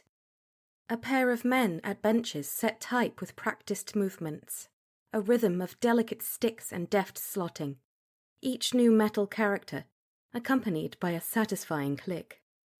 The smell of ink permeated the air. A workshop of words, magic of another sort. I passed behind the typesetters unnoticed, my entrance forgotten as soon as it had registered. All those I'd passed since I'd left Ten Gables had slipped into reverie potent enough to erase my passage from their mind. A variant of the spell Spiegelumhang, or mirror cloak, triggered a burst of heightened reflection on whatever train of thought the observer carried with them. Most only needed the gentlest nudge. Mrs. Spencer worked in the office beyond the print room. She stared at a sheet of paper, frowning, quill at the ready. A strand of hair sprung loose from the ribbon that held the rest back, framed the left side of her face. She wore an ink-stained canvas apron over a grey dress of plain cut. The room around her was either the product of a disordered mind, or one that operated on a system only grasped by an extraordinary one. Pressings and texts hung tacked to the walls, or lay in complex arrangements on the table and desk, the floor in some instances. Quills, stamps, blades, hand rollers, glue pots stood at the ready. Stacks of correspondence here, maps there. Scraps of paper, scrawled with notes in the same strong handwriting I'd read the night before. I closed the door behind me. I see your work engulfs you with some ferocity. Truly, I feel your pain. Spencer looked up, her mouth open in surprise. I released Spiegelumhang. You'll forgive my intrusion, I said. Best if no one knows I'm here. The governor has forbidden me from helping you in the slightest. You haven't been kind to him. I confess enjoying the moment of confusion on her face, though the look of vulnerability didn't last long. My job isn't to be kind to those who govern us. Job well done, I said. A governor without sensibility ensures government without sense. Governor Reddington's abdication of truest principles. A footnote in history rides his horse well and little else. Oh, they caught his eye. I'm not wrong. Wrong? Your opinions are your own. Now, informed versus misinformed, that might be a conversation. Then how are my essays misinformed, if that's your delineation? She said. Governor Reddington is a man of ambition, true. Vigilant in his concern with social standing. Prickly toward perceived criticisms. I looked over a collection of what appeared to be proofs. He thinks he knows better on most matters than those he surrounds himself with. He holds everyone to a standard which, not coincidentally, aligns rather precisely to those areas in which he excels. Obtuse to his own shortcomings, unforgiving of those in others. You've known ambitious men, have you not? I was raised by one, she said. Then you might appreciate that our governor also possesses a set of beliefs held with integrity. Thinks carefully about his responsibilities to the province. Knows his place in history, and shoulders the burden with determination. As for those who work for him, such as myself, he's unfailingly encouraging. Demanding, of course. We get on well. Maybe because of that, in fact. Governor Reddington should forbid you from helping me more often, she said. It might improve his standing in my estimation. Did you know Gerald trespassed into Salem? I said. I can't say I find it surprising, given his endless supply of poor judgment. She tucked the stray lock of hair behind her ear. He's in jail, then? My contacts there claimed otherwise. He's not in jail. Then where? I'm not precisely sure. The same potent disruption that temporarily resulted in 2 Grace Stoutons appears to have also resulted in 0 Gerald Phipps Jr.'s. Wait, you lost him? Not on purpose. Should that be comforting? My job isn't to be comforting, I said. I'm not without hope of getting him back. She pointed to the office door. You noticed those 3 presses out there? Just think of what I shall peel off them if you don't. That won't help him get back, I said. What will? I need your cooperation. Gerald left more out of what he told you than we suspected. I don't see how. I'll preserve your family's reputation, as I'd agreed earlier. But I need your help. The Phipps house loomed astride a low hillside, clapboard sides painted a sombre grey, a black fence of cast iron along the street. A dozen windows overlooked the surrounding homes, with an air of judgment. Mrs. Spencer said nothing as she led me beneath the towering boughs of a chestnut tree, then along a path of slate stepping stones, winding to the back door. The sky to the west dimmed with a surly line of storm clouds, trailing faint veils. Spencer stopped at the door. My father is not well. I do not wish him disturbed. Of course. Her gaze lingered on mine for a moment before she opened the door. The older construction of the house spoke of generations. Low ceilings, stained floorboards, thresholds worn. Soot marked the stones of the hearths. Walls showing hints of earlier coats of whitewash beneath. Faint webbing of cracks atop earlier fractures, whispering of sagging joists. And throughout, the relics of the Phipps lineage. Sombre portraits stared down from prominent walls. Old flintlocks, fur rugs, a ship's wheel. Medals framed in dusty glass. Wooden carvings of native design. With the past taking up so much of the present, little wonder Gerald Jr. longed to escape such weighty expectations. My brother's room is this way, Spencer said. She'd seen me eyeing the decor. We passed through a dim hallway. Across from the stairs to the second floor, a library opened, the shelves of books arranged beneath yet another portrait. Deborah, is that you? Came a voice from the library as we passed it. Spencer paused, leaned her hand on the doorway. It's Madeline. Again? Madeline, father. Madeline. Of course, I was thinking of your mother. You shouldn't be down here, sir. Not without Bess. Always telling me what to do, that one, he said. Not the first. Do you remember Charles Everett? I could never stand him. Insipid man. Thought he could school me on tenure of lands, bills of review. Dandridge has a few things to say on that, in point of fact. I quoted liberally. You should have seen his face. You should have seen it, Deborah. Father. But I can't find it. Have you seen it? Dandridge.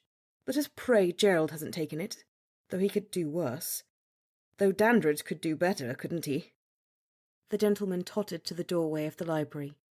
Barrel-chested, well into what appeared to be his late 80s, Gerald Phipps Sr. wagged an unkempt beard across his collarbones, his skin and chest hair visible beneath the unbuttoned shirt he wore.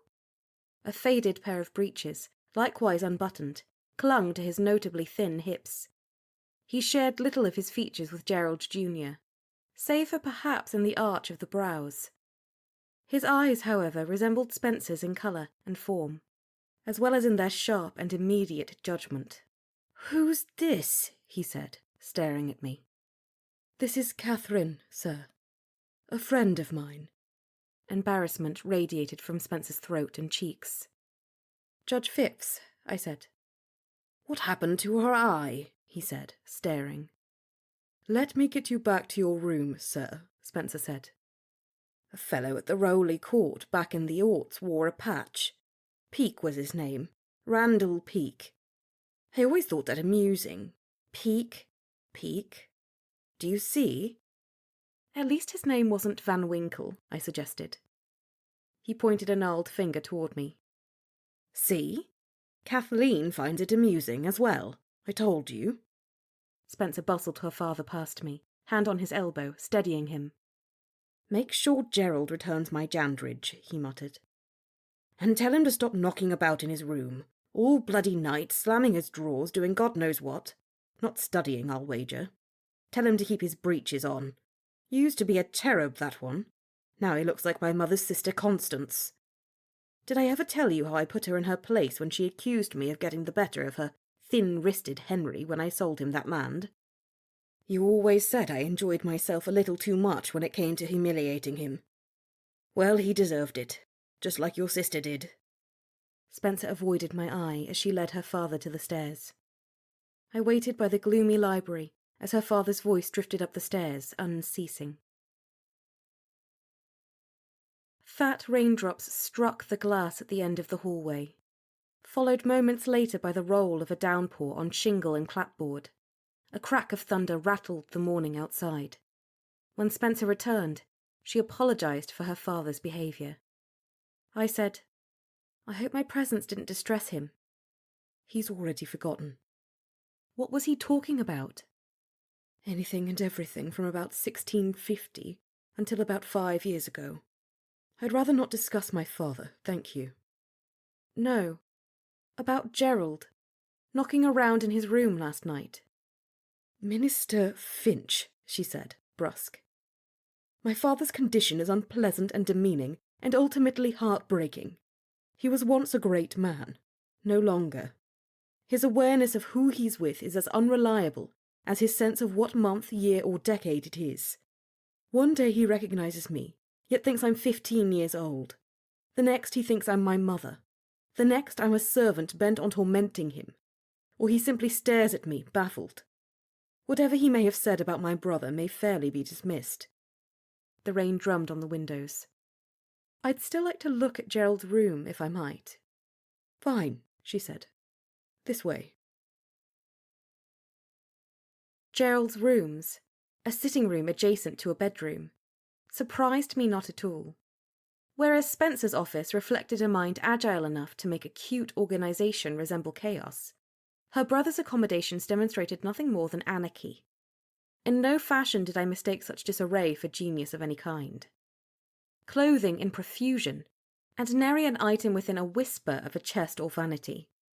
Books here and there, most in need of rescue or excavation from beneath saucer, lone shoe, pitcher, or in one case the bone of a Sunday ham. Writing implements, lenses, pipes, ceramic mugs filled with coins, corn kernels, soil, pieces of a clock, 2 walking sticks bound together with twine, a burlap sack filled with river stones, a grey wig that no doubt looked ridiculous on Gerald's wide head, a milk box of hammered tin, stuffed with sheets of paper covered in what I took to be Gerald's unkempt scrawl. Not a square foot of either room appeared free of the cast-offs of his ever-changing whims. He made Clara look like an ascetic. "Maybe he's in here after all," Spencer sighed. "How would we even know?" I'm no longer surprised by the diametrically opposed temperaments of siblings, I may confirm. I poked around the sitting room, unsure what I was looking for. A woolen nightshirt draped the stock of a musket shorn of its barrel. "Do you have any?" Spencer asked. "Siblings? I did. Brothers, 6 of them. They're all deceased." "I'm sorry." "They were a terror and a torment. They were also my closest friends. I miss them more as the years get on." "Growing up with so many brothers must explain your comfort amongst ambitious men." "In part, I suppose." An angled writing stand held a stack of pages filled with notes pertaining to the law. I wiped a finger along the top sheet and came up with a skim of dust. Perhaps not as bold a testament to Gerald's diligence as he intended it to be, though I gave him credit for the effort. Spencer remained in the doorway, not deigning to enter the physical manifestation of her brother's personality. "Your work with August Swain, then?" "Did you ever meet him?" I asked. "James met him years back. Twice. I'm not sure how they ran into each other. It may have been at one of the booksellers. He helped him acquire some maps. James's brother Arthur is a cartographer in Gloucester. Mr. Swain left a strong impression." "He would." I picked my way into Gerald's bedroom. "May I open the curtains?" "Go ahead." The dim light of the storm didn't make it much easier to search the chaos. Scraps of paper held random notes. Beneath a mustard-brown waistcoat poked the edge of a map. I pulled it out to see it illustrated the western edges of Salem. It held no additional markings from Gerald. A discreet wave of my hand revealed no presence of magic. Searching more closely where I'd found the map, I came up with nothing more of relevance. A collection of lone keys, A penknife, the reed to some instrument or other. Pressed flowers slipped into a folded sheet of paper. When I returned to the sitting room, Spencer said, "Do you not like to talk about him?" "Pardon?"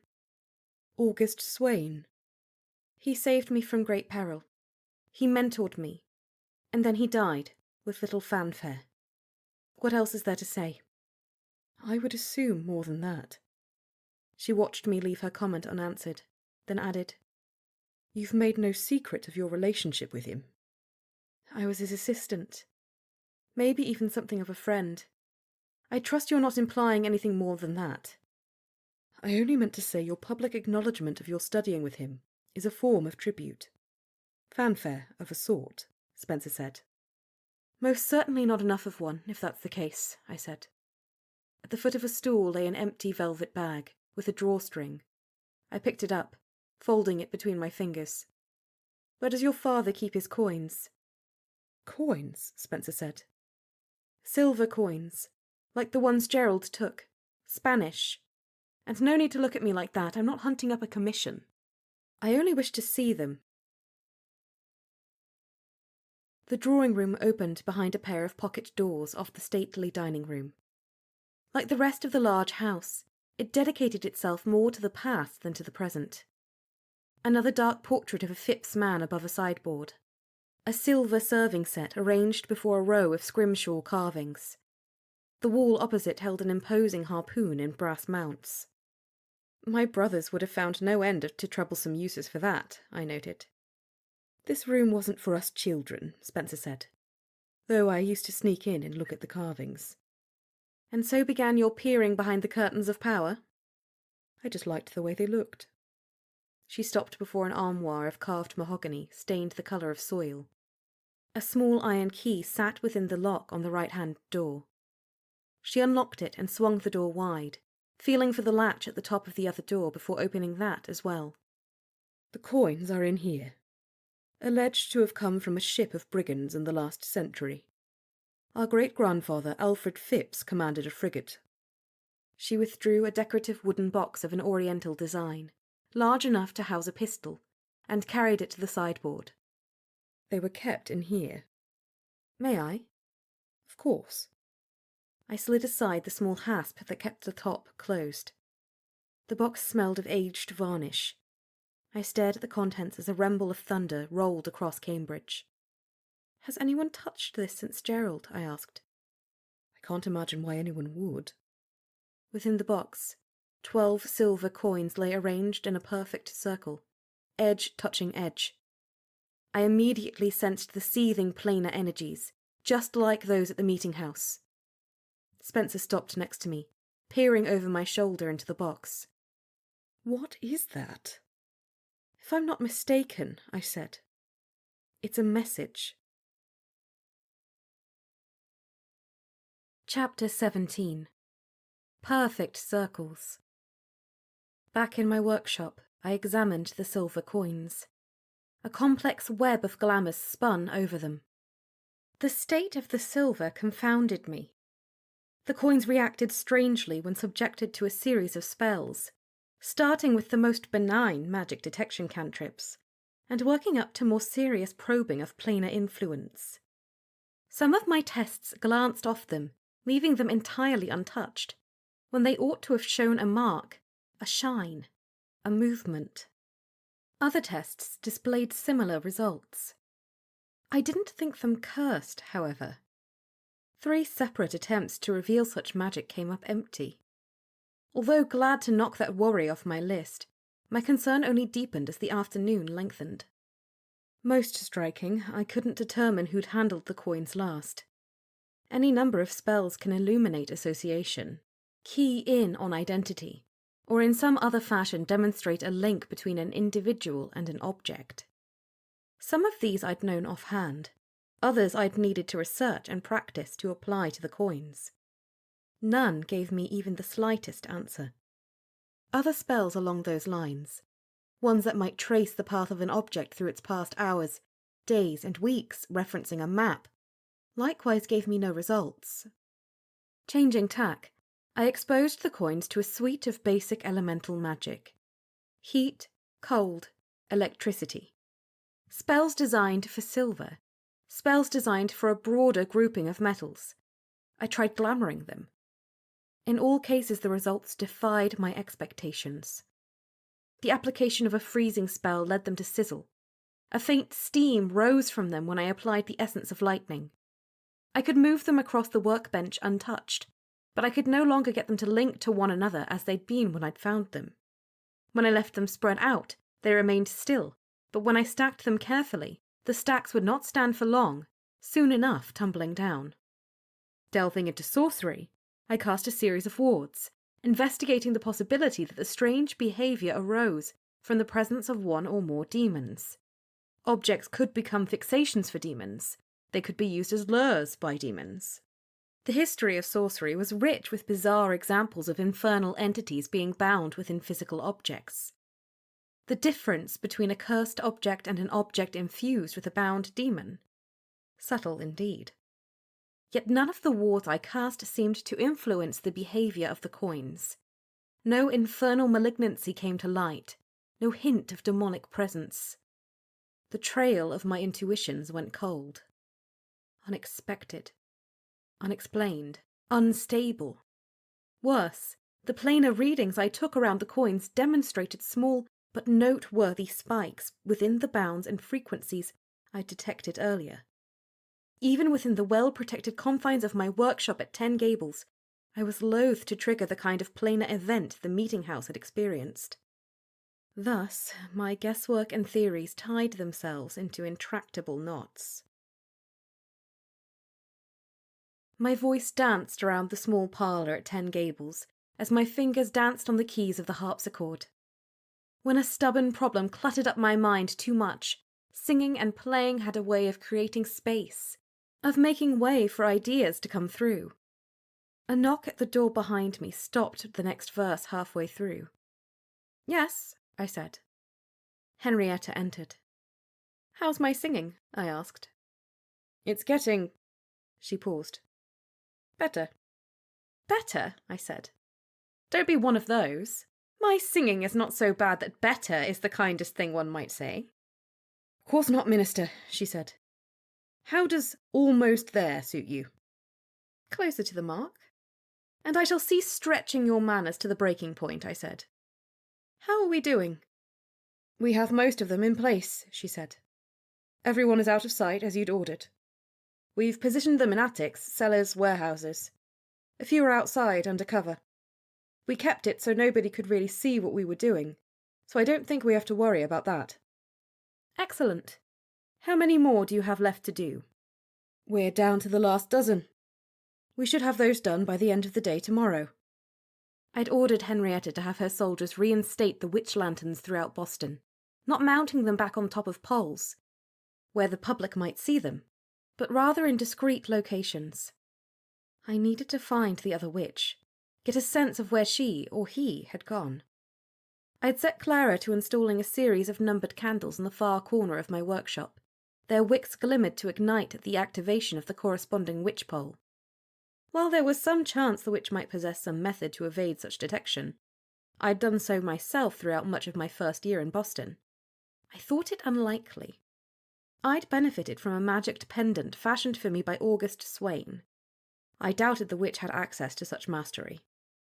"Does Anne have the list?" I asked. "She does," Henrietta said. "And she'll have the rest tomorrow." "And our suspects?" I'd also made use of the minister's own for surveillance. Though I hadn't seen nor sensed a hint of further witchcraft, I wasn't taking any chances. "Mr. Breckenridge seems to want everything there is to see in the city," Henrietta said. "I have 2 soldiers in plain clothes following him. He seems a restless sort. He's been at some of the booksellers and jewellers, the library at Harvard, and talked with various merchants. He sleeps late, takes his dinner mid-afternoon, and seems determined to compare the ale of every tavern in Boston before he leaves." "Who has he been dealing with?" I asked. "Anyone of note?" "Not that I can tell. Mostly young men his age." "And the others?" "Miss Bayard is an interesting one. She draws people to her. A bit of a queen bee, it would seem. Mostly men, sniffing around. She clearly enjoys the attention." "Just the New Yorkers?" She's cast her net wider than that. Several of the council members have been to see her. Has she been travelling? Moving about anywhere? Not particularly, Henrietta said. She's staying at the Harrimans' guest house. She's gone out a few times to take a meal in the company of others, but that's it. Nothing at night? A steady stream of guests, meals, drinks. A tailor from Newbury Street visited her, but nowhere at night that we've seen. When I talked to Bayard, she'd intimidated me more than I'd seemed to intimidate her. Pleasant enough, well-mannered, spoke admiringly of me. It wasn't hard to see how she charmed virtually every man who crossed her path. And it was no wonder she had most of the New York delegation falling over themselves to be in her company. We'd chit-chatted for a short time at the governor's behest, and while I'd seen a hint of curiosity glimmering in her eye the whole while, if she possessed any witchcraft, she cloaked it extremely well. And the other one? The maid? Easiest of all. Kizzy McCormick. She's been at the governor's manse since arriving last month. A quiet one. Since we started watching her, she went out only once with 2 of the other maids to fetch several boxes of pastries for a meeting the governor had scheduled with the New Yorkers yesterday morning. Other than that, she hasn't gone anywhere. She keeps to her duties, takes her meals with the house staff, and shares a room on the top floor with one of the other maids. Have you been able to find out any more about her? Very little, Henrietta said. As I said, she appeared about a month back, coming up from New Jersey, a township not far from Trenton. She's the daughter of Mr. Hastings' cousin. Word is that he offered a position to her after her mother died late last year. Her father remarried a woman with a rather large number of children, and everyone thought it would be best to make more room in the household. So off she came to Boston. By all accounts, she did a mediocre job. She should be easy enough to keep track of, I said. They're all easy enough to keep track of. One other thing I need, I said. I want you to increase the watch along the borders of Salem. I detected an incident there, and it's best if it doesn't happen again. Incident? Nothing you need to worry about, no fault of yours or the troops. A small failure of my own devices. But I just want to make sure it doesn't happen again. Of course, Minister. I can shift one of the companies to spend more time up there. I'll have them head out as soon as I get back. I ran my finger across the ivory keys of the harpsichord. Do you play? Not the harpsichord. I can scratch out a few notes on the violin. And do you sing? I'm not much of a singer, Minister. Don't let that stop you, Lieutenant Colonel. After all, I'm almost there. Returning to my workshop after my conversation with Henrietta, I eyed the silver coins arrayed across 2 workbenches with even more suspicion. Talk of Salem put yet another idea in mind, one I'd been avoiding. Witchcraft. Conscious of what had happened to Gerald, I approached the first workbench with trepidation. 16 silver Spanish coins, arranged in 4 rows of 4. The faces on their fronts, the uneven stamping on their surfaces, reflected the flames of the lanterns. I raised my right hand and held it out above the coins, palm down. Concentrating, I let slip a fine misting of energy. Not the quick, tumbling stream I'd released when I'd half-attentively investigated them at the meeting house. This time, I focused all my attention with control and precision. Witchcraft ran down my arm in delicate rivulets. Using the visualization I'd trained myself in, I held an image of a foggy clearing in the forest at dawn. Air scented with fresh rain, the perfume of the soil beneath. The finest, faintest touch, more than a shadow, less than a raindrop. And so flowed my witchcraft. As it rolled across the faces of the coins, all 16 coins, as well as the 12 coins on the adjacent workbench, snapped together, forming perfect circles. The simultaneous clinking of their edges filled my workshop with a metallic snapping. The dials of my devices on the corners of the workbenches spun up. The needles quivered. A glance confirmed which frequency bands they hovered in. The Helmstrom series. I stopped the gentle rainfall of witchcraft. The coins remained in their circles. Everything remained, just as it ought to have been. No surging of energies, no discomforting shifting of reality. Instead, I had the curious impression of behaviour by design. But to what end? This time I held both hands out over the coins, palms down. The mist became a trickle as I directed my witchcraft into a more intricate webbing to wrap the coins. More pressure, a more insistent nudging. The coins slipped in and out of focus. Not vanishing nor disappearing, but sharpening then blurring. Hints of movement flitted across them. A strange pressure charged the atmosphere in my workshop. Bottles on the shelves rattled to my right. The delicate dials of the planar devices registered a spike. I eased off, considering. This time, instead of pouring down witchcraft across the coins, I opened up my senses. Strange glimmers of light flickered to life above the coins. Wisps. Tattis. For a brief moment I caught glimpses of features. A face in profile. The quick sweep of a hand. Motion. Once again, I eased off. I took a series of measurements using a ruler and a marked chain. The arrangement of the coins, 2 circles, one larger than the other by dint of being comprised of 4 additional coins, was true. Perfect circles. That spoke of intention. Their surfaces shone brightly. One could imagine a servant in the Phipps household whiling away hours polishing the family coins once or twice a year. And while they all appeared to be of Spanish origin, it was a motley collection from across many decades, the imprints and faces of varying size and design. I held the tip of my index finger above the nearest coin. I tapped my fingertip to the coin. Nothing exploded this time. The workshop remained the same. The coins retained their arrangement. I laid my fingertips down on the coins, the silver cool beneath my skin. And no, Gerald did not miraculously reappear, befuddled and sputtering at my shoulder. I let go of that faint hope with a pang of regret. A knocking at the door to my workshop pulled me from my thoughts. "Yes," I said. The door opened a handspan. "I have the next 2 lanterns," Clara said. "Fine, yes, bring them in." Her footsteps, never quiet, ascended the stairs leading up into the workshop. I could have told her I was busy and to come back later, but she'd been on a noteworthy streak of diligence, which I wanted to encourage.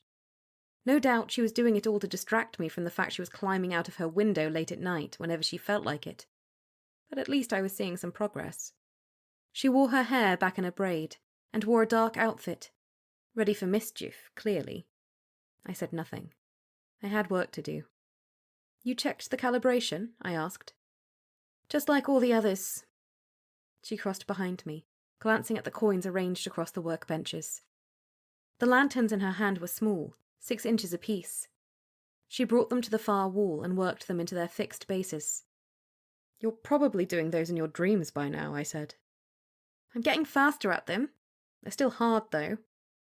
"But look at how many you've already done," I said. Clara stood back, hands on her hips, regarding the 4 rows of lanterns arranged against a portion of the wall. Each one glamoured and calibrated. Her nose twitched 1, 2, 3 times. "Not an easy feat," I suggested. "You couldn't have done them a year ago. A double-threaded reflective glamour, with a substrate of entrainment. You picked up the practical side faster than Mary did, between you and I." "She's too impatient for entrainment work," Clara said. "We all have our strengths and weaknesses." In some ways, Clara had more potential than Mary in the unseen arts. More of a natural talent. A greater ability to focus. When she chose to, that was. Mary had to be coaxed. Purely feline. Clara, on the other hand, required stronger guidance. A bull. Both were useful. Both were challenging. And both sometimes made me wonder why I'd ever decided to try to teach them magic in the first place. Still, one worked with the tools at hand. Clara looked at the coins arrayed on the workbenches. "I heard you singing earlier. Is this what's annoying you?" "I can't just sing." "Not usually." She lifted her right shoulder quickly. 1, 2, 3. I hadn't noticed that twitch before. "Why are they all smudged like that?" I looked to the workbench. Each coin bore a discoloration, one that hadn't been there moments earlier. Nothing had changed about the surfaces of the coins, save for the way the light struck them. Each coin now bore a darkened area across the lower 2/3 of the face. At first, I took it to be some sort of print, a marking left by some unseen pressure or force or touch. "Who is that?" Clara said, seeing it before I did. What I'd taken to be a dark print of some sort was in fact a reflection. I moved my hands over the coins and released the glamours. "Stand back for a moment. Within that glamour over there." I pointed to the circle scribed into the floor in front of the second workbench. Clara immediately stepped inside. I lifted one of the coins, removing it from the circle. It came away effortlessly, with no force of magic connecting it with the other coins. It took me a moment to decipher the details of the unchanging reflection. Only so much was revealed. The indistinct figure of a person, hand outstretched, features faint and blurred. Every last coin held the same image. Chapter 18. Quite a riddle. The crown and comb on Queen Street made up for hours of lost sleep with the aroma alone. Strong coffee, light notes of tea, and the soft, sweet scent of cakes and rolls. I inhaled deeply. A 2-minute walk from 10 Gables, the Crown and Comb was my usual destination when I took my meals away from the ministry. The clientele was a delightful mix of craftsmen and soldiers, from the minister's own, some off-duty and others in their uniforms. I headed toward my usual table at the back, glad for the change of pace after all the time I'd spent in my workshop. Lawrence DeWitt stopped in front of me like an unwanted apparition. "If it's not the governor's witch," he said. "Councilman," I said. "Tell me, Minister, are you paying Mrs. Spencer to bolster your reputation, or threatening her to cease her relentless lobs at you? I can't decide which, poor choice of words, sorry, answers the riddle that's obsessed me since yesterday." "I'm sorry, what are you talking about?" "My nephew sets type for her, you see," he said. "And he swears up and down he saw you at her shop yesterday. As I said, quite a riddle." "Some find it odd you spend so much time thinking about me," I answered. Not the best I could do, but it was early. "You'll come to regret I do, I'll hazard." He raised a hand to someone he knew and brushed past me, as though I'd been swallowed by the floor. I could have had the floor open up beneath him. I knew just the spell. Instead, I ground my molars and headed to my table. "Ah, there you are. A vision in studiousness." Grayson Whitelock sat at the table, his back to the wall, a cup of coffee and a berry tart in front of him. I slid onto the bench across from him. "You look chipper."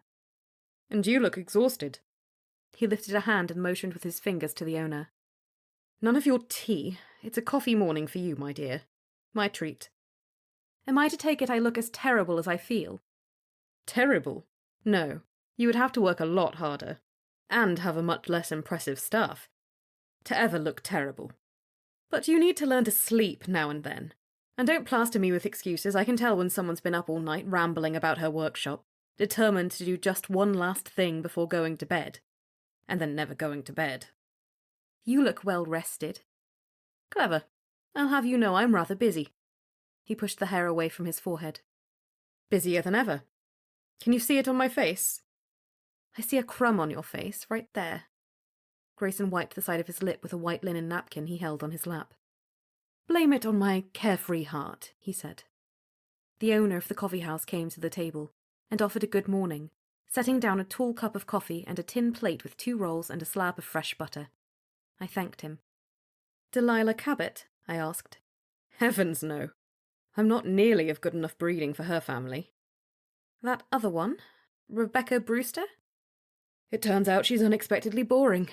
And if there's one thing I can't stand—" I took a sip of my coffee. The various rooms of my mind began to throw open the curtains and get ready for business.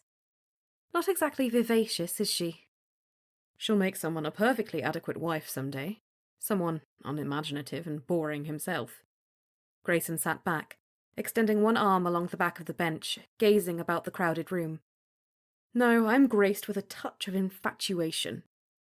A little enraptured. The pitter-pattering of my heart providing me with a lovely melody. That's all. Oh, Lord. I tore one of the warm rolls in half and spread half of the butter into the warm crannies. Yes, it's that bad, I'm afraid. And you're not going to tell me who she is? You know I'll tell you almost anything. Just not this, I observed.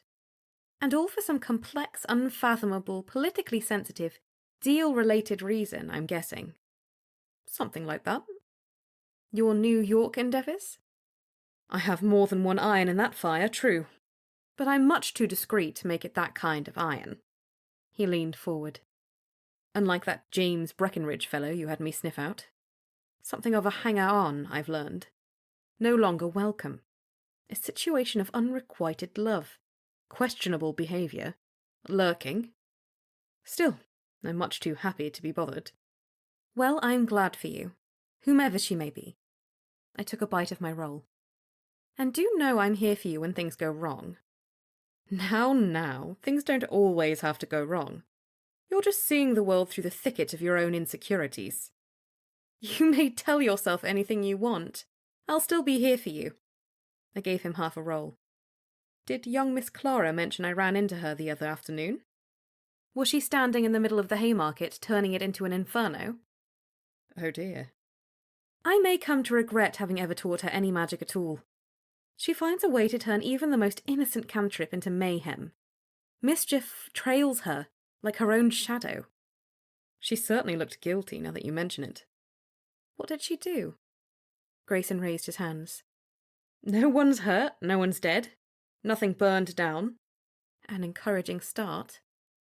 I was on Brattle Street after finishing a meeting with some gentlemen from Philadelphia.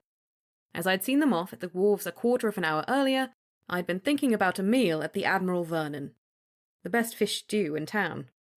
Yet as I'm passing by that little market by the Chandler, I caught a glimpse of a familiar, light-haired young woman. And when I hailed her, you might have thought I'd interrupted her plans for a kidnapping. Naturally, I said. Far be it from me to look askance at the ribald spirit of youth. But I thought the situation called for a measure of mature guidance. And to whom did you bring her? Touché. I was diplomatic. I treated her to a delightful fish stew, liberally garnished with the wisdom of her elder. She may even have listened to a word or two. How did she seem? Discomfited, embarrassed, a touch annoyed. Lucky you, I said. I seem to get the reverse ratio these days. You'd think she'd find it in herself to show a generous amount of gratitude after all this time. It's complicated. Fair enough. And it's a difficult age in any event, I said. Even the second time through? As I said. Then I shall leave the situation in your more than capable hands. Try not to kill her. I'll endeavour to contain myself, I said. Grayson reached down to the bench and unclasped the top of the satchel next to him. And speaking of containing yourself, these are yours. He pulled out 2 books and slid them across the table to me. You left the first in that carriage we shared several weeks back. The other I found sitting on my dining table. It must have been there for a good 6 weeks, I'm afraid. Although maybe it says something about our friendship that so much time would pass since you made a social call. I think it says more about how busy I am, my dear, I said, taking the books and adding the volume I'd brought with me on top of them, stacking the pile next to me. While I had a precise memory for the content within books, I often lost track of the books themselves amongst the many demands on my time. Would you like to borrow my satchel? I'll be fine, thanks. Grayson stole another half of one of my rolls. If you're that busy, I won't mention the tavern out on Haymarket. Mentioning it is a funny way of not mentioning it. Well, you know how these things are. People talk. I rested my hand on the stack of books. It's Boston, yes. The 3 Loaves, Grayson said. Not a bad tavern. Ale is usually fresh. The owner can be a touch ingratiating. Nor would I put it past him to launch exactly this sort of rumour, drumming up business with a tale of titillation. Titillation? Let's just say if you were going to hint your tavern was haunted, you couldn't pick a more appropriate haunting. Apparently there's talk of a spot within the tavern, somewhere near the back of the public room, where a mug of beer will refill itself over and over. Endless beer? I must drop everything and investigate. I shook my head. Yet why do I have the feeling that if the Minister of Magical Sciences suddenly appears to investigate this eternal spring of beer, that might be exactly what he wants? Sorry, I'm a little too busy. Grayson raised his hand, a bite of roll pinched between his finger and thumb, speaking around a mouthful. Not suggesting, merely relaying. You may file it away as you see fit, or not. A pair of well-dressed gentlemen took their seats at a table across from ours, hailing Grayson as they did. He offered them a snappy greeting, then turned back to me. Speaking of mysteries, have you had any more luck with, well, your little problem from the governor's dinner? Oh, I have a plan, I said. I doubt very much the governor's most interesting guess is going to remain mysterious for much longer. Grayson leaned forward. Does your plan involve Mrs. James Spencer? Pardon? Word has gotten around. I just thought it curious. What with all she's written about you, after all. A different matter entirely, I said. Though what have you heard? Only that you've befriended Mrs. Spencer, as a prelude to having her arrested. Ridiculous. Ah, one of those rumours. Grayson finished his coffee and dabbed at the corner of his mouth with his napkin, afterward folding it and placing it on the table. He wiped his hands together and adjusted his collar, then said, It's been delightful as ever, but if you'll excuse me, I think those gentlemen over there are in possession of a decent sum of money, some of which I think might be mine in the future. Don't let me hold you back. I patted the stack of books beside me. And thank you for these. You should start charging me a finder's fee. Grayson stood and patted my shoulder affectionately as he headed over to the other table. I'll no doubt retire quite wealthy in that case, Finch. Chapter 19. Not my finest moment. The lanterns vexed me. Not all had come out of storage working properly. Some only flared intermittently, others not at all. Out of the 66 lanterns Henrietta's troops had dispersed, only 62 worked reliably. I painstakingly narrowed down the 4 that didn't work, a process that took most of the day, then set about rerouting the connections amongst the working ones. When I was done, I looked over the corresponding map. Lines, numbers, letters, a box at the bottom where I kept the key to it all. Various scratchings crossed out. First attempts, second attempts abandoned. While it made sense to me at that very moment, I worried it was all going to collapse back into the confusion it had taken me 7 unbroken hours to get out of. Before I did anything else then, I would copy all of the working information cleanly onto another sheet. I reached my arms overhead, balling my hands into fists, and stretching to the left, to the right, lifting up onto my toes, then setting my heels down with a sigh. I hadn't eaten since breakfast. As soon as I had everything properly documented, I'd eat. That hope in mind, I double and triple checked the numbers. When I went to make more notes, I found my workbench inkwell nearly empty, which annoyed me, as I had just filled it the day before. My mood didn't improve when I couldn't find the new blank book I'd set aside. Yet another habit I'd learned from Swain, though my own handwriting was considerably neater than his barely legible scrawl. My collection of notebooks from the previous 4 years stretched a respectable yard along a shelf at the back of the workshop. But after the day I'd had, I was in no mood for hunting. I stepped to the door. "Clara?" "What?" she called back from down the stairs. "My new book for notes. Did you take it?" "Sorry." I strode to the top of the stairs. "My blank book. Have you seen it?" "Book? No, I didn't borrow any book." Which was, of course, what she might say as she was frantically trying to hide it, or disassemble the mechanical spell simulating her hard at work, which, it occurred to me, would be a perfectly irritating use of the only remaining blank book I had at 10 Gables. I headed down the stairs, not slowing at the door to her room. In my more restrained moods, I always respected her privacy, to be clear. This time, I simply pushed it open. "Well, I can't bloody find it, and I need it. So unless you think I feel like transforming into a magpie to flit about the 10 Gables, gathering a scrap of paper here, another scrap there, Also, I might get on with my actual work. Please think again, because I can assure you I don't. Clara knelt by the edge of her bed, a look of purest guilt on her face. Her braided hair fell across one shoulder. A high-collared shirt beneath an open silk vest was untucked above a pair of green breeches. "Oh, is that where you're hiding it?" I said. "Really, I didn't take your book." "Of course not. Why would you need a book for notes?" "What hornet crawled into your bonnet?" she said. "Excuse me," I shot back. "Are you referring to the work of the province filling my days and nights? That hornet? Or is it the time and effort I carve away from all of that to poke, prod, and nudge you half an inch farther along in your studies and experiments, all for your meagre and non-existent thanks? Unless it perhaps consists in your semi-impressive contrivances designed to trick me into believing you're working harder than you actually are. Is that the hornet in my bonnet you suggest I'm reacting to?" She sat back on her heels, clearly not having read my mood correctly. "I don't... Contrivances?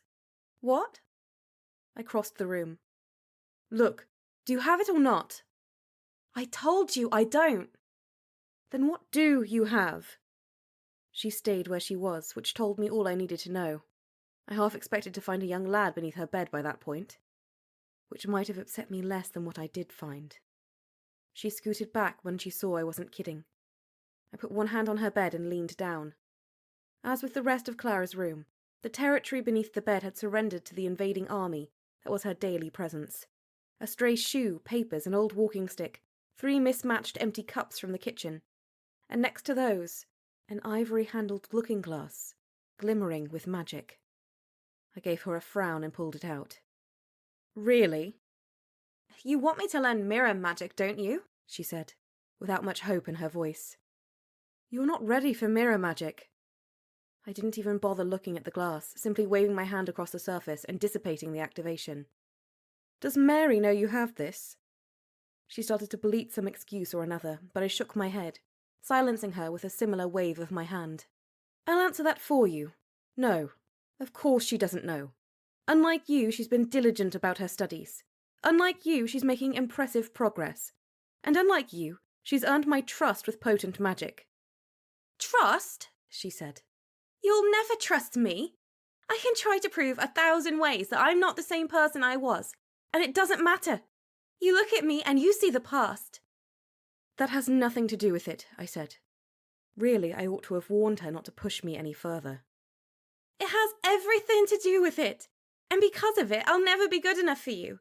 The slightest mistake on my part is just more proof of how broken and unworthy I am, while Mary can get away with literal murder before you give her the slightest reprimand." "That's not true," I said, though it might have been true. "I wasn't even doing anything terrible with it," Clara continued, "other than getting inspired, which is a little easier to do with something like that than by staring at 4 pebbles floating above 4 blobs of water." I straightened to full height. "Of course, you're entirely correct. That's what's missing here. Inspiration. I do hope you'll forgive my massive oversight in the custom curriculum I've put together to teach you the unseen arts. Now, if only I had my blank book, I could make a note of that. More inspiration. Trans-elemental alignment, the harnessing of innate unseen energies to manipulate the natural world. Not inspiring. A rethink is clearly in order. Perhaps I ought to rig up a cannon for you, designed to hurl great bolts of coloured fire from the rooftop. Would that be inspirational enough? Or maybe you'd just light up at the thought of flying across the skyscape of the city on a magicked broom, trailing golden sparks. Would that be motivationally dense enough for you?" My voice had risen to something approaching a shout. She stared at me, eyes wide and mouth smartly closed. "Well," I insisted. Her gaze went to the floor. I turned and headed for the door. "Do let me know when and if you're prepared to get serious about any single thing I'm willing to teach you. Otherwise, it's probably best if we give each other some distance." With that, I left her room, slamming the door behind me. Not my finest moment, I'm afraid. Chapter 20. Where are you, witch? By the time I'd documented all of the connections and rerouting I'd done for the network of witch lanterns, crisp handwriting across blank pages in my fresh book, found where I'd left it atop my dressing table.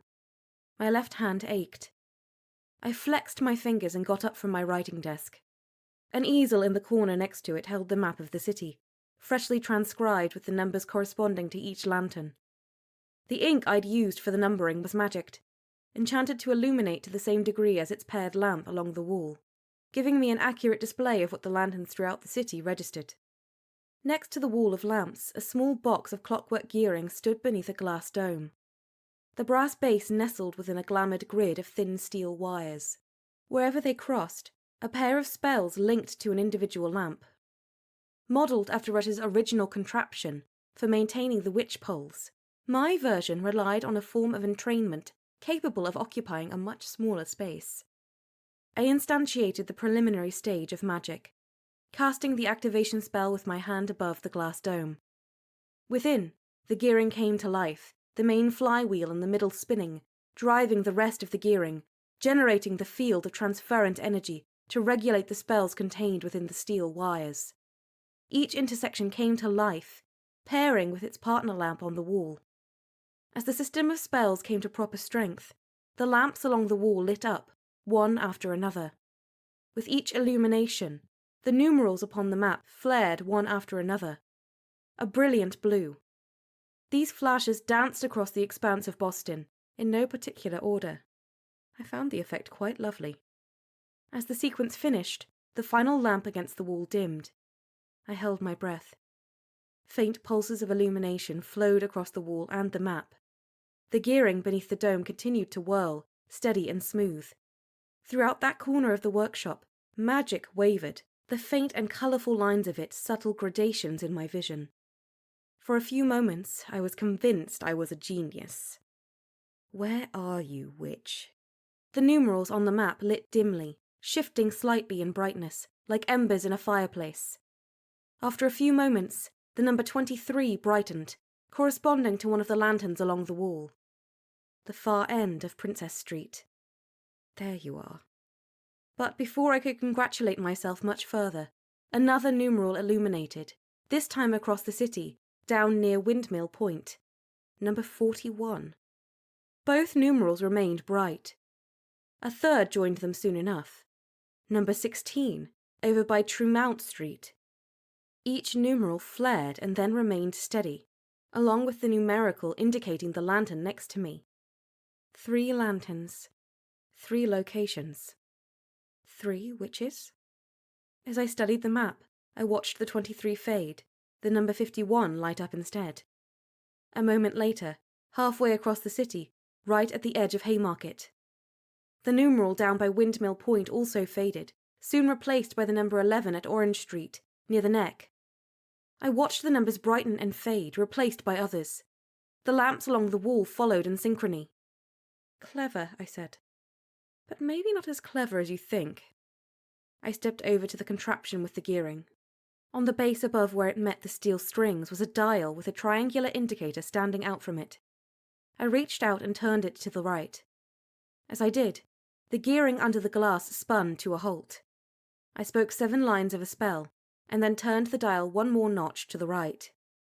The entire network of lanterns, lamps, my map, and the magic that undergirded all of it shifted. The lanterns could, of course, be tuned to more than one frequency. Rush had been the world's expert in planar cartography. I'd studied his writings exhaustively. As a result, I knew more than some random witch. By turning the dial, I switched the lanterns over to the frequencies known to be quite sensitive to the presence of witches, a subtle channel of energies. As the gearing spun up, the lanterns ran through their initial sequence a second time. The numerals on the map, this time, glowed a ruby red. Sparkling, glowing like embers. Across the city they flared. As I looked at the map, the numbers resumed their faint glowing, this time cycling at a quicker pace. It didn't take long. Soon the number 27 lit up until it glowed brightly. Number 27 corresponded to the attic above a chandler's shop, just at the edge of Queen Street. Less than a quarter of a mile from where I watched the map. Chapter 21. A Magic Mirror. Queen Street stood quiet beneath the stars. A few lights burned at 10 Gables, a few at the barracks of the Minister's Own across the way. I took a back way so as not to be seen. I also disguised my movements with a spell of obscuration. In my hand, Rush's pocket watch. More to the point, I kept my senses wide open, looking for my clever witch. Guessing, or better, that I might reinstall after some fashion Boston's legendary witch poles, they'd concocted a method for manipulating the readings. Not exactly trivial, though still not good enough. I also had to assume they were, and likely had been for some time, watching 10 Gables closely. Fair enough. That also confirmed my suspicion that their presence in Boston, their appearance at the governor's dinner, wasn't just happenstance. They knew who I was, they'd heard what I was, and they were here to take a closer look. Thank you once again, Madeline Spencer. I stayed off Queen Street. A narrow lane ran behind several of the businesses, along the same side of the street as 10 Gables. As far as the witch knew, I had no idea, or more specifically the wrong idea entirely, where they were. I passed behind the old jail, crossing through a small yard fresh with new grass, and paused at the edge of Church Square. The old church stood on its own, the steeple reaching up to stab at the full moon riding high, at the meeting of Queen Street, Cornhill and King Street. A fancy carriage rolled by, giving me a brief glance of an attractive woman in the lantern light within. Had it been Penelope Bayard? I pressed myself against the brick of the wall to the churchyard, staying hidden. Once the carriage passed, I stepped out and watched it fade into the midnight shadows. What had she been doing? Before I might puzzle it out further, footsteps broke the silence. A figure hurried along the dark street, cloak pulled tight against the chill. I recognized her instantly. Clara. I watched her pass me by, then scanned the rest of the square. Damn it, I whispered. I followed, keeping a distance. She took several streets, turning east and north until she approached the mill astride Mill Creek, where a stream sluiced into the great pond separated from the River Charles by a stone dam, a line of shadow. Clara stopped and looked around. Mina? Shadows slipped from a corner of the mill. I thought you'd left me shivering here, forgotten. The young lass with thin face and worried eyes was Clara's friend and trouble accelerant. Not that Mina would ever cause any trouble on her own. Henrietta would tolerate nothing of the kind, firstly. Further, the poor girl flinched at the squawk of a seagull, a sound only heard 10,000 times each day in Boston. Yet there was something in her character that inspired Clara to embrace trouble, as she was no doubt doing at that very moment. You know who was in a mood, Clara said. It was trickier than I thought. With that, she pulled a handheld looking-glass from inside her cloak. My anger knew no bounds. But luckily for us, I don't give up, she added. The looking-glass wasn't the one I'd taken from her. Not that she wouldn't have dared sneak into my workroom to take it back, I suspected. But this one was clearly of a different shape. Had she made a second enchanted mirror? And had the plan been to use two, but now they were just making do with one? Is it really going to work? Mina asked. Would I have made it if it wouldn't work? The first two didn't work, you said. Well, this one does. And it might work even better than I'd planned, Clara added. It might even kill him. Kill him? This is probably the end of him. Mina looked like she was about to dart off. But you said... The poor girl struggled to get the words out, the affliction at the root of what was going on, I imagined. Don't tell me you wouldn't want to see him dead, Clara offered. No, I don't. Not dead. Mina, I'm joking. I'm not going to kill him. And thank you for thinking I might so casually become a murderer. I didn't know you thought so little of me. Clara was difficult even to her friends. Poor Mina. This is why my sister doesn't want me spending any time with you, Mina said. The dismissive sound Clara made was clear enough. Your sister would run him through with the bayonet, but I'm the problem. Fine, as you say, but I'm not going to hold back from taunting him, nor from enjoying what we're about to do. He's cruel, he's idiotic, I'm not going to quake in my stockings at the sight of his foolish face. Are you? No. Whining tone still there. Good. Clara looked around and led Mina off to the corner of the mill. Then let's have some fun. The two girls paused by a stack of empty baskets against the back wall of the mill. The stream rolled around the large water wheel to splash down a small step of stones and into the mill pond. Starlight glinted off the shifting currents. We'll do it here. Clara knelt and threw back the hood of her cloak. Mina knelt across from her. How do you know it will work? Because I'm a magician, obviously. It's a simple matter of translocational manipulation initiated through the principle of monoplanar entrainment. Did you really have to ask? Clara said. How do you know all that? Mina said. My studies of the unseen arts. When do I get to study them? Clara looked up from the mirror. Mina, I adore you. I knew you wanted to. I'm probably too terrified to, actually. Nonsense. You're nearly as smart as me. Nearly? Fine. You're much smarter, just too timid. She reached over and gave Mina's hand a squeeze. If I can do it, you can do it. Trust me, really. If Mary Whitelock can do it, pretty much anyone can do it. Oh, really? She's everything I want to be, Mina said. Stop that right now, I might throw up. She's elegant, graceful, forceful, powerful. Well dressed, yes, Clara added, with her shining hair, her wonderful perfumes, and the way men lose their wits around her. But don't get carried away. I see much more of her than you might imagine. She's fine, mostly, but also peckish, judgmental, lazy, and unendingly gossipy. Aren't you being gossipy right now? You started it. Besides, you're much more like Katie, overthinking everything and caring about everyone's opinion, and actually rather shy. The minister is not shy, Mina said. Oh, but she is. Nearly as shy as you. She just hides it better. If only I could hide it that well. You should. Do you really think I'm like her? I really do. Clara lowered the looking glass to her lap with a sigh. You're both conscientious and concerned about me, and the two of you somehow managed to put up with my... whatever you might call it. You could listen to her, Mina said. More than you do, I mean. Good for Mina, I'd always rather liked her. I should, Clara said. But I don't. We're always, I don't know, crashing into each other when we should have learned to pass by each other. And it's not always my fault. Like stealing off with a magic mirror, Mina said. Fine. Sometimes it is my fault. Can we get on with this?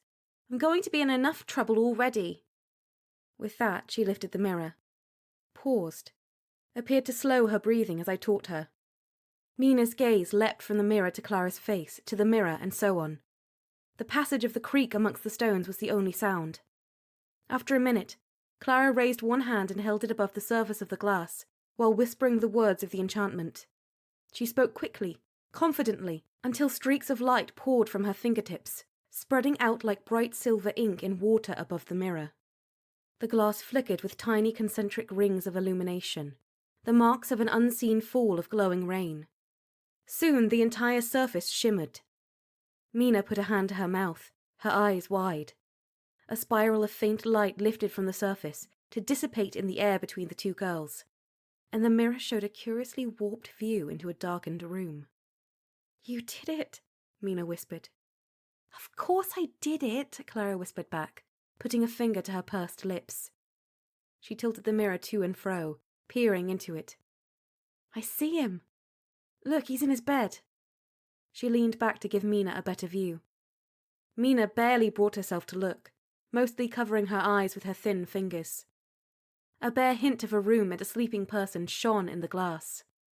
Though by then I suspected nothing more than a prank, I was ready to step in if anything got out of hand.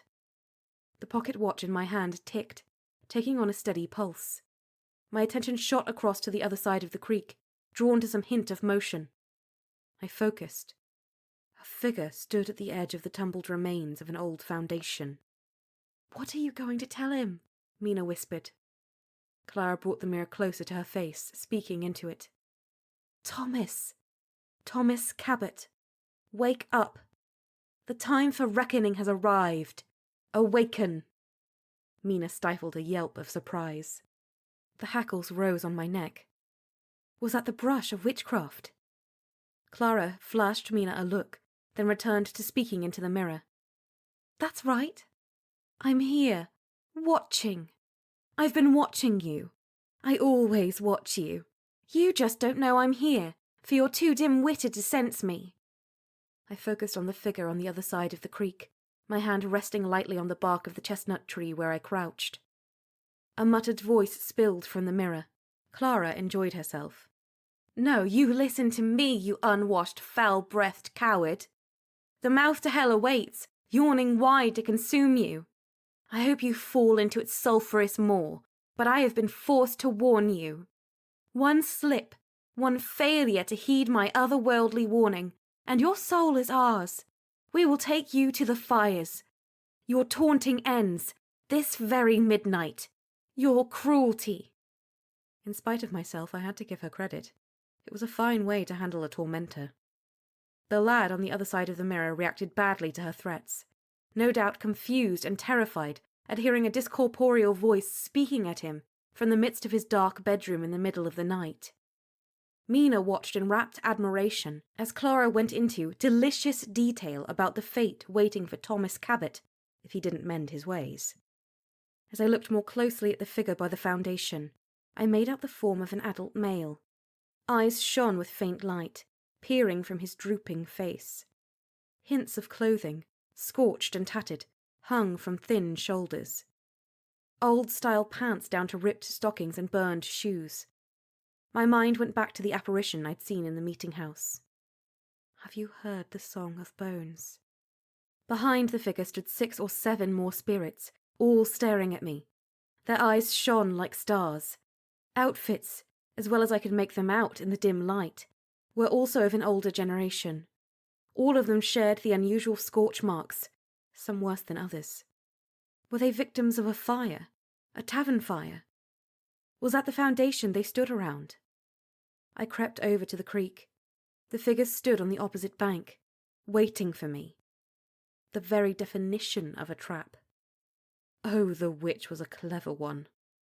I sidled over to the right, following the edge of the creek. The presence of witchcraft tickled my core as I moved to the back of the overgrown foundation.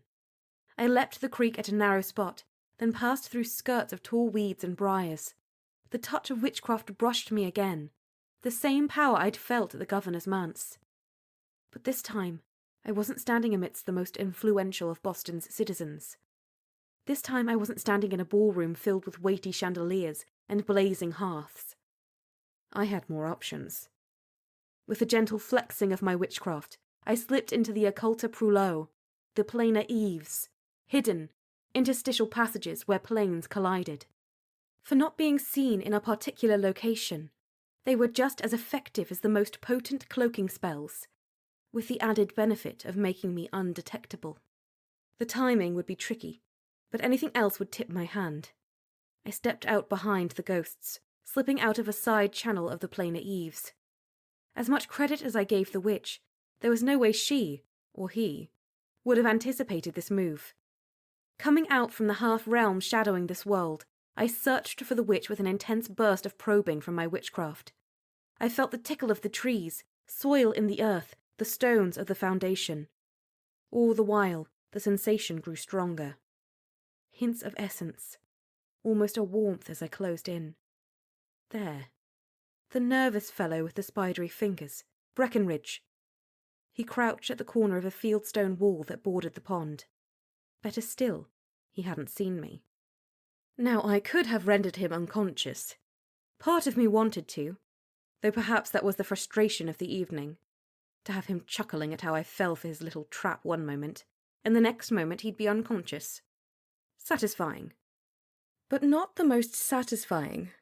As Mary might say, if you can't bring a touch of flair to your time in the world, why be here at all? So instead of rendering him senseless, I appeared directly behind him. "Did you need some help finding me?" I said.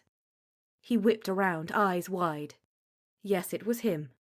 Dark hair, a stray lock hanging across his forehead. Slender, sallow cheeks. Same dark breeches and coat. James Breckenridge wasn't wearing the spectacles he had on in the indigo room, but he was nonetheless unmistakable.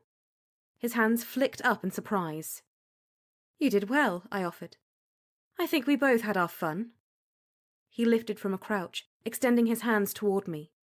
Before he could release any witchcraft, I hit him with a spell of binding, the equivalent of yards and yards of rope coiling him from shoulders to ankles. "But I had more," I said as he fell to the ground. Taking a step, I stood over him. "And now we're going to have a little conversation."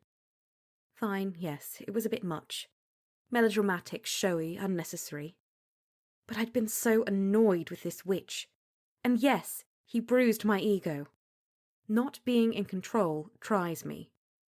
Moonlight shimmered on the surface of the creek. Wind sighed through the overgrown weeds by the old foundation. I knelt next to Breckenridge. "Let's start with your name." He didn't answer, just stared up at me. I reached down and put a hand to his chest. "This doesn't have to be difficult." For a moment the light around him queered, shimmered. I struggled to focus on him, steadying myself with my hand. His eyes didn't track me. They remained dumbly fixed on the stars overhead. "Hey."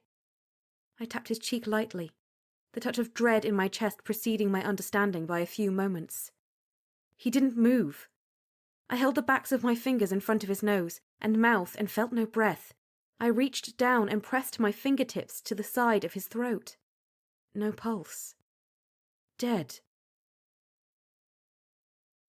My mind spiraled through the possibilities. Had the surprise done him in? Was it some exposure to the plainer eaves? Had the spell of binding interacted with his witch nature in some unexpected and fatal manner? I rifled through the pockets of his coat. Nothing at first. No billfold, no pocket knife, no coin, no spectacles, which was marginally curious. Finding a narrow breast pocket, I slid a finger through it and came up with a folded piece of paper. Opening it, I saw 2 words clear in the starlight, dead center on the page. "Oh dear. Oh dear. Oh dear." My eyes flicked over the pair of words several times until the meaning kicked me in the gut. I looked at the body and opened my senses. As my witchcraft ran across him, I detected no signs of his. He had no witchcraft. I extended my natural magic around the body, the ground, the stone wall. A hint. There. A faint trail of witchcraft, leading back past the stone wall. Enough to suggest exactly how outsmarted I'd been. Oh dear. As I lifted my gaze to the gathering of spirits standing beside the foundation of the old tavern, they each raised one hand, placing the other at their midriff. And, like a troupe of actors finishing a performance, they bowed in unison. Before they could rise again to the applause only they could hear, they dissolved into falling mist, vanishing. The creek burbled under the light of the heavens. And by the time I turned back to James Breckenridge, he'd turned to cinder. Chapter 22. Set to murder someone. Rain drummed on the roof of 10 Gables, a steady spring downpour. I searched the top drawer of my dresser, looking for my favourite eye patch. "Have you seen the dark green one?" "Perhaps Clara made off with that as well," Mary said. She rested her hip against the settee in my dressing chamber, immaculately dressed as ever, boots polished. I lifted a plain black patch and placed it over my deflated left eye socket, adjusting the thin band beneath my hair. "Good enough?" "They're all fine, darling, unless you go truly unreasonable. Which I've mostly trained out of you, you're welcome." I shrugged on a moss-coloured waistcoat. "This witch is 3 steps ahead of us." "I'm not sure she's that good," Mary suggested. She guessed, correctly, I'd used the witch poles to hunt for her. Took it as an opportunity to confound me. "She didn't guess you were going to be searching on more than one frequency. Perhaps she's not the infallible genius you were giving her credit for." "I still don't like it." I adjusted my waistcoat with a glance in the standing mirror. Mary took it upon herself to tug down the back of the waistcoat, levelling out the hem. Satisfied, she patted my shoulders, urging me not to slouch. I forced my shoulders back. We passed into the hallway heading to the stairs. Rain lashed the windows on the right-hand side of the corridor. At the rear foyer of 10 Gables, the woman at arms stood near the foot of the stairs, an officer's dress sword at her side, the shoulders of her uniform damp from rain. "Your brother is in the dining parlour, Secretary Whitelock." The captain opened the doors. "Minister?" "I didn't invite him," Mary said as we crossed through the open double doors and into the dining parlour. A fire burned in the grate. Grayson sat at the table, a cup of coffee steaming before him, half a buttered scone on a fine plate next to it. He wore his hair down. A soaked hat hung from the back of the chair. "Ah, 2 glorious rays of sunshine to relieve the gloom," he said.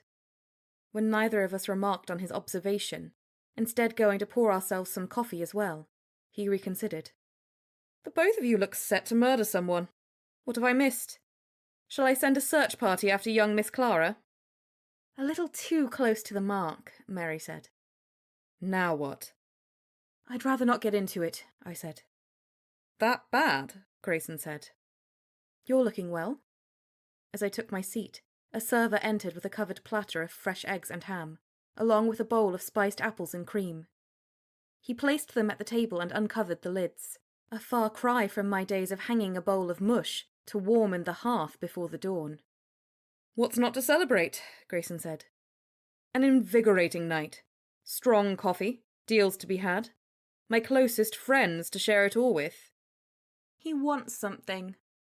Mary took a small portion of eggs and apples. "You do want something," I said. "Well, don't we all want something most of the time? And fear not, it's nothing extravagant." He rubbed his palms together. "A few moments of your time, the aura of your fame, aimed in a particular direction." "We're busy," Mary said. "And I have nothing but respect for your work," Grayson continued. "But hear me out. After all, this started when I attended a certain governor's dinner, wherein a candle-laden fixture nearly crashed atop a table of dignitaries, whose evening, if not their lives, were spared by the quick-thinking minister of magical sciences. Impressive, noteworthy, an event which has spiked an insatiable curiosity in the mistress of an incredibly talented silversmith in New York by the names of Giles Walcott. And I sipped the hot coffee. Not intriguing enough? Well, let's just say Giles is a true artist in every sense of the word, Grayson said. A man of tremendous sensibilities, finding muses in the most unlikely, one might even say inconvenient, places, yet helpless to turn away from inspiration, ruled by his passions. "I take it there's a point in there somewhere," Mary said. "Ignore my impatient sibling," he said to me. "Miss Penelope Bayard and I have rather bonded over the past few days." Mary and I exchanged a glance. "Penelope Bayard," I said. "Yes, that Penelope Bayard." I raised an eyebrow. "Is she the one for whom your heart was pitter-pattering? And please say no." "I don't know why the two of you have to assume my every interaction with a beautiful woman is going to leave me tripping over my own feet, love-struck. I'm a merchant. Miss Bayard is a merchant of the heart of some sort. Fascinating woman. Sharper than you might guess." "You do remember she's on my list of suspects, don't you?" I said. "Of course I do. Why do you think I dug into this in the first place? And don't thank me yet, because it gets even better. One might even say delicious. She's fascinated with you." "Or actively stalking her," Mary said. "She wants to meet you," Grayson said. "Secretly." "Does she?" I said. "Do you think this time she'd care to do it without killing anyone, causing anyone to vanish, or swarming me with spirits?"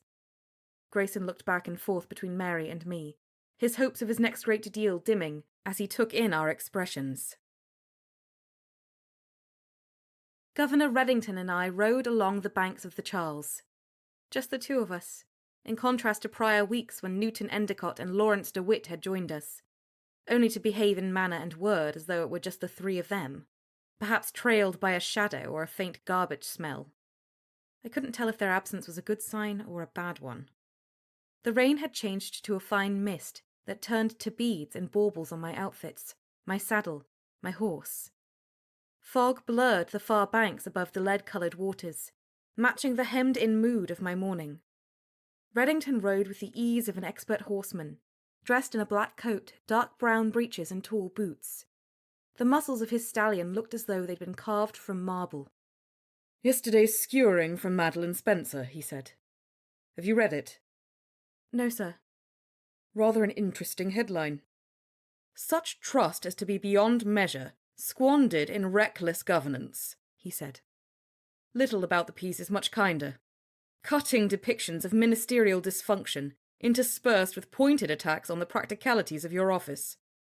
Let's not forget the insinuations of a lack of attention on my part to the issues of the day, in favour of horse riding and hunting. A few linger in my mind, Finch. An invidious mendacity permeates every strata of our feckless administration. And there was also Reddington's casual disregard of detail and nuance, and more gifted in the saddle than in the seat of power." He held the reins easily. Our horse's hoofs squelched in the damp grass and soil. "And so on," he continued. "But don't worry, she saved a few shots for you as well, pointing out you didn't have anything resembling a doctoral background or accreditation. Nor do you provide me with a swatch of skirt to hide behind, even as I persist in propping up your useless office. And, of course, she couldn't resist making it personal, claiming that the continuing diminution of the stature of the governorship has been brought on by my fancy for the temple of bodily competition, a result of my overcompensation for my own lack of physical height." My gaze flicked to his face. His lips had all but disappeared into a tight white line.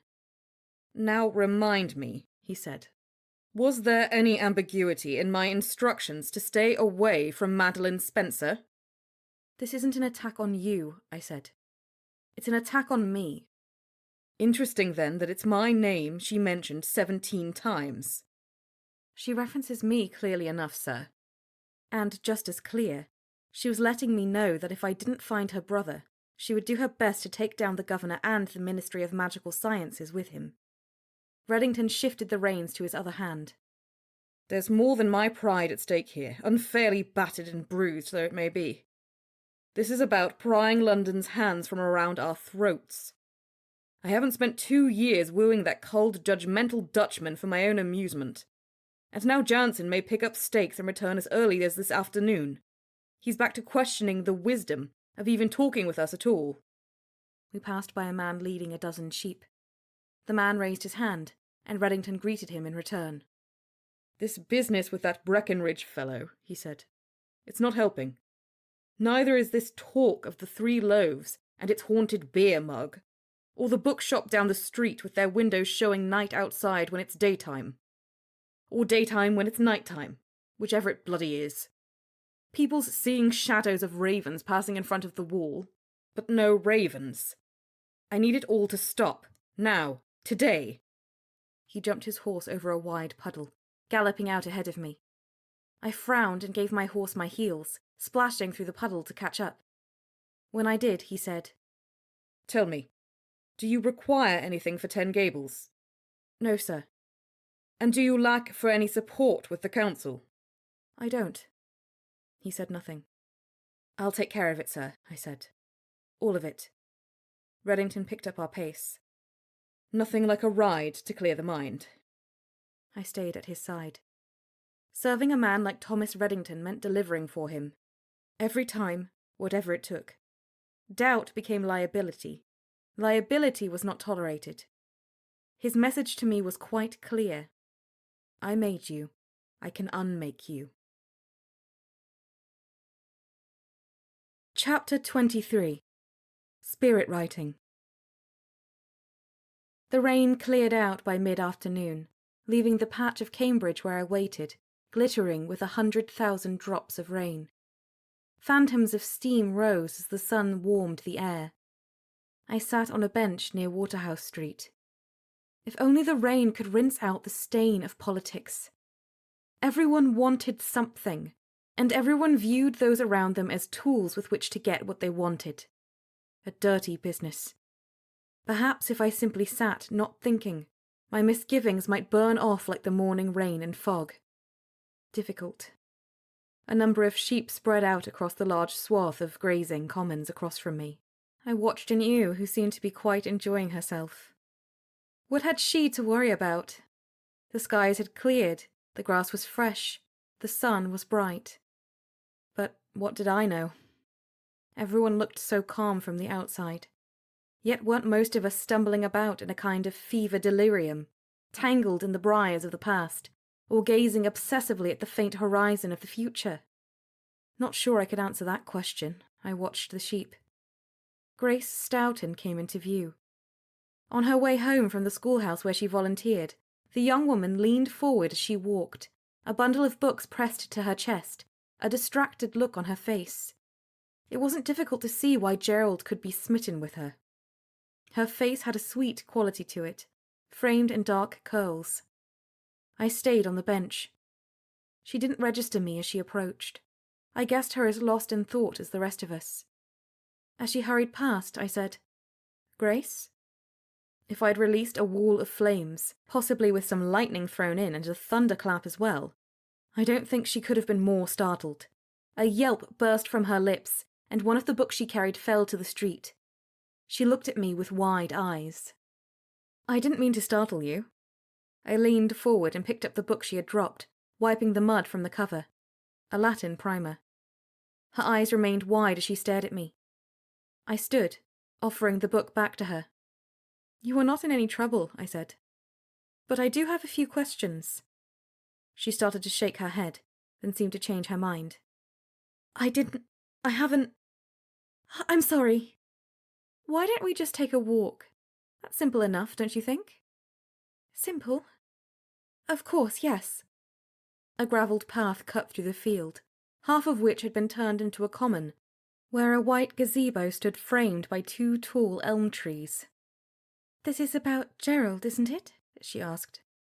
As I glanced at her, I tried to square the vibrant, anxious set of her features against the filthy corpse I'd pulled from Madeline Spencer's root cellar, or the cinder version of said same corpse. I liked the living version next to me so much better. "You've been through a lot," I said. She pressed the books even more tightly to her chest. "Every morning when I wake, if I've slept at all, there's a moment where I think it's all a terrible dream. And for just a second, I'm so relieved. Isn't that awful?" "I know that feeling." The gravel crunched beneath our steps. The ewe I'd been watching earlier raised her head and noted our passage. A cruel forgetfulness. "Yes, it is cruel," she said. "And it's made me realize that when you're younger, you think everything is just as it should be. The world clean, fresh, interesting, and carefree." Grace Stoughton still looked quite young to me, but I said nothing. She continued, "But then you start to see all that's unpleasant. And you'd start to see what a horrendous lie it all is. It's as though we're walking on the thinnest sheets of paper, painted over beautifully, but bound to rip beneath our way eventually. And that's it for us, when it does." Maybe she wasn't quite as innocent as she appeared. "Now that's rather bleak." "It is. It's terrible. It's why Gerald and I tried so hard to see what else there is. Even though our families would find it all so silly, I find nothing more interesting. Don't you?" I recalled the sight of her demon-inhabited corpse and the vile suggestions spewing from its mouth. "It has its moments." "I don't believe he's gone." "It's hard," I said. She looked up at me. "No, not like that. I don't mean I don't believe he's gone in the sense of grieving disbelief. I mean I don't believe he's gone. I think he's somewhere nearby. And he's trying to get back." We neared the gazebo. The fresh whitewash glowed in the sunshine. "Why do you think that?" Grace stopped. She crossed her arms, gazed to the sky, her lips set. Then she looked at me and said, "Because he told me so." The river glinted in the distance. Songbirds filled the air with their melodies. Grace held the railing of the gazebo, her soft features tightened into sharp concentration. I'm not helpless. My family thinks I am. They never fail to remind me so.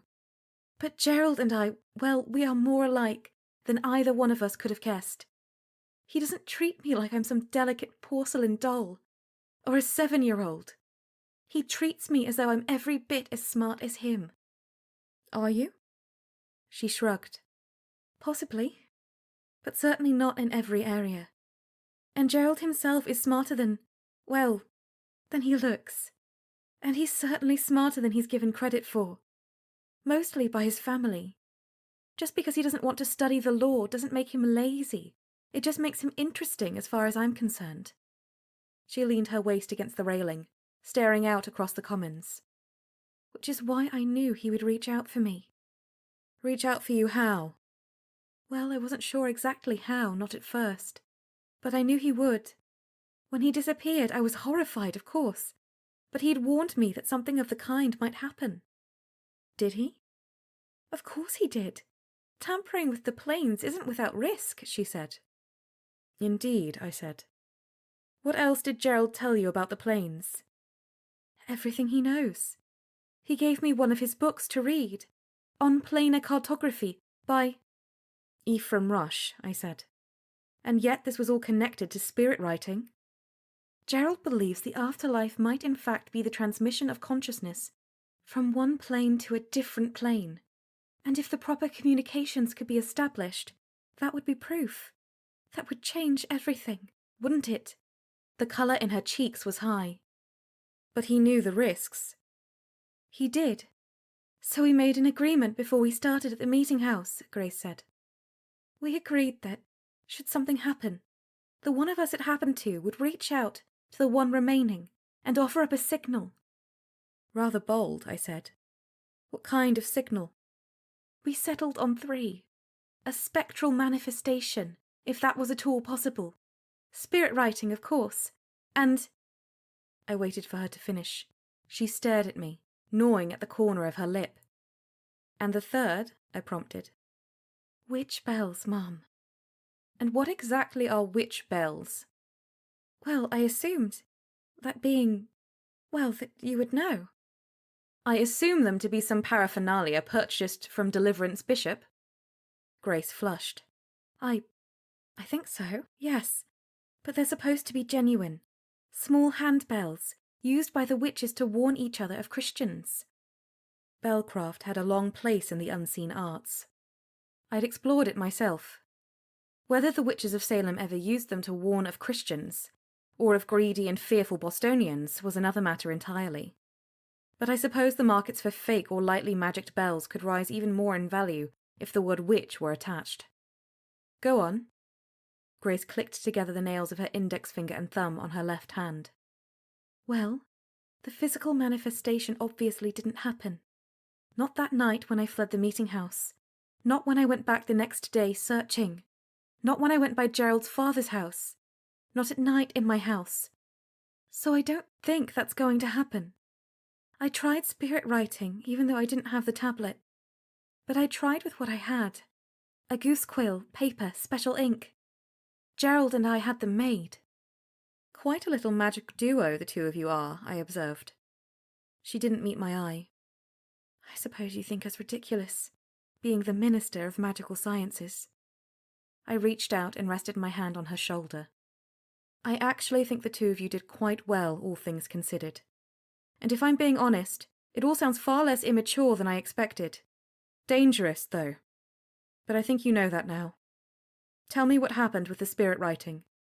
You have to understand I wasn't exactly eager to hold a quill in my hand and open myself up to the spirits again, she said. I contained the shudder that wanted to ripple through me at the naivety with which she and Gerald approached opening up just such a channel into the unknown. She continued, But it's what we agreed on, I reminded myself.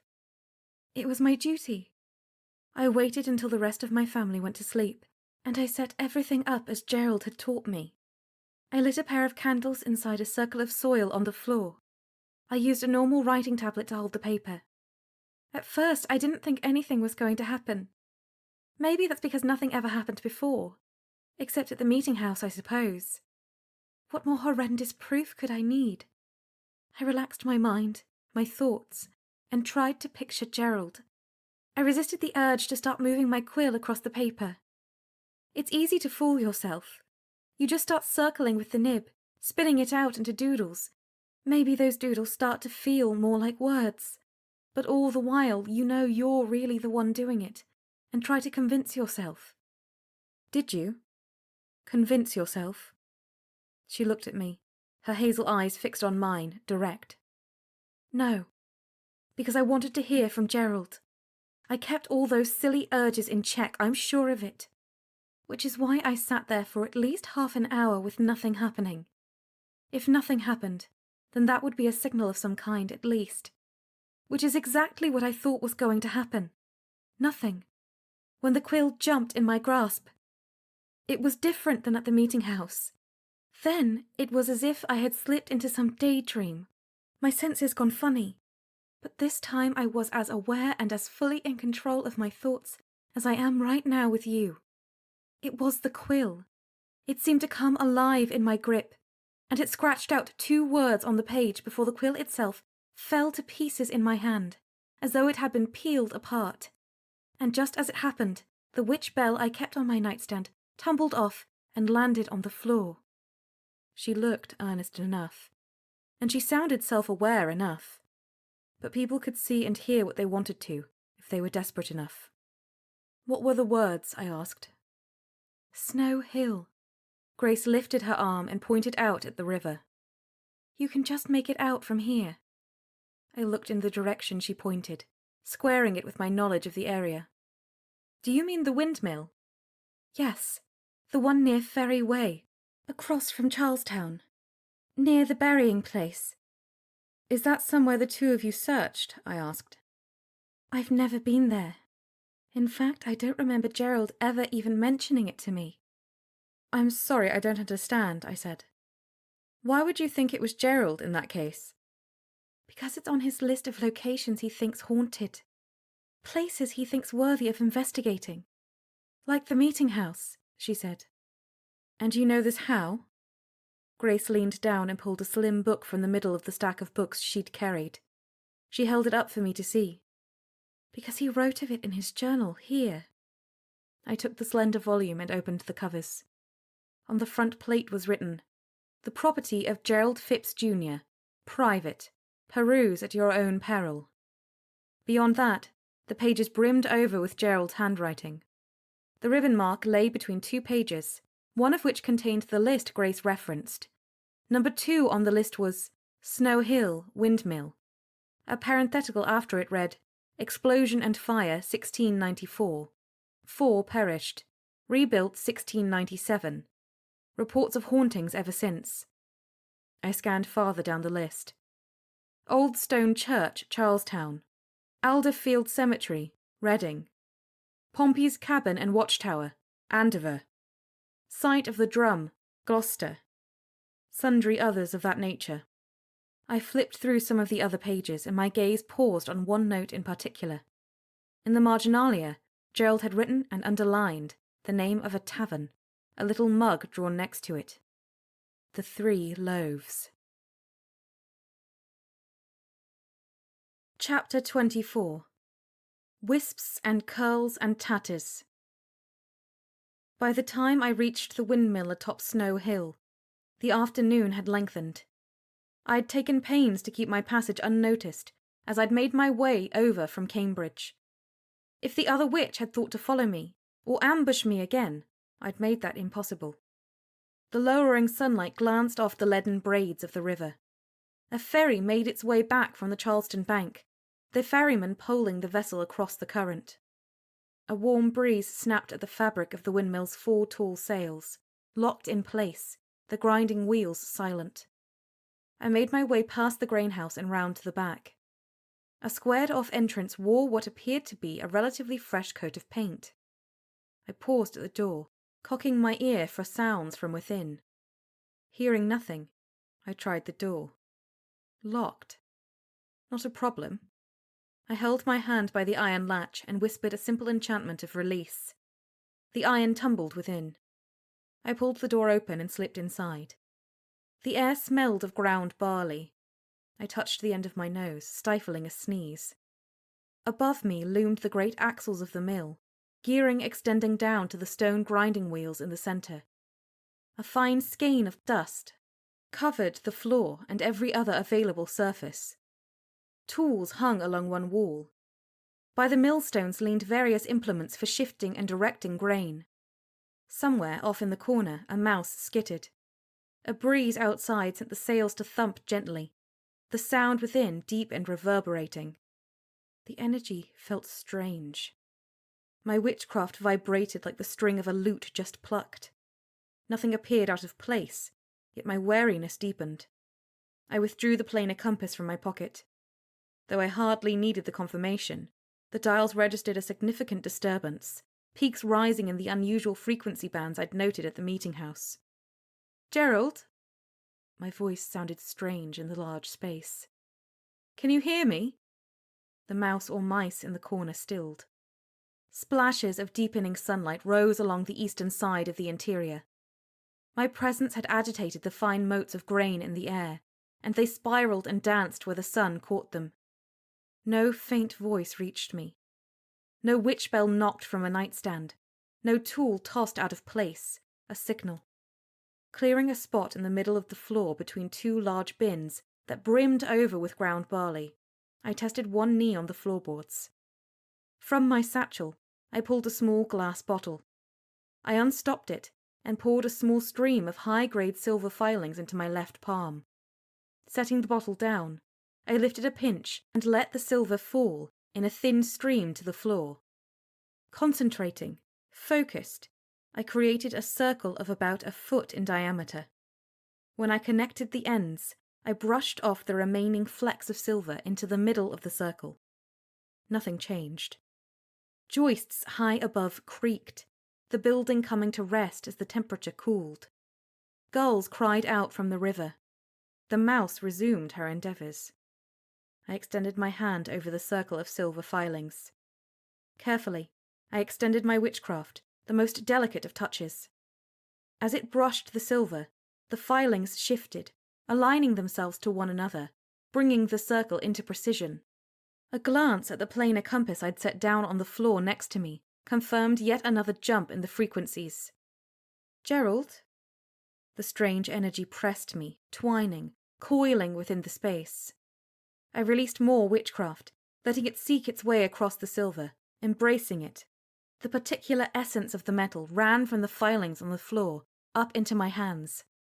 I tasted it in the back of my throat. Likewise, the wood beneath the silver, with its long-ago memory of sunlight, and the quenching waters pulled in through its old roots. Even the tiny flecks of barley grain, the dust between the silver and the wood, bloomed inside me as impressions. Wind and rain, the blazing growth of the earth, awakening in springtime, the drive to rise and expand. And something else. The shifting, coiling energies blotted out my awareness of the other materials. What I felt I didn't care for. It was as though I'd been walking, lost in thought, only to catch myself when my foot stepped past the edge of a cliff I hadn't known was there. An immense void, the sensation dizzying, overwhelming. Before I could tumble headlong into it, my other knee slipped to the floor as I put a hand out to catch myself. My palm skidded through the silver filings, disturbing the circle. The entire windmill shook. Beams and boards strained. The millstones knocked against one another in a quick triplet of sharp, stony clunks. Feathery rills of dust fell from a dozen spots on the wall and ceiling, from the gears and axles. The needles on the planar compass pinned all the way to the right, quivering. Under the weight of my hand, the silver rippled like a powerful stream, tickling my skin.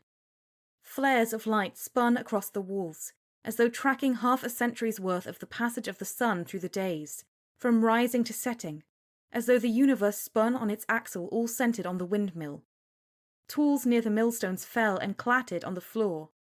The grains in the bins vibrated, spilling over the edges to bounce and dance on the floor. In the midst of the disturbance, figures appeared. 4 of them, then 6. Their features blurred, then came into focus, then blurred again, as though I were watching them through strong currents of clear water. 5 men and 1 woman.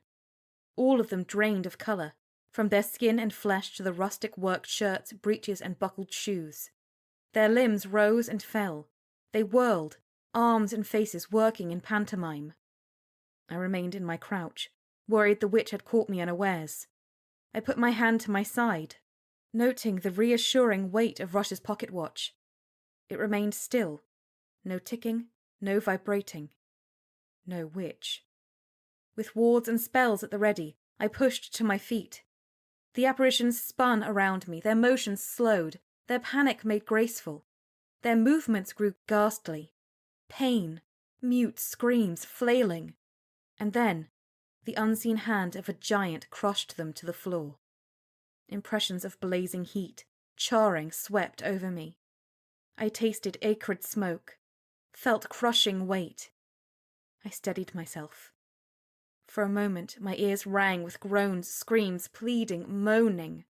The roar of an inferno, the agony of thick beams sundering. Yet beneath all that cried a voice, thin and faint, from which I only caught one word. Minister. As the windmill quaked, I called out, Gerald! The air trembled. A new wildness spun up around me, a surging of energies and power. A strange synchrony of vibration took hold, some dangerous alignment of the forces coursing through the windmill. I leaned over and spread apart the silver filings, breaking the circle, erasing the pattern. The deadly currents tore apart, taking with them the concentration of force that had seemed about to split the windmill in 2. The sounds, the smells and tastes, the impressions of destruction, all receded like a deadly funnel cloud, breaking apart into wisps and curls and tatters, an angry storm retreating. The beams and boards of the windmill muttered their displeasure at the strains they'd undergone, gradually settling. Dust filled the air, roiling. Yet as I looked, I marked that the sunlight coming in through the high-up windows had risen to the top rafters, high in the corner, a deeper molten orange verging on rust. How much time had passed? It felt as though it had been no more than 3 or 4 minutes, but to judge by the lowering sun, it looked to be closer to 45 minutes or even an hour. I snatched up the planar compass. The readings showed a spike of energy unlike any I'd ever seen outside of the maelstrom that had swept over Salem on the day Rush and Swain perished. My pulse raced, the symphony of creaks, bangs, howling winds, and spectral voices replaced by a disconcerting silence, filled only by the sound of my own ragged breathing. As I brushed off the dust from my shoulders and elbows, my gaze landed on the floor. My hand stilled. Scrawled into the silver filings on the floor, 2 letters that hadn't been there a moment earlier. H. H. Chapter 25. The Subtle Chase. Ephraim Rush's house stood tucked away on Crooked Lane. The dark, shadowy little home's interior remained locked in time, as if Rush himself might walk in again at any moment, leaving his walking stick next to the door, hanging his jacket on the empty hook next to it. Everything remained neat, arranged just so. The narrow foyer, the cosy sitting room, the den where he'd done his writing. Air rich with the scent of old fabrics, of aged windowsills, and century-old resin emanating from the boards. 50 years' worth of tobacco smoke still redolent, strongest near the doctor's collection of pipes. In his final will and testament, he had given the house to me, a young witch he'd known only for a short time. I'd felt the best way to honour his memory had been to leave it intact. Members of the Ten Gables staff dusted it once a month. Otherwise it remained unoccupied, though sometimes I stopped in to consult one section or another of Rush's library.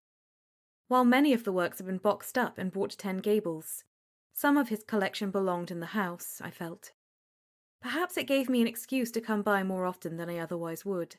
to reconnect with the faint essence that remained of the man. I found solace in the sense of time frozen.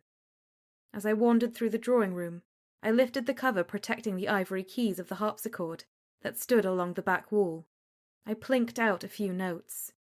They broke the silence, slightly out of tune. I went up the narrow staircase, running one hand lightly along the worn banister. The door to the library stood at the top of the stairs.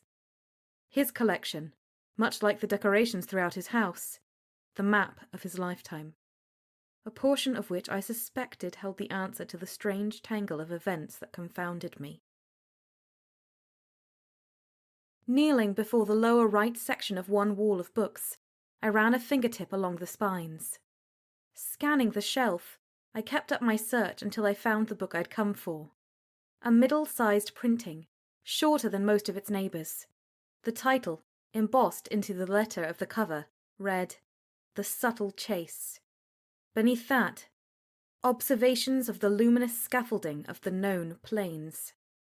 Virgil Croswell, a disciple of the great Alfred Summerfield, was regarded, inasmuch as he was regarded at all, as a minor figure in the unseen arts. Something of a gadfly amongst London magicians in the 17th century, he'd theorized the existence of a planar lattice, an entanglement of energies providing the scaffolding for the large-scale structure of the universe. That hidden scaffolding consisted of a dark planar essence made up of subtle currents of force, and a luminous planar essence composed of the numerous layers of reality, all linked by the shadowy filaments undergirding them. I sat back on my heels and flipped carefully through the old pages. There it was. Tenebrescence.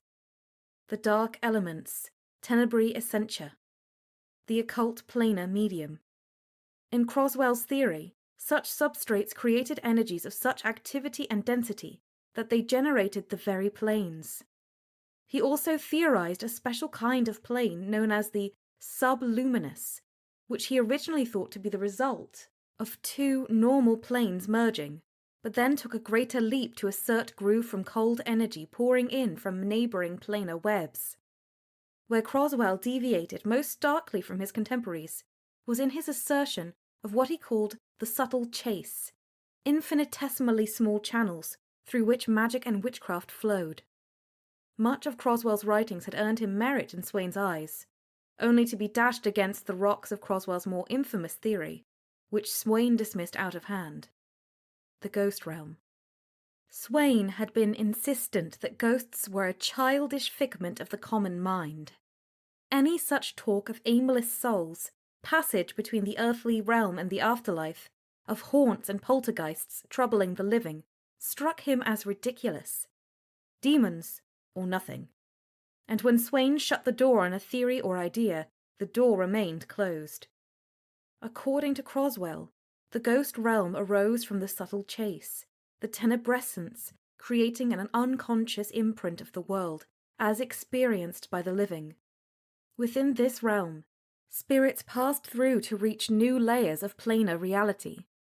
And of course some spirits remained, too afraid to move on, or confused, or greedy for more life, trapped by demons in some cases. In all cases, linked by this dark essence to their corpse, in some fashion designed to direct them where to go, how to move on. At locations said to be haunted, some seal had been broken between the ghost realm and the physical world, places where spirits might traverse the barrier. Croswell's great leap was to hypothesize a direct relationship between the occult planar medium, his hypothetical forms of planar energy, which he referred to as scalar fields, and the existence of this ghost realm. So what interest had I in the writings of an obscure magician, regarded by most as an eccentric? Because Croswell had first recorded the existence of the Summa Praecentio band of unseen frequencies, frequencies beyond the range of any natural expression of the planar or the infernal. I turned the pages carefully, coming to a section titled, "On a Grand Theory of Planar Unity," wherein the reader might consent to a more prodigious exercise in speculative theoretics. Swain would no doubt have rolled his eyes. I scanned the dense text. A taste. Thus do we leave behind the stolid comforts of data, rigorous encapsulation of the measurable facets of the firmament, reliable rows of numbers, of degrees, of the mathematical semaphore signalled to us by nature, the certainty of cartographic boundaries and borders. One must, after all, be willing to cast off from the rocky shore for the far horizon to reach the virgin forests of a new continent of understanding. What do men hope to find as we set off across the gulf of ignorance, eyes bright, hand firm on the tiller? The truth, elusive and magisterial, rising in great buttresses and arches, giving symmetry and structure to the universe, precision, grace, purpose, form, and a logic infusing all of reality. It continued in such a florid fashion, I'm afraid. While I'd developed a taste for the antiquated diction of magicians, I couldn't vanquish the impatience I knew Swain would have choked on. I practically heard his muttered, "The point?" I reached the pages, turning them quickly, certain I was on the right track. Fragments of the text leapt out at me. The substrata of planar formation, scales vast enough to delude our perceptions, infinitesimal filaments aglow with the effort of all force, mineral and organism forever eluding revelation. Croswell recounted his exploration of a strange realm he'd explored as part of Alfred Summerfield's secret doorway guild. Flares of a most unusual luminescence, finer than silk, ran through the decrepit stone of the archway beyond which brooded a shadowed hallway, receding into darkness of a purity never encountered. The readings he'd taken there strayed well into the summer Pretentio band. He noted detecting 4 degrees of shadow harmonics, reaching down to an almost unimaginable 5 Holmstrom cycles. Almost precisely what I had measured. Of course, it could have been no more than a startling coincidence. He went on to describe the ghost realm as a structure formed by oppositional energies, one opaque, the other of a luminous nature, bound through separate planes, aligned into some greater consistency than might otherwise be expected. I searched through the text, more and more convinced that it all aligned too much to be passed off as mere coincidence. As my gaze danced across the pages, I skimmed an account of an exploration of the alleged ghost realm, stopping at the word cinder. In Croswell's telling, the ghost realm was deadly for the living. He'd conducted a series of experiments that had demonstrated as much.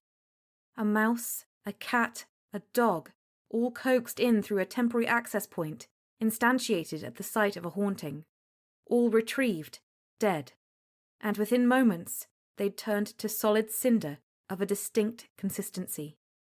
I closed the book. If Gerald had slipped into the ghost realm, as all the signs pointed, did he have any chance whatsoever of returning alive? Dusk gathered outside the windows.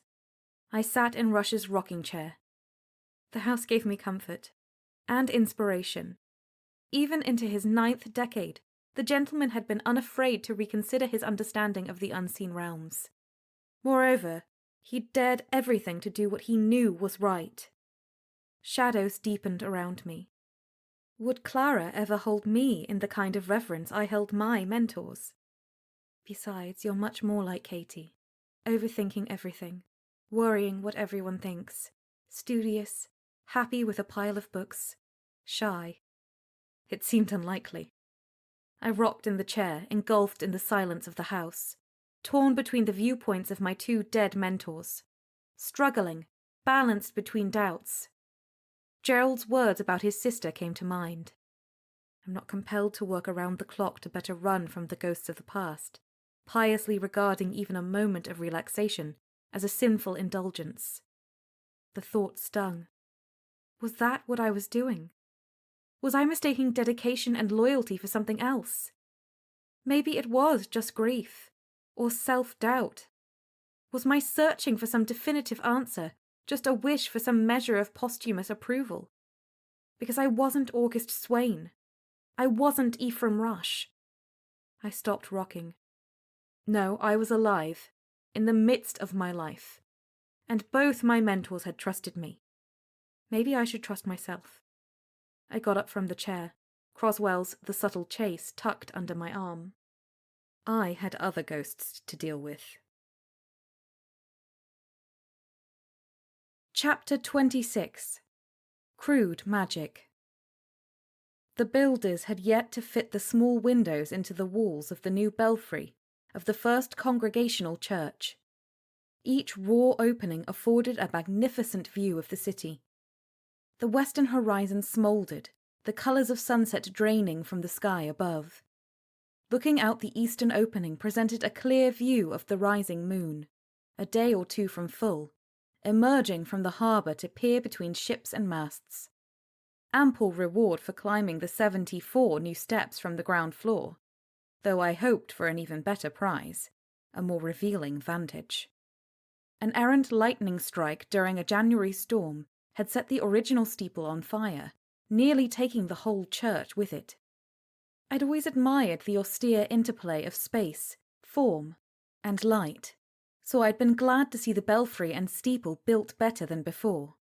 Doubly so to see it constructed by Gilbert Flucker, a builder of immense skill, who had worked with me to design and construct Ten Gables. We'd remained on fine terms. So fine, in fact, that he'd allowed me to place one of my witch lanterns in the corner of the first belfry. From the window opening facing north, the evening lights of Boston and Cambridge came to life, divided by the darkness of the River Charles. I rested my fingertips on the rock maple sill plate. The scent of new construction, sawdust, wood shavings, pine tar to seal the boards, the aroma of progress, pleased me as I waited. The lantern tucked into the corner remained unlit. Above the opening and the unstained planks of the floor, not yet graced with a railing of any kind, a tiny cascade of blue sparks erupted. I stepped from the window and knelt by the lantern, my back to the opening in the floor.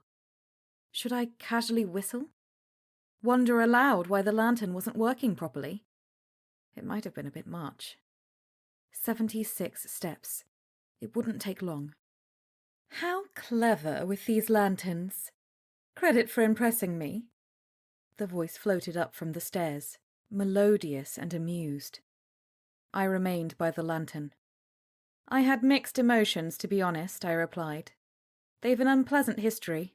I'd rather have left them in storage. Shame to keep such genius hidden away, the voice suggested. More interesting than just about anything else in Boston. Just about, I said. Well, there's you. And there's me. I'm sure I'm not that interesting. You, on the other hand. Penelope Bayard came into view, a riding cloak over her shoulders, the hood over her hair. She looked as lovely as she had at the governor's dinner. I am rather fascinating, she agreed. But you, fated across the colonies. And why not? You elbowed your way to a place at the table, disarmed all those self-important men. Now that's even more interesting than 62 functioning lanterns. You count well, I said.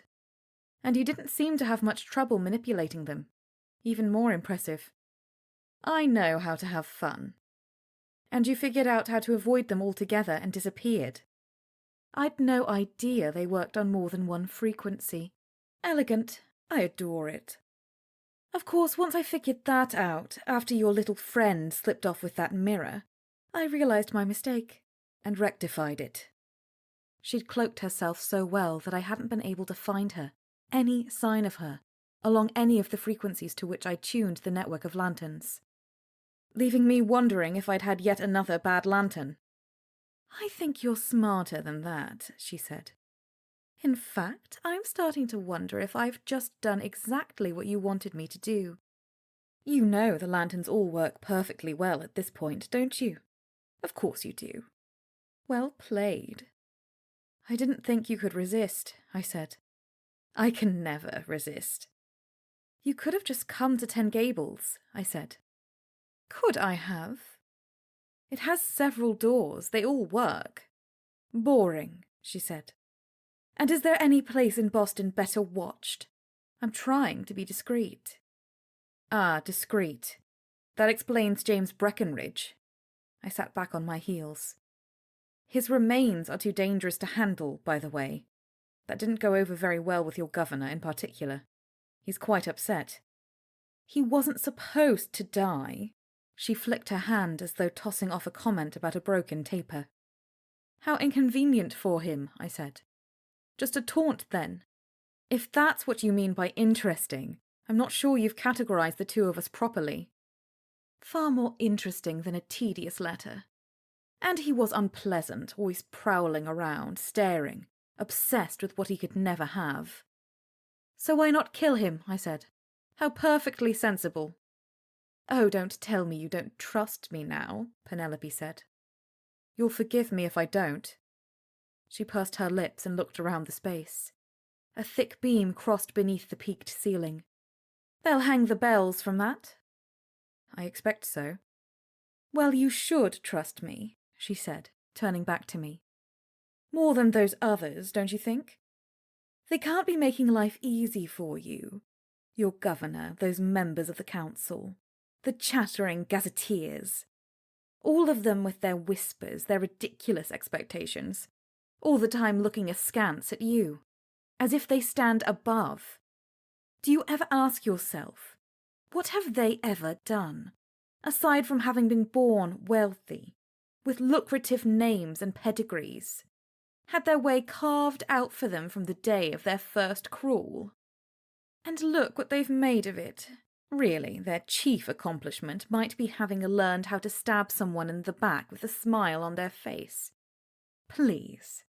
You're better than that, and they all know it. You know it. I know it. So enough of this not trusting me. Why wouldn't you trust your own blood? That's rather a claim. One I think obvious enough. Somehow I must have missed you at the Christmas dinners growing up. Don't be so literal-minded. Smarter to think of us as cousins, or maybe even long-lost sisters of a kind. Wouldn't it be nice to have a sibling? She said. I had siblings, thank you. I know, but they're all gone, and I'm right here. I don't have any siblings left either, so there's another area in which we are shockingly alike. She made no move to come any farther up the stairs. I trusted my brothers, I said. They didn't play games, didn't go sneaking around, spying on me. Number one, I'm sure your brothers tormented you. That's what brothers do. And secondly, you accuse me of spying as you kneel before one of 62 other working devices you had placed throughout Boston to spy on me. So we might agree that's what siblings do. Do you know the one thing that I admire most about you? I said. She bit her lip and her eyes twinkled. She clapped her hands together lightly, gleefully. Do tell. I love where this is going. The ghosts. The little bow they took. I have to admit, I'm baffled. It's nothing, she said. Okay, it's not nothing. Should I call it my trademark? I shouldn't get carried away, but I can tell you, sister to sister. I know you're not quite there yet, but I trust you shall arrive. I was hoping you'd notice. She looked up to the top of the belfry again, waving her fingers toward her face, as though cooling off her excitement. That's how it started for me. I don't know how it started for you, but I saw them all my life. I would sit up in my cradle and see them. Do you know, I had no idea they weren't seen by everyone else. I just assumed there were two kinds of people in the world. My family, and the other people you could see through. Isn't it strange? I might not have trusted her for even a moment, but that much I could relate to. I'd grown up catching glimpses of magic, seeing trails of witchcraft, and thinking nothing of it. Surely everyone else must have seen it too, I thought. No different than spoons, cats, clouds. Why spirits, do you think? I asked. I've never seen them. Until you showed up, I added silently to myself. I'm sure you have, she said. You probably just didn't realize it. You convinced yourself it wasn't real. I understand. But for me, I have a special rapport with the dead. They seem to enjoy my company, which I can't say is true of everyone else. She frowned, her eyes still lively. Had I seen spirits without realizing it? It struck me as absurd, though in a moment of unsettled understanding, I thought back to some of the stranger moments of my time in Salem. I find it ever so interesting, she said. I could show you. Really, I think there's a lot we can show each other. Don't you think? One might assume. But tell me, why here? And now? I said. Well, I'd have come sooner if you hadn't been so furtive about things. I prefer to think of it as discreet. Now, don't be like that. You know what I mean. I should have stepped into the public square draped in flowing black silk, making my entrances and exits through chimneys, travelling from place to place through the air, riding a you-know-what, I said. My dear, this is Boston. I'm the subject of ugly enough whispers, as is, thanks very much. Of course I understand, Penelope said. You have to put all those men at ease. The slightest discomfort, and they fall apart. Like babies being put down for a nap. Tiptoe around them, keep your voice soft and soothing. Play their game by their rules. Rules which, by the way, are designed to let them win and keep winning. It's not just Boston, sadly. It's not just men, I said. Excellent, there you go. I wondered if you'd be more sophisticated than I imagined. Lucky me, I said. But back to these ghosts. Ghosts, ghosts, ghosts. What else is there to say? Where is he? I said. He who? She said. I've lost someone whom I shouldn't have lost, I said. And I've maybe lost him to these ghosts, ghosts, ghosts. I told you that was an accident. No, not him. A different one. There's another one? I'm afraid it wasn't me. Unless I'm sleepwalking again, and that's always awkward. Let me ask you this. If someone living were to slip into the ghost realm, how would one get them back? I have no idea. I thought we were being honest with each other, I said. Like cousins. Sisters. Not quite there yet, but here's your chance, I said. Into the ghost realm, she said. Assuming they weren't dead. There would be nothing unusual about that, so why would you even ask? I'm not sure how they could. It's not, well, not like stepping into a closet and appearing in a field. Spirits get very reticent if you try to talk to them about it. So I would say you have a mystery on your hands. But luckily for you, you are related to something of an expert on the subject. One who sounds like she just exhausted her knowledge, I said. Just because you asked me an impossible question doesn't mean I don't know what I'm talking about, she said. I've tried. Believe me. What do you think the first thing I attempted was? Once I sussed out that ghosts were ghosts, I wanted to see where they came from. But if there's some trick to it, it's eluded me for almost 20 years. What about for a person with no witchcraft, I asked. I can only imagine we go from might not be possible straight to not possible at all. But this will be intriguing. This is my problem to solve, and I work alone, I said. Not true. You have that well-dressed friend, and the misbehaving one, and your staff, and that company of beautiful soldiers. You just don't want to work with me. My feelings are hurt. Oh dear, I said. Penelope waved my comment aside. Sarcasm doesn't suit you. You have all the support, influence, power, like no other witch has ever had. Yet what do you do with it? Whatever your short little governor tells you to.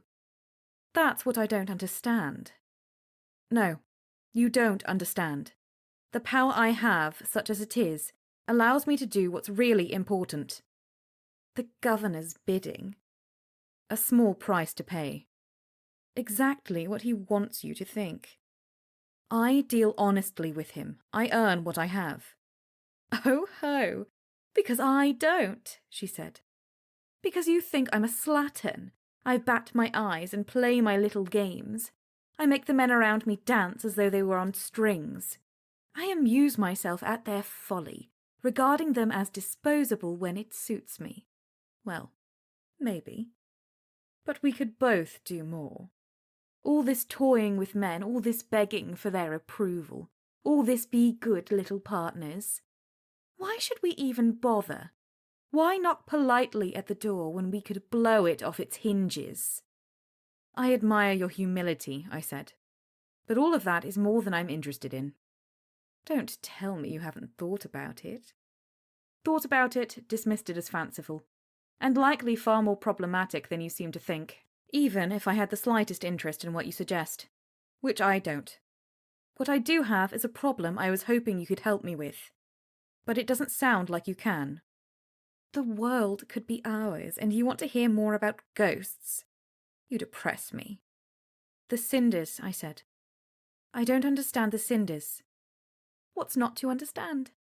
A human goes into the ghost realm, they come out as cinders. Hence, they shouldn't go into the ghost realm. Is there any way around it? See, you need my help after all, she said. You seem to be offering. Well, I don't think I should just ignore the fact that our paths have finally crossed. And perhaps I've grown bored with causing trouble for my own amusement. She pinched up her face and thought for a moment, eyes closed. No, there's no way around it. Whoever you lost in the ghost realm is going to have to stay there. Sorry. What's the next case we can work on? I told you I work alone, I said. You know the other thing about siblings? Yes.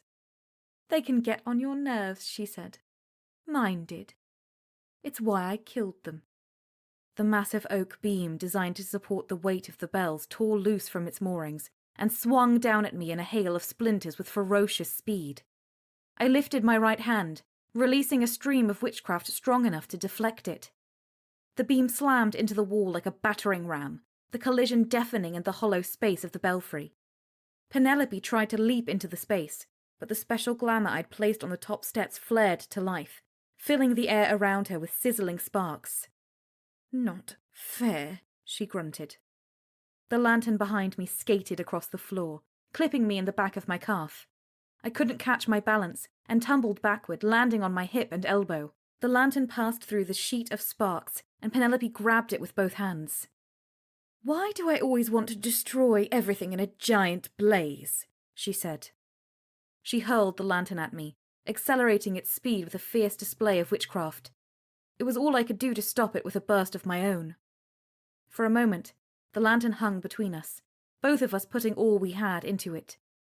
It tore apart into dozens of sharp fragments of tin, iron, and glass.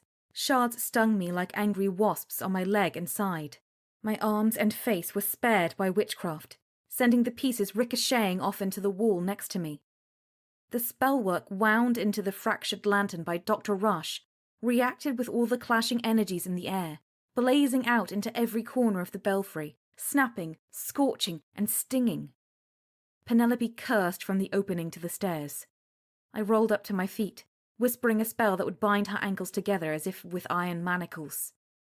She proved just as quick. The giant beam shot across the floor. I leapt, and it careened through the spot where I'd just been standing. It would have broken both my ankles. Penelope disappeared down the stairs, but not without loosing more mayhem in the belfry. Boards shook and tore loose. Iron, nails, and wooden spikes spun through the air like leaves and branches in a hurricane, turned to deadly projectiles. I hunched my shoulders, crouching as I hurried after her, shielding myself with a spell of deflection. Shimmering mantlet. I jumped down into the stairwell, the pelting of metal and wood deafening behind me. The stairs to the belfry were narrow, 4 short flights that hugged the walls, leaving room in their midst for the ropes and pulleys of the bells. Across from me and 2 flights down, Penelope blurred. She somehow neutralized the binding I'd cast on her legs, though she didn't seem to be moving smoothly. The runners beneath me split apart. No, you don't, I said. Before Penelope could reach the bottom, I shouted a spell and slammed the belfry door closed, the hollow boom echoing throughout the space. Not fair, she spat. This should be witchcraft against witchcraft, not boring, crude magic. She lifted her hands and the wood under my feet collapsed with a great wrenching crack. I flailed as I harnessed what forward momentum I'd had, managing to grab hold of the landing in front of me. With a twist, I managed to get one leg onto the steps in front of me. 15 feet of empty space yawned beneath me. I filled the stairwell with a shifting crest of neutralizing magic, an elemental technique that harnessed the grounding qualities of the stone floor at the bottom. As I did, I wrenched myself to the remaining steps. Penelope tried to tear down the entire flight of stairs, but her witchcraft was drawn to the stones. "You're a horrible sister," she cried. Turning to the door behind her, she found it sealed shut, not giving way. "What did I tell you about doors?" She bunched her shoulders up around her ears, then thrust her chest forward, lifting her hands to the door, which exploded into the transept beyond. She fled the belfry. I sprinted after her, taking the steps 2 and 3 at a time until I reached the bottom. The air hummed with wild magic and witchcraft. My hair lifted, the linen and cotton of my clothes clinging to my skin. The remains of the door fanned out, across the floor, into the pews, and all the way to the pulpit. I would have to apologize to Gilbert Flucker. A glimpse of Penelope's cloak vanished through the side door. I skirted chunks of the shattered belfry door, running down the main aisle after her, cutting right to reach the door, only to find it open to the night. I paused in the doorway, my left hand against the doorframe. Colour drained in the sky to the west, the stars coming in bright. Gone. No sign of her. A carriage rattled down the street, a lantern hung by the driver. Gentle winds shook the newly bloomed trees planted along the edge of the church. Shadows and darkness in every direction. I stepped out into the night, searching. When it grew clear she'd fled, my breathing slowed. The shadow of the steeple blocked out the stars behind me. Penelope Bayard might not care for magic, but magic would do what I needed it to. It wasn't always crude. It could be quite subtle. So much so she wouldn't even realize I'd marked her. Chapter 27. Monstrosities. "You are sure you know where we're going?" Mary had fallen behind. Again. She confronted the boughs of a hoary old pine tree as though they were impenetrable. "It's not much farther," I called over my shoulder. "You know how much I despise nature." She ducked beneath the heavy branches. "Give me cobbles, streets, plazas. Lovely floors, sturdy walls, sound roofs. A well-kept garden now and then, if the weather is agreeable." I picked my way through a patch of nettles, withholding comment. She might not have cared for nature, but she'd made quite an effort to dress the part. A high-brimmed tricorn banded, with what looked to be a strip of raccoon skin, a trio of hawk feathers angled back beneath the band. Tawny deerskin jacket with a line of fringe along the backs of the arms, over a rustic shirt. Slim wool breeches tucked into brown, calf-high boots. One might have thought her heading out to the western frontier rather than the deep woods of Andover. Her hair hung down in a long braid over her shoulder. I led us along a faint trail that looked to have seen more deer than humans over the past half-century. It wound downhill, passing between craggy hillsides that rose 20 and 30 feet, often topped with great weathered prows of granite. The forest canopy teemed with birds, black and white chickadees, raucous crows, scarlet cardinals with their sharp chirps, blue jays, starlings, and the occasional glimpse of a larger bird of prey circling in the warm air above. Half-buried boulders dotted the ground, some large as cattle. Those, and the crests and troughs of the ridges, resonated with me, for I often thought stretches of my own heart too rocky and uneven to settle. "Should be just over here," I announced. "You said that 20 minutes ago, and 20 minutes before that." She paused to fush over a thatch of burrs clinging to her sleeve. I kept going. Soon enough, a flash, bright as jewels, shone through the trees. "I see it," I said. The air, rich with the essence of pine and soil, now carried a note of mud and fish. Stretching out from the edge of the forest, the wide expanse of the pond glittered with reflections of the overhead sun. Somewhere in the area of 300 feet across, roughly circular. The dark water was framed by tall trees. Off to our left, the water opened into a stretch of marshland, dotted with green tussocks and the skeletons of dead trees. High up, wide nests of branch and twig were home to a gathering of the great herons, birds who spent much of their days standing motionless in the water on their long legs, ready to bring sudden death to the silver fish beneath the surface. Some days I felt I was the heron, others the fish. Mary came up behind me, breathing heavily, a sheen of sweat on her face. "I think we'll have to swim from here," I said. "I will kill you!" I shaded my eye with my hand, searching the shoreline to our right. "Over that way." "I knew you didn't know where it was," she said. "I'm surprised we're within the same mile." "Oh, ye of little faith." We set off through the bramble, following the shoreline. Ferns sprouted amongst the gnarled tree roots edging to the water. "Are you even sure this is the right pond?" Mary said, trudging along after me. "They all look the same to me. Horrible, deep and smelly." "Look," I said. "Ducks." "Unless you can assure me they are roasted with gravy and potatoes. I'm not even going to look." I soon made out the dark shape of a cabin set back 25 yards from the water's edge, near a stretch where the trees thinned out. To reach it, we had to cross a 6-foot-wide outlet, moving carefully from one stone to another. The bronze water was clear with silt, stones slick with wavering green beards, and old, dulled branches submerged at the bottom. Mary slipped and cursed as she dunked one boot below the surface. I turned and extended a hand to her, which she gripped tightly with a grimace. Once on solid ground, she shook her foot. "How I love wet toes."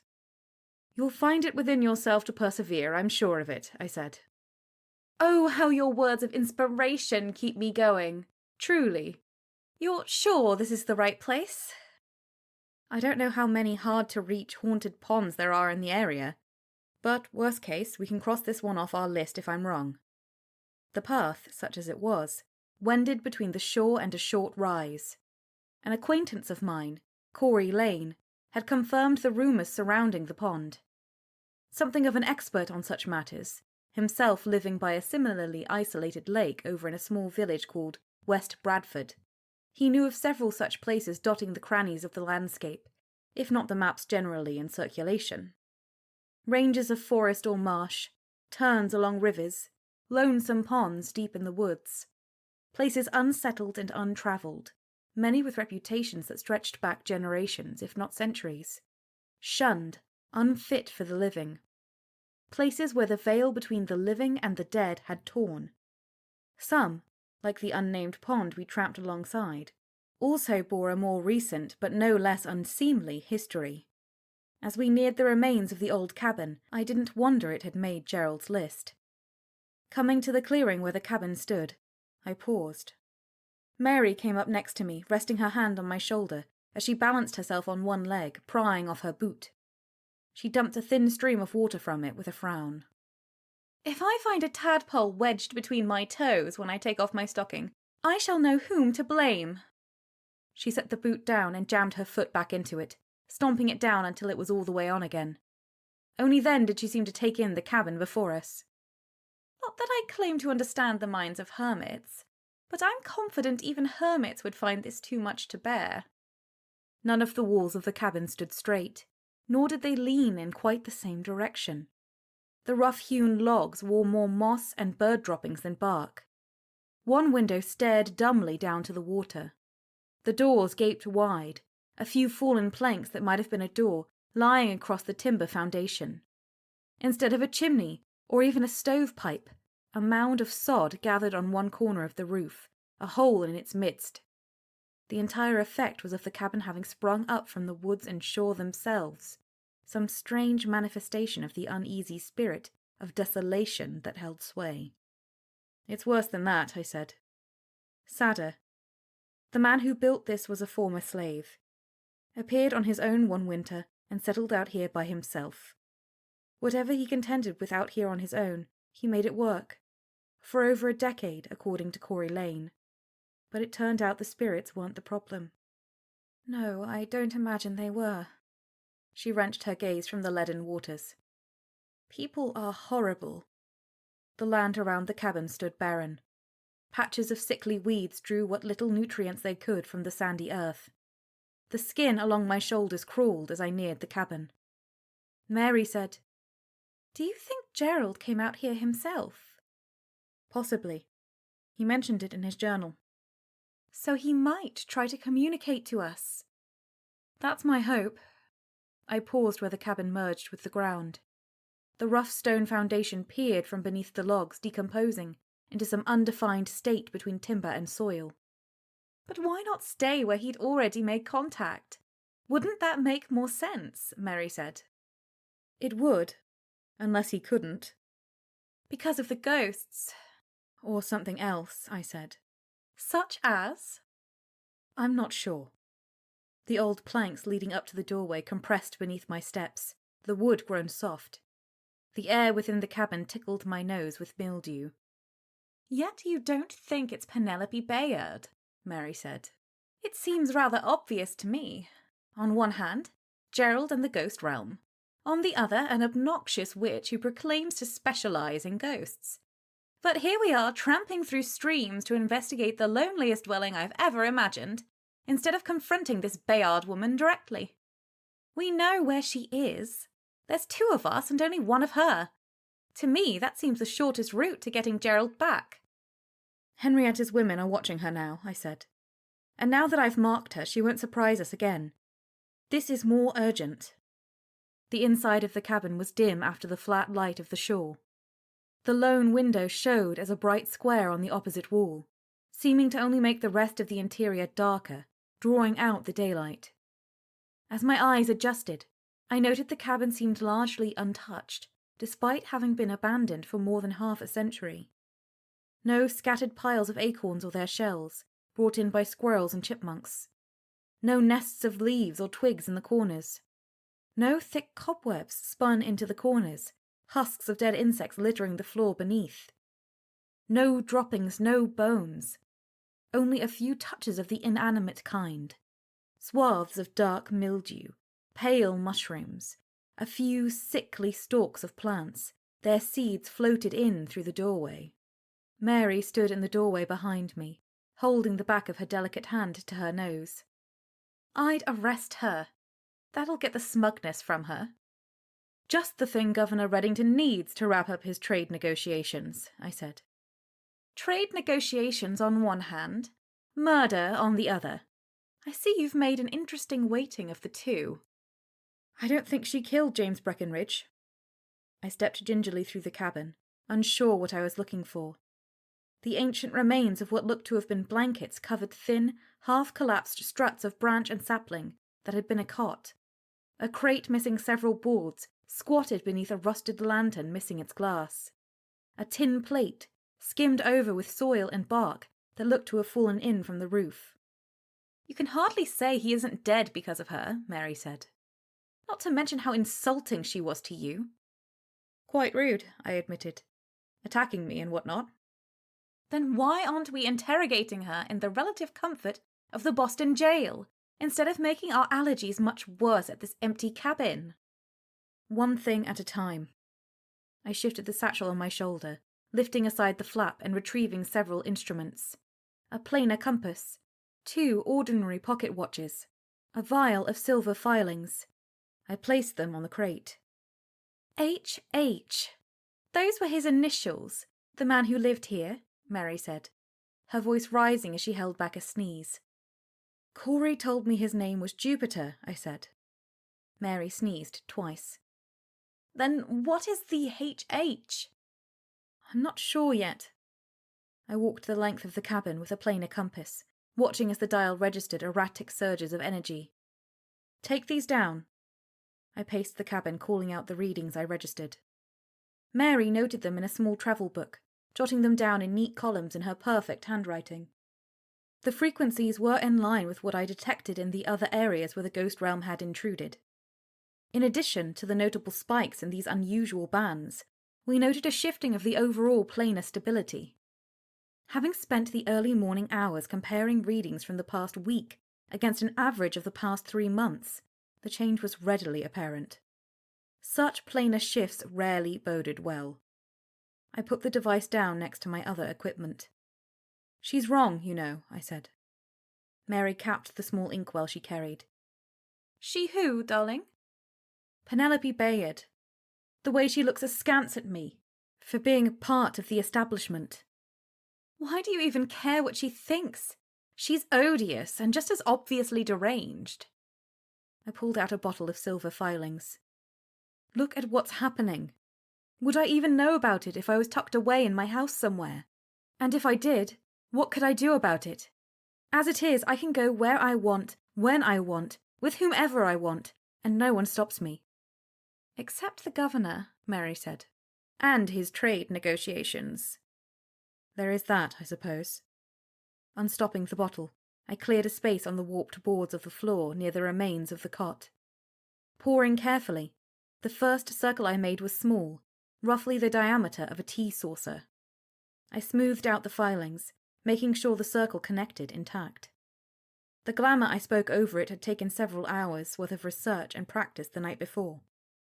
The couplets were tricky, and the diction required, in German, the only language I found reference to, brought me to the limit of my concentration.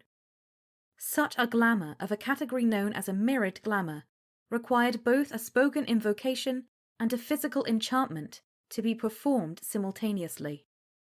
Rather like singing an unfamiliar song while at the same time pantomiming the directions to your home.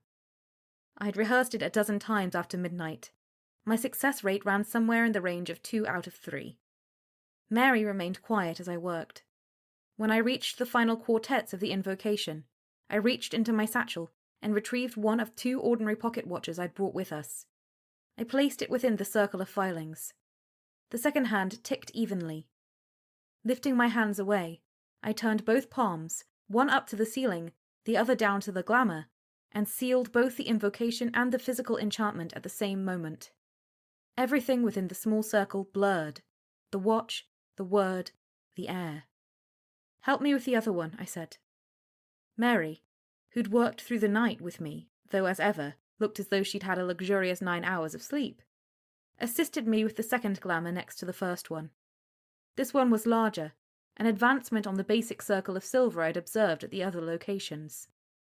It was also quite a bit more dangerous. Mary handed me everything in the precise order, retrieving the additional ingredients from the satchel she'd carried. Coins, individually magicked with elemental sympathy, to the canonical directions, north, east, south, west. A copper band, tied in 16 spots with twined catgut, each knot tuned to emit a small planar disturbance, along the scale that made up the Helmstrom series. She then handed me a tin filled with the ashes of a potpourri of herbs and flowers. Hemlock, sage, lavender, cedar leaves, and bitter clove. A small wooden box contained 16 iron nails, each with a rose-shaped head. All the ingredients laid out before us, I got to my feet. "Why don't you fire it up?" "Me?" Mary said. "You don't think you're ready?" "The more important question is, do you think I'm ready?" I wouldn't have asked. "But won't Gerald's life rather depend on it?" "Your life might depend on your magic one day, or mine," I said. For all her predilections, fancies, and airy cynicism, Mary was as smart as they came. She missed nothing. Once aimed in the right direction, her mind invariably bolted ahead, a thoroughbred who lived to gallop. While Clara might have possessed a deeper natural talent, Mary wasn't far behind, and infinitely better organized. Both simply needed more practice, and more confidence. "This would be so much easier if my right foot wasn't soaking wet," Mary said. "Persevere, darling," I said. "And I need to take detailed readings while you're instantiating it. I can't do both." She looked as though she was about to offer to be the one to take the readings, but recognized what I wanted, so arranged the materials before her. I took down the readings as Mary worked. Each step correct. She didn't hesitate. Her voice remained steady. Mary didn't even need the small mallet we'd brought for the nails. The floorboard was so rotted she was able to just press them in with her thumb, while reciting the short incantation with each one. The silver, the copper band, the ashes spread evenly. She gathered her focus before the invocation, which she delivered flawlessly. A far cry from the impatient dilettante, who'd yelped in surprise when she'd first managed to lift a single coin half an inch into the air after months of half-hearted practice. "Well done," I said. The elements of the glamour and the spells entwining it rippled across the area of floor they occupied in unison.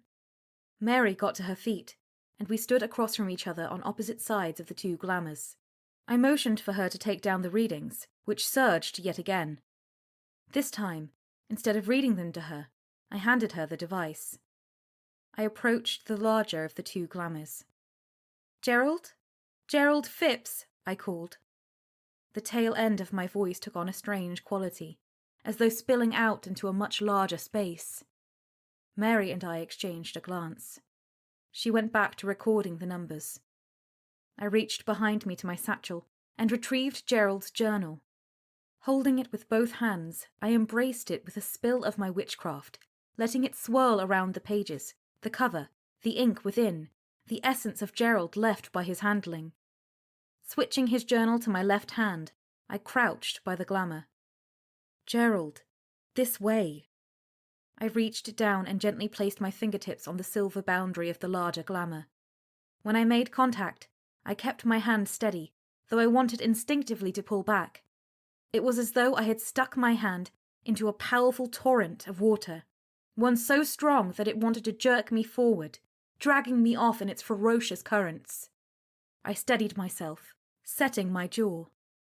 "Gerald!" Mary gave me a look and turned the face of the device toward me. All 3 needles within the dials quivered, slammed to the highest readings. The walls, floor, and roof of the cabin creaked, the wood straining. Mary looked past my shoulder, her eyes widening.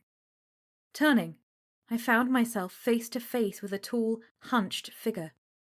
The lanky man had a prominent nose, face like a corpse, slack-jawed and hollow-eyed. He appeared lit from below, as though standing over some spectral fire. A tide of despair flooded the cabin. Mary let out a small noise of surprise. "Is she—" "No. She's still in Boston." I ignored the ghost next to me. Difficult to do with such a horrific visage leering at my shoulder. I kept a grip on the journal and called for Gerald again.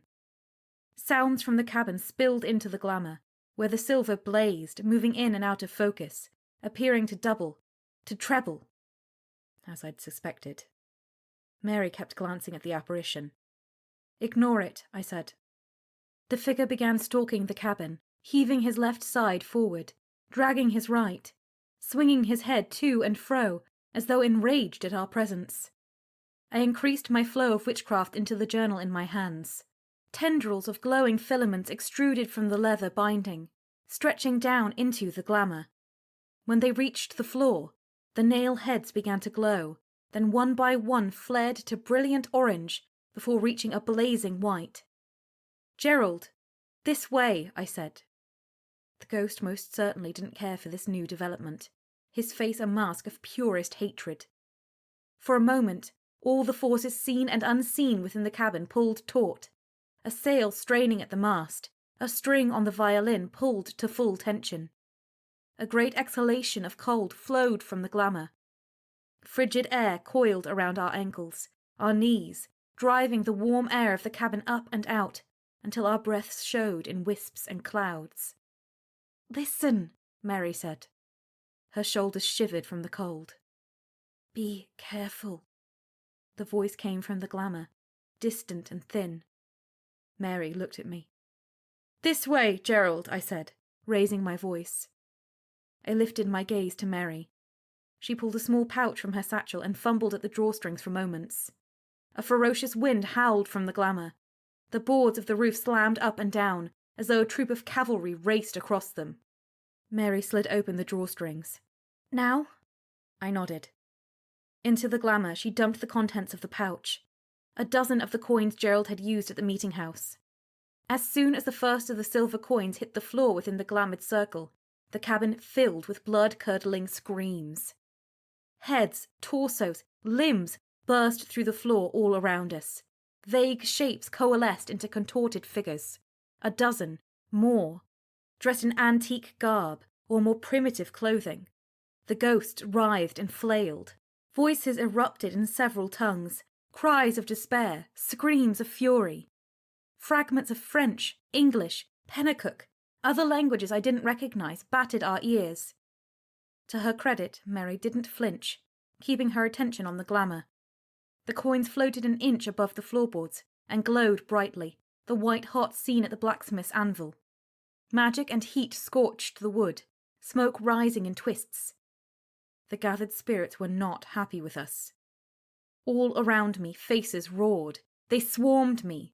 While their touch was largely immaterial, passing right through me, the sensation was far from pleasant. Each contact, the press of ice.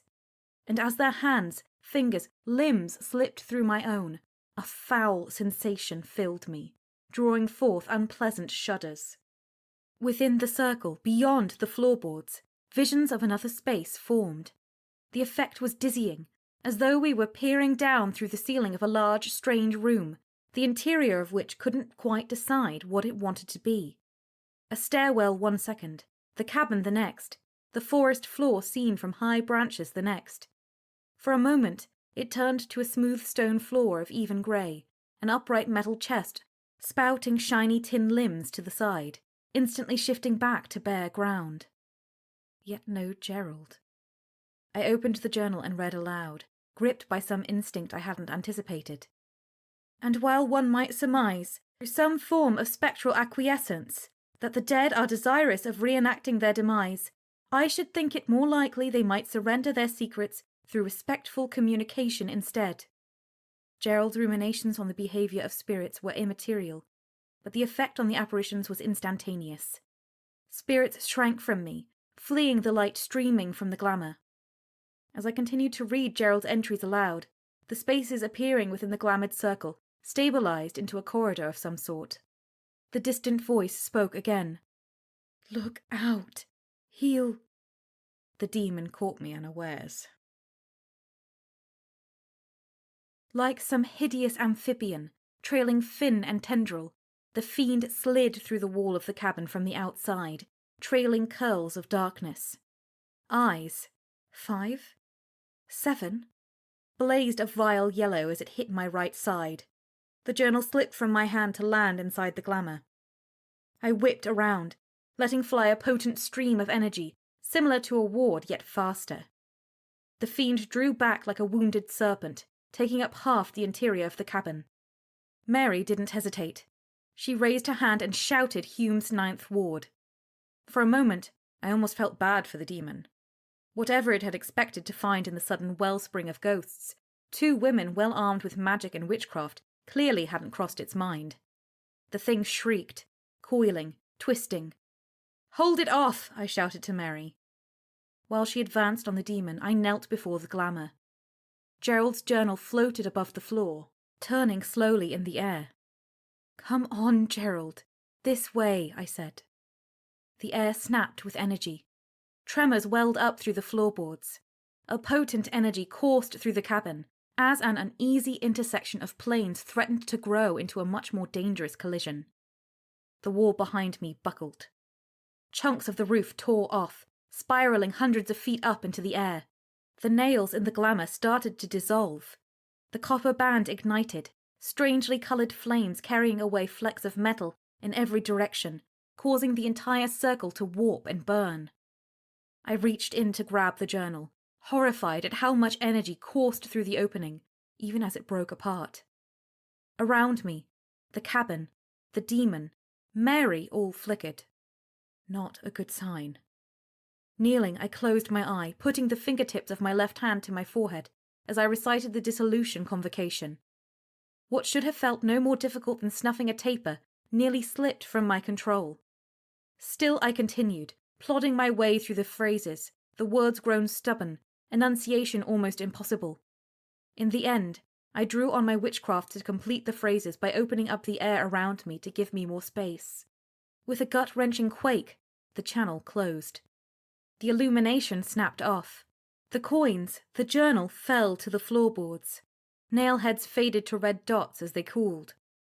I looked up. The monstrosity had backed Mary into the corner. Hume's 11th ward flew from her tongue. I could have jumped in. I didn't. She formed the correct movements with her hands and fingers as she let fly the closing line. The demon didn't even have time to shriek as it tore apart into long strips of darkness, spiraling up and whipping through the walls of the cabin. Gone. Mary looked around, eyes wide, breathing hard. Her chest rose and fell. After a few moments of silence, she looked at me. "A little help might have been nice." I stood from where I knelt by the glamour. "I might not always be around. You have to be able to do it on your own, flawlessly." "Well, I wasn't alone, and I did do it flawlessly. But even still—" She smoothed down the front of her jacket with trembling fingers. "You did well," I said. "We still don't have Gerald," she said. "I can't help but note." I walked over to the first glamour, the smaller one. I waved my hand over it and said, "Steppen." The magic released.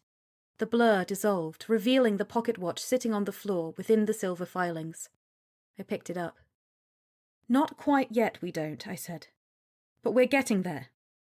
I walked over to the crate where I'd left the rest of my supplies. The second watch I'd brought sat undisturbed in my satchel. I pulled it out with my other hand. "And we may have something just as important." Chapter 28. A Mind Filled with Gears. We followed a well-tended lane on the far side of Andover. The meadow beyond a wall of field stones swayed on the warm breeze, alive with bees, gliding butterflies, and the song of crickets. The house and barn before us nestled up against the wooded hillside. On the far side of the meadow rose the bones of a new home, hewn maple beams, studs, and wooden scaffolding. Meticulous. The sight of it warmed my heart. As we neared the existing house, signs of the same thorough attention to detail leapt out at me. 2 boulders placed at the end of the lane, whitewashed. A new wooden fence built around a paddock. Neat stacks of lumber beneath an overhang, extending out from an addition to the barn. The house itself wore a fresh coat of brown paint. A porch that hadn't been there before wrapped the front and side. A wagon wheel hung above the front door. Along the other side of the house, the vegetable garden I'd once tended now offered a profusion of bounty, row after row. Small trellises draped with peas, late spring stretches of squash coiled and spread their vines. Rows of corn stood knee-high. Greens, carrots, and radishes poked their heads. At the far end, broad-leaved grapevines coiled across another set of trellises. "They've rather made themselves at home, haven't they?" Mary said. "How rustic." Once I'd moved to 10 Gables, I'd lent the Andover property that Swain had left me to Robert Twelves and his new bride, Anna. The house on the far side of the meadow was to be theirs, going up bit by bit as Robert found the time. "I love it," I said. "Of course you do, with your dreams of total isolation." We trotted up to the front of the house. Robert stood on the porch. He lifted the hat from his head in greeting as we drew near. He'd grown thicker after 3 years of marriage, a trimmed beard filling out his rounded chin. I urged my horse forward and dismounted with something of a flourish in front of the porch. When he stepped down, I caught him in a tight embrace, glad to rest my head on his sturdy chest for a moment. "I love the new house. How is it coming?" "Everything I could ask for," he said. "The best lumber, a perfect view, a beautiful wife spurring me on, and no time to do any of it." "How is she?" "You'll see," he said. Mary rode up then, having kept her horse at a slower pace. "Mr. Twelves, how very wonderful to see you. Busy as ever, I see." Twelves inclined his head. "Miss Whitelock, you're going to make me spend more money, aren't you? Every time Anna sees you, the local tailor is busy for a month." "You're welcome, Mr. Twelves." As she got off her horse, Robert lent her his hand. The front door to the house opened and Anna Twelves stepped out. "Have her wait a month or so," Mary said. "You'll save money on fabric." "When is she due?" I said, getting a good look at her. "A week ago, as far as she's concerned." "Katie," Anna said, "I owe you." "For what?" I said, walking over to give her a hug. Over 6 feet tall and nearly 9 months pregnant, Anna Twelves looked set to burst. She was even more fun to hug than Robert. Her golden hair hung loose, and she had good colour to her cheeks. She held my hand after our hug, her grip warm. "He's been getting on my every last nerve, fretting, checking on me, telling me to sit down, asking me if I want more water, more tea, a bath for my feet. Your letter gave me the first good break I've had in a month. So thank you."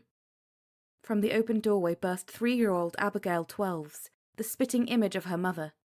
She crashed into me, wrapping her arms around my leg and pressing her face against my hip. "Auntie Katie!" I rested my hand on her head for a moment, her hair softer than corn silk. Then she was off, leaping from the porch step like a baby goat and dashing over to Mary. "Mary, pretty Mary," she sang.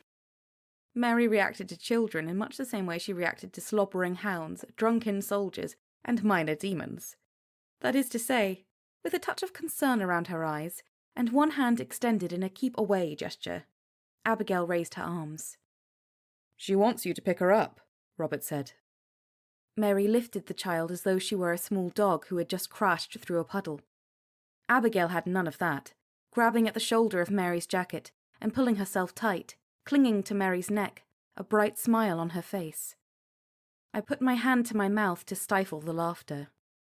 "You wouldn't believe how much he talks about you," Anna said. "The two of you have all kinds of adventures together." "I am absolutely devouring the look on your face right now," I said to Mary. "Yes, I can see you're all enjoying this a little too much," Mary said.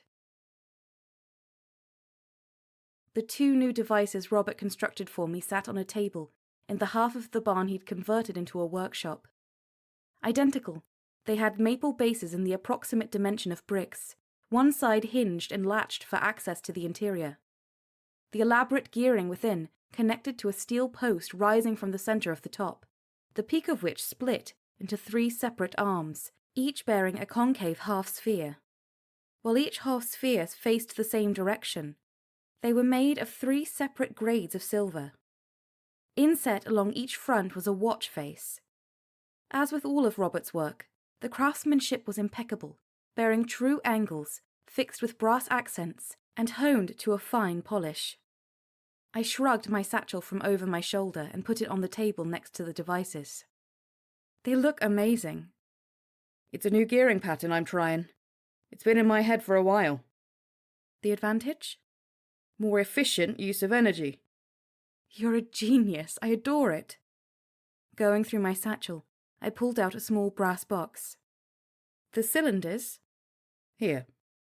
He opened the side of the first device, unlatching it with fingers as dexterous as the gearing he'd devised. The autumn before, I'd watched him pluck a minuscule thorn from his young Abby's shin with a single graceful roll of his index finger and wide thumb. The interiors of the devices contained a trio of narrow cylinders, an inch in length, each no wider than a goose quill. A dimpled steel cover twisted off the ends, revealing the hollows within. "And which is which?" I asked. "Tiny nibs on the sides will tell you. 1, 2, and 3 correspond to the grades, highest to lowest." "Excellent." Using the nibs for guidance, I inserted the strips of tightly rolled paper I'd carried in the box. Each bore a spell written in fine script, the ink made from an enchanted tincture of disrupted silver filings held in a liquid state, courtesy of a technique known as denatured entrancement. Each spell differed, uniquely designed to sensitize the particular grade of silver at the end of each arm. As I slipped the rolled papers into the tubes, I whispered the phrases needed to activate the connection to the target silver. A glimmer of light, pale like the moon reflecting off the surface of a lake, ran along the tubes into the gearing when I did. Once I finished, I replaced the end caps, twisting them carefully onto the fine threading in the metal. "All you have to do is wind them now," Robert said. He produced a small steel key and handed it to me. I prepared the second device with its spells. When I was done, I looked at both. And to activate them? Flip up that little slider on the ends, Robert said. The metal clicked smoothly into place. As it did, the arms began turning, soon reaching the proper speed of 33 1/3 rotations per minute. The half-spheres of silver spun, emanating the slight pressure of the spells. Not that anyone else would have felt a thing. Very nice, I said. Hardly makes a sound. I could have made it silent. I didn't know that mattered. It doesn't. I was just noticing. I crossed my arms, watching. I'm glad I could keep you busy. Oh, I'm driving her crazy, he said. I can't help it. I just want her to slow down a little. She's still out there gardening, pulling out stones out of the ground, washing clothes. I'm happy to do all of it. And construct groundbreaking devices for me, and build a house at the same time. There's 24 hours in every day. You are a good husband. Both devices spun in synchrony. By using 3 separate grades of silver, I'd be able to triangulate with precision between the relevant frequencies. The spells imbued the metal with delicate indicators, for lack of a better word, sensitive enough to react to even the faintest discrepancies in planar stability. In doing so, they could provide me with a connection to the energies associated with the ghost realm, and a way to manipulate them. It was good I'd had 12s make 2 devices. If my growing suspicions held true, they held the key to rescuing Gerald. Gears, Robert said. I looked up at him. Beg pardon? Your mind. It's filled with gears. Finer than any I can put together. I see them working right now. How do you think of all this? As any good minister of magical sciences would. Hunched over books, wearing my sight down to nothing, while all others are outside enjoying magnificent spring weather. That's how. He'd be proud. He glanced at me. Swain. Or he'd have rolled his eyes at me for stupidly ignoring the shortcut, obvious to him but utterly obscure to me. I doubt it. I mean, look at this. This design is yours. Easily as elegant as anything he had me build. He looked at me more closely. You doing all right? I haven't started murdering people yet. That's a start, he said. What you need is a nice supper. Abby's been excited since she sprang out of bed this morning. She's fascinated by you. You're like some kind of Greek hero to her. I watched the devices spin. The problem I knew with Greek heroes. The gods always had their knives out for them. Chapter 29. Down to Embers. Wind in the trees, cricket song in the darkness, landscape softened by moonlight. Mary and I followed the silvered lane into the centre of Western Andover. After spending the afternoon with the Twelves family, we'd decided to wait until morning to ride back to Boston. The lane bent to the right, leading us through a small cluster of homes near the intersection of 2 roads. At the crossroads stood a 2-story tavern, the cheerful coat of yellow paint adorning its sides, lovely in the moonlight. A pair of lanterns burned on either side of the door. The sign on the post out front read, Nagel's Tavern. Few places felt more like home to me. Mary had fallen into an expressive silence. I refrained from intruding on her thoughts as we reached the tavern and tended to the horses. Afterward, she passed ahead of me through the tavern's door without comment. Inside the large public room, air smelled of roasted chicken, thyme, ale and tobacco smoke. A few locals gathered at one of the tables, craftsmen by the look of them. Bertram Nagel, his red hair grown out and tied back, his apron around his slender waist, lit up when he saw us. He put down the tin mug he'd been drying with a towel and tossed the towel over his shoulder. The conversation of the locals continued, though they'd noted our arrival. I wasn't an altogether unfamiliar sight to them. As for Mary, she drew the lion's share of glances. She ignored them. Mary, you look lovely, Bertram said. And you also look hungry. Behind Mary's shoulder, I shook my head, warning him off. I've already had one child climbing into and out of my lap for hours, she said. I don't need another. And it's very nice to see you, Bertram, I added. Mary raised her hand in a dismissive wave. Bertram required no further edification. I gave him a quick kiss on the cheek and a tight hug. If it's not the governor's witch, he said quietly. Don't believe everything you read in the gazettes, I said. You look good. I could sleep for 5 days, Bertram said as he offered to take our satchels from us. I told him I was fine. Mary handed him hers with a crinkling of her eyes. We're hoping you have a room for us for the night, I said. Bertram shouldered Mary's satchel. You can have your pick of rooms. One fellow down from Maine, but that's it. This lot will be out of here soon enough. They've been arguing about who's going to pay me for 20 minutes already. I keep reminding them it doesn't matter who pays what, as long as all the coin ends up in my hands. Mary walked farther into the room, taking a seat at a small table near the main hearth. She treated the table of locals as though they were invisible, which only made them more interested. I joined her.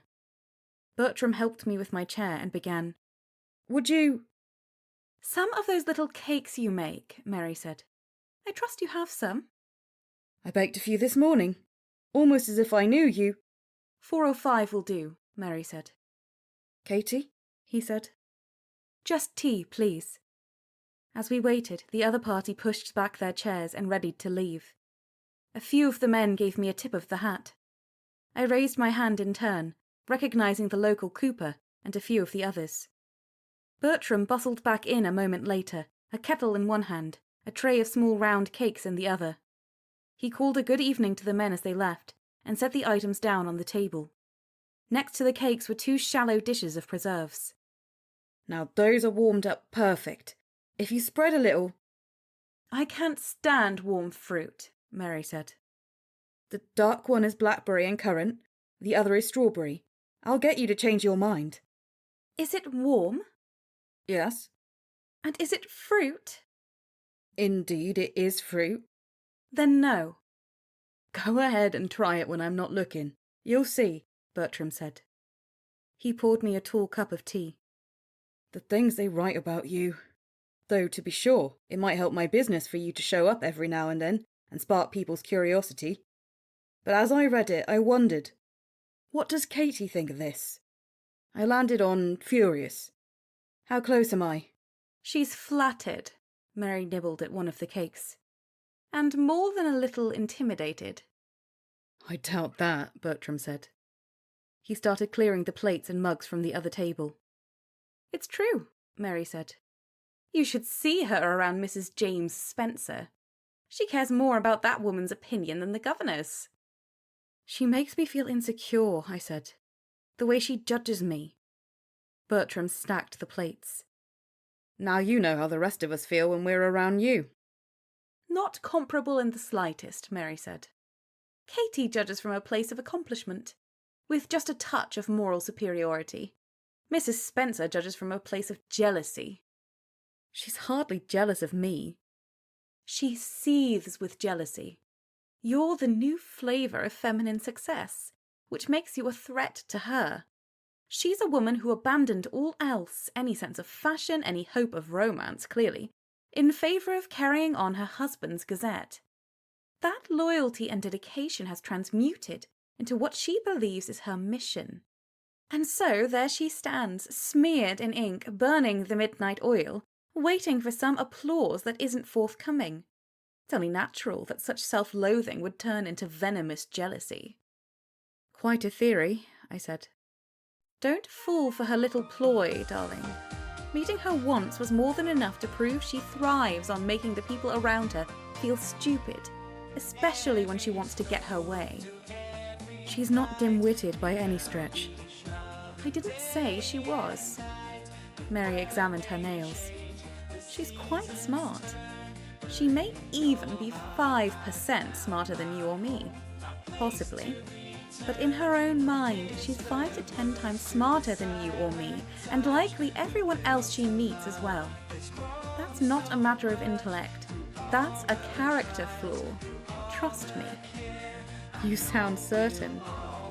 And Worse, she congratulates herself on her own aloof isolation, her dedication unimpeachable, her utter lack of fashion proof of moral superiority. My, aren't we prickly today? Mary undid the top button of her vest and adjusted the silken cravat protruding above it. You saw that dress she wore. It's as though she wants to drive any prospective man away. And romance is all she needs, I said. To be complete, that is.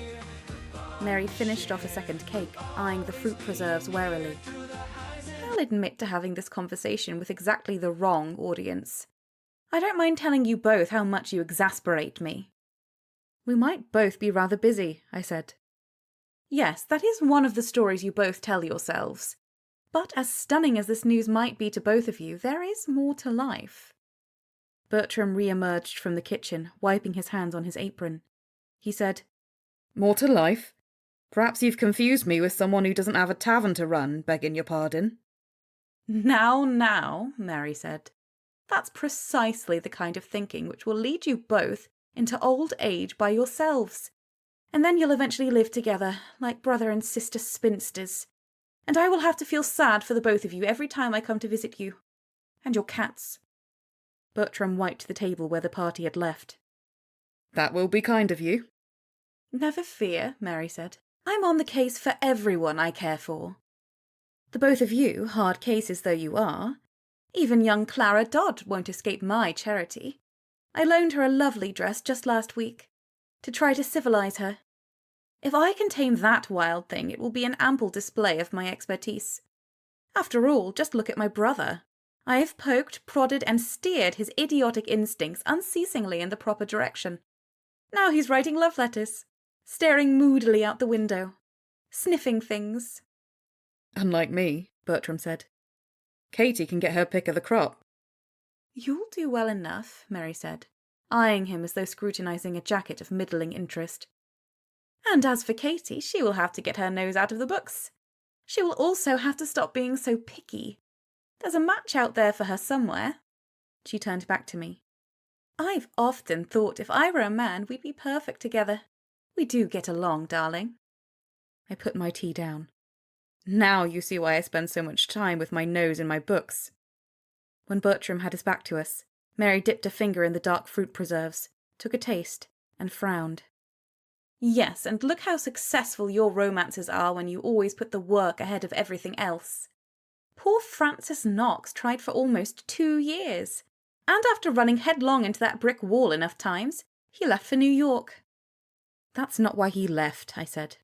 It most certainly is. Bertram said, She's right. Mary spread some of the preserve on a cake.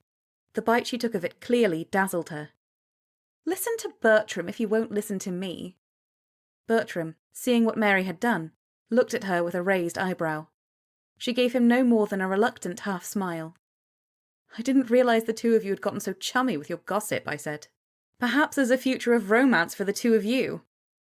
It was hard to judge which of them shuddered more. The fire in the kitchen grate was down to embers. Brushing aside Bertram's protests, I helped him tidy up. How are you really doing? He asked. Confused, paranoid, worried, exhausted. I can't imagine, he said. I have enough trouble keeping stock of ale and coffee. I leaned against the big oak table in the centre of the room. Rows of fresh herbs hung from the beam in front of the windows, drying. Just like Iris used to do. Aye. Seems I miss her more and more lately, Bertram said. I know the feeling. Starlight fell in through the window. There are days when I wish I could take all the memories and shove them in a box. Only open it when I want to. And then there are other days when I start worrying I'm forgetting everything about them. They're just slipping farther and farther away. Bertram leaned on his broom. I talk to her, as if she were still here. When no one's around, of course. Do you? Don't tell Mary or no one. It just, I don't know, makes me feel like she's still around. Like they're all still around. I think I'm afraid to, I said. Ashamed to. Maybe I don't want to hear what they'd say back to me. You're too hard on yourself. I don't think I'm hard enough on myself. Now you're just looking for pity, he said. Which is probably the one thing you won't get from me. Problem is, you get yourself too twisted up, thinking you should have done this, you should have done that. This one did everything, and then some. The other wouldn't have doubted himself. But listen, ghosts aren't going to scold you for doing the best you can. Or for anything, really. You've got the medallion? He slid aside the collar of his shirt to show me the small silver pendant hung on a thin chain around his neck. I never take it off. Not even to bathe. Probably another reason the lasses stay away. The tavern itself, as well as the stable, were also well glamoured. While such efforts didn't keep the women away, they certainly kept demons away. For the year or so after Swain and Rush had died, after Bertram's sister Iris and her family died, I'd barely let him out of my sight. I'd spent 2 out of every 3 nights in one of the tavern's spare rooms, Clara in a room across the hall, dealing with her own confusion and displacement. It hadn't been an easy time. Though I can't wait to see who Mary arranges my marriage to, Bertram said. As long as she meets with your approval, of course. She really needs to stop worrying about me, I said. She cares about you. She even cares about me, not that she would ever admit it. He paused. And she's not wrong about how hard you push yourself. I know. But everything takes time.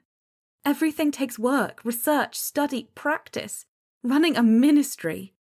You can't just wish these things into being. Is that what it's really about? It's exactly what it's about.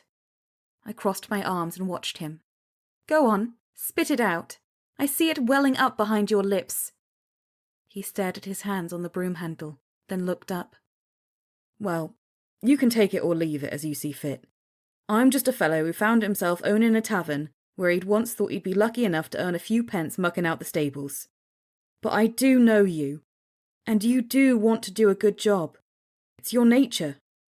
But the way you push yourself isn't always about that, he said. It's more like, well, you think if you drive yourself hard enough, all the time, and never let up, you'll succeed where Swain and Rush both failed. Before the protest escaped my mouth, he raised his hand to me. I closed my mouth.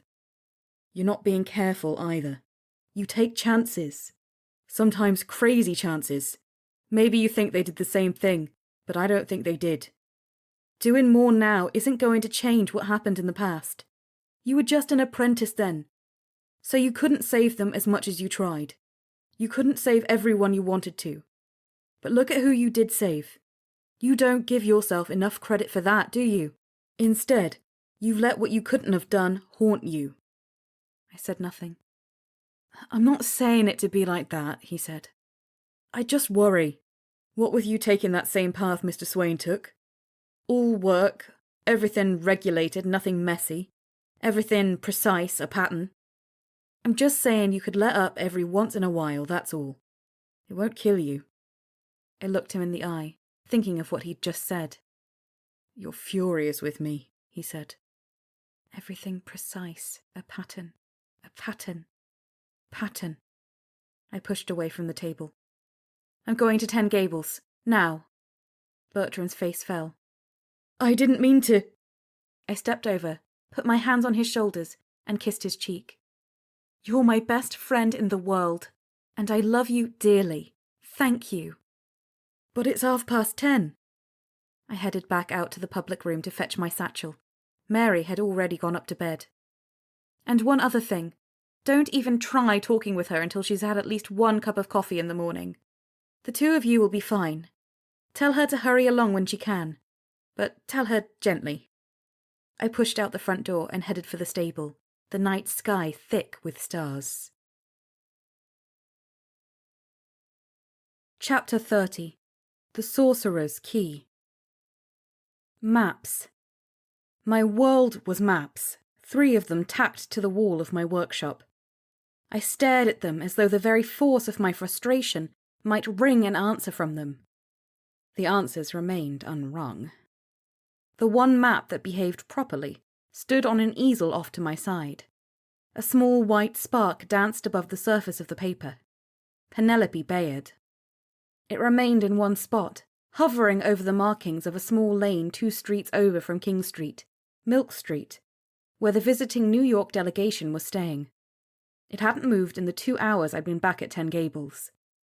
I lifted my hand and held it half a foot from the centre of the map. A faint golden trail lit up, the record of every movement Bayard had made in the past 24 hours.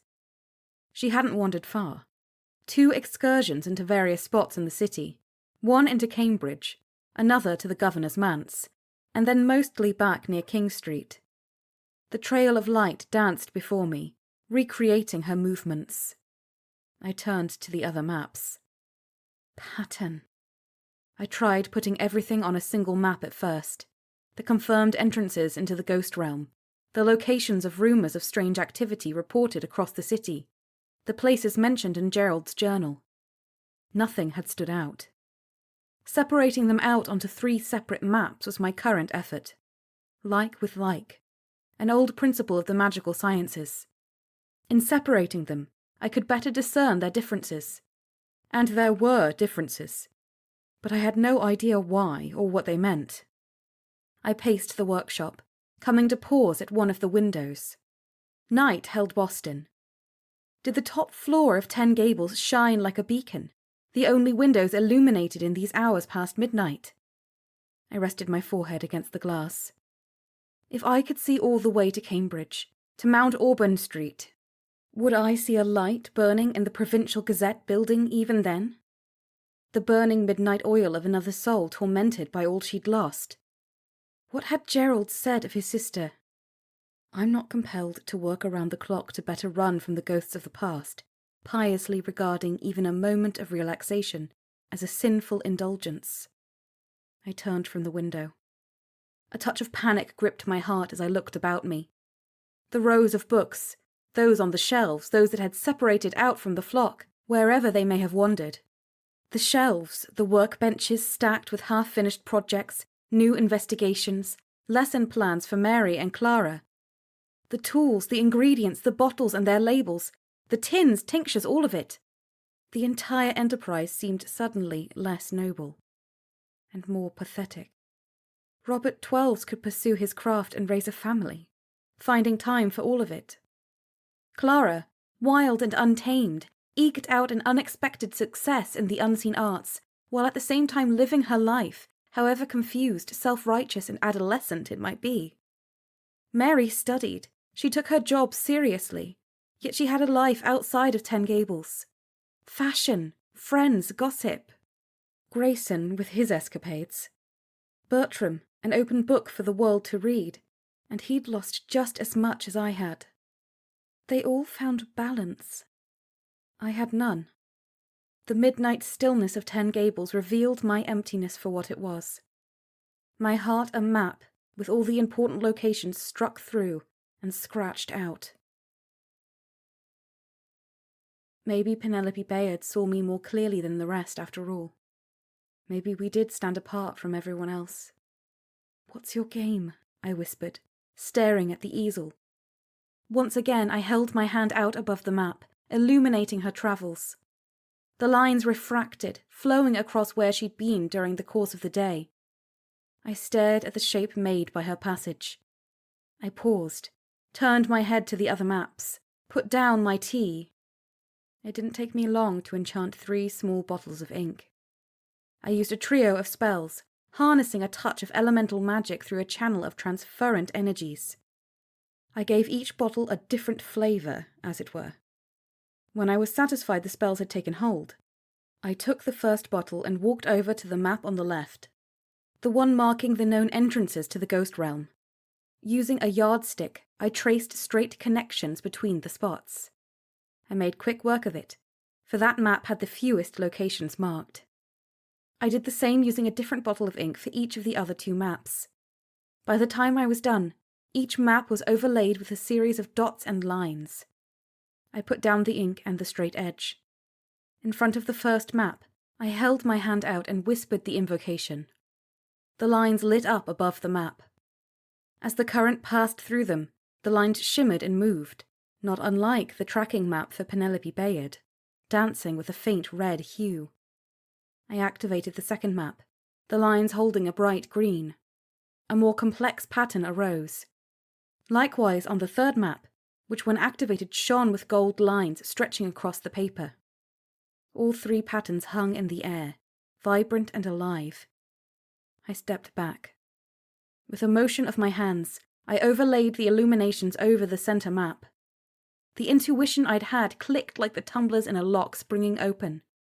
All three patterns connected. Red, green, gold portions in different arrangements, yet connected. I knew the shape. But what was it?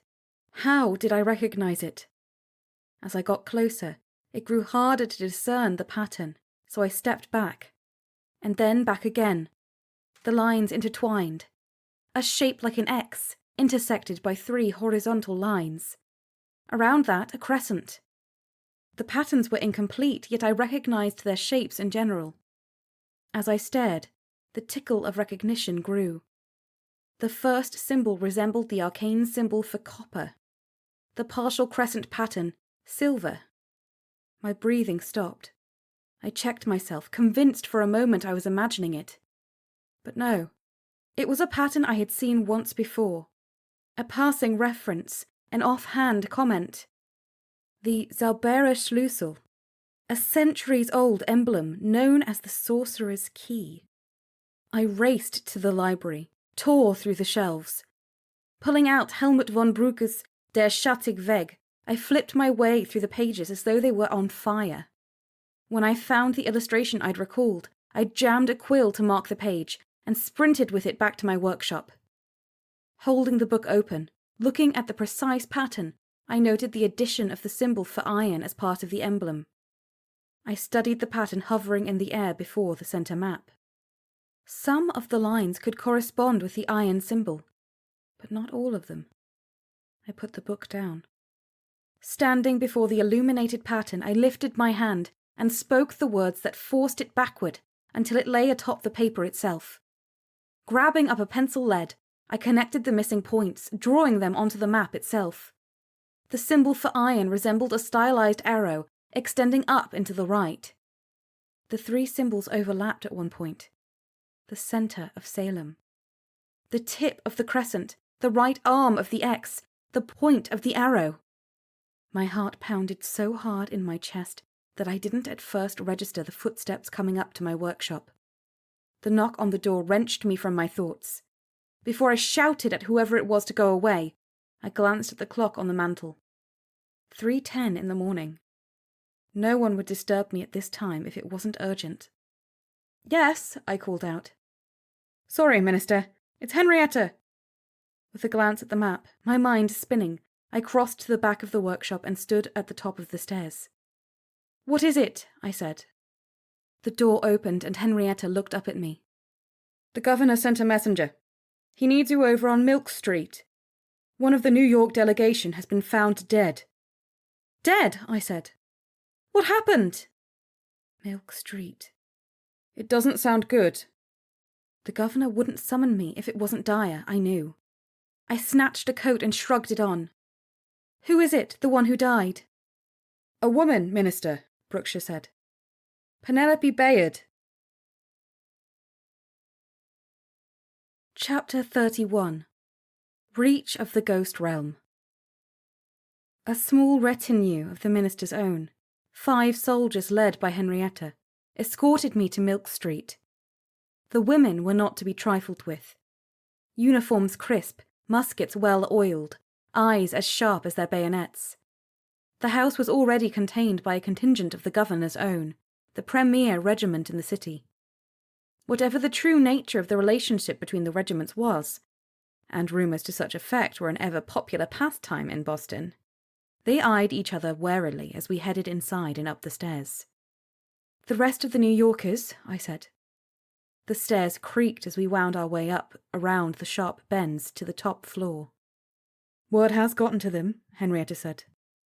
"Most of them are staying down the street, at Benjamin Abbott's house." "Not here?" "She wasn't officially part of the delegation." At a doorway leading up to the garret, a pair of governor's own stepped aside for us. Henrietta ordered 2 of her soldiers to wait at the bottom of the stairs, while the others followed us up. The suite of rooms, though small, commended itself with fine, tasteful furnishings. Tightly woven rug to keep the chill from early morning feet. A polished cherry sideboard, stocked with liquors. Couch, chairs, settee of recent vintage, all in immaculate condition. The impression of wealth and fine taste was broken only by the torso of Penelope Bayard, protruding halfway out of the whitewashed bricks above the hearth. I lifted my hand. "Everyone stay back." The bricks remained intact, no sign of having been pried or hammered apart. No blood ran or pooled. The effect was rather an illusion, a parlour trick gone wrong. Penelope's arms hung as though she were reaching for something on the floor. Her hair hung loose around her face. Before I got much closer, I retrieved 2 of my detection devices and took a set of readings. The first thing to check for, of course, the presence of any coiled witchcraft. A trap waiting to spring. I certainly took nothing on face value. Nothing registered of that nature. I made a quick tour of all 3 rooms. A drawing room decorated with a few books, needlepoint materials, cards, a small writing desk, high-back chair, and a cushioned window seat. The bedchamber lay beyond. A feather bed, lost beneath rumpled sheets and blankets, occupied most of the side of the room where the ceiling slanted down to the wainscoting.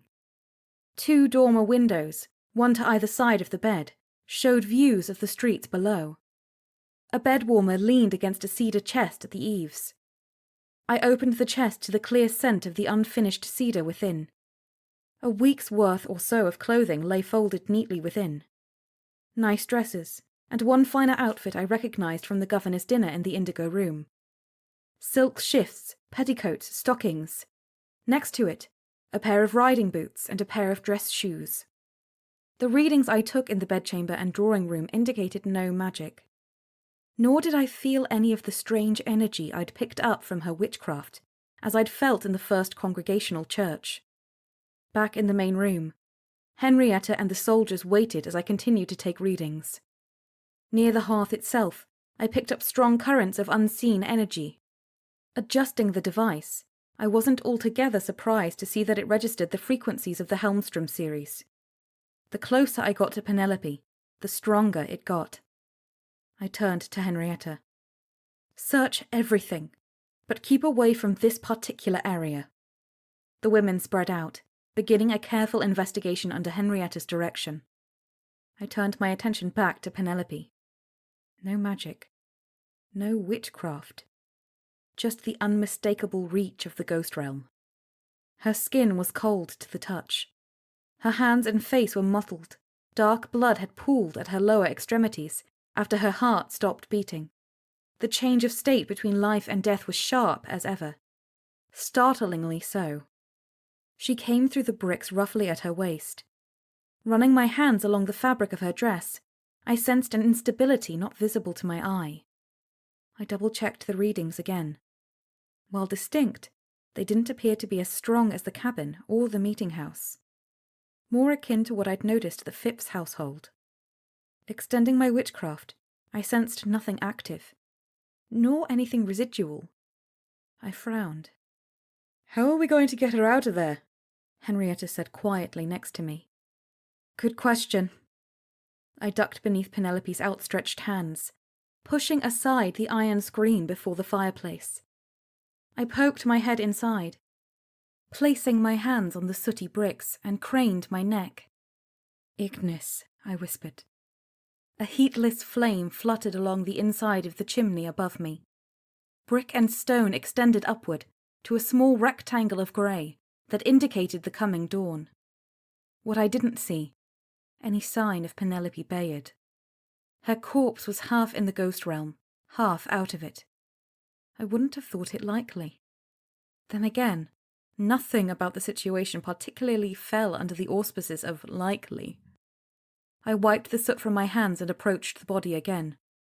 Lifting my palms, I activated the tracking spell I'd put on her as she'd fled the belfry.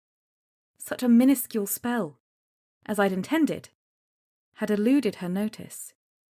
Yet it shouldn't have eluded mine when I set it to reactivate in my presence. No sign of the spell illuminated, but I sensed it. Turning from the body, I gazed about the room. Something through the wall drew me. I stepped to the doorway leading to the bedchamber.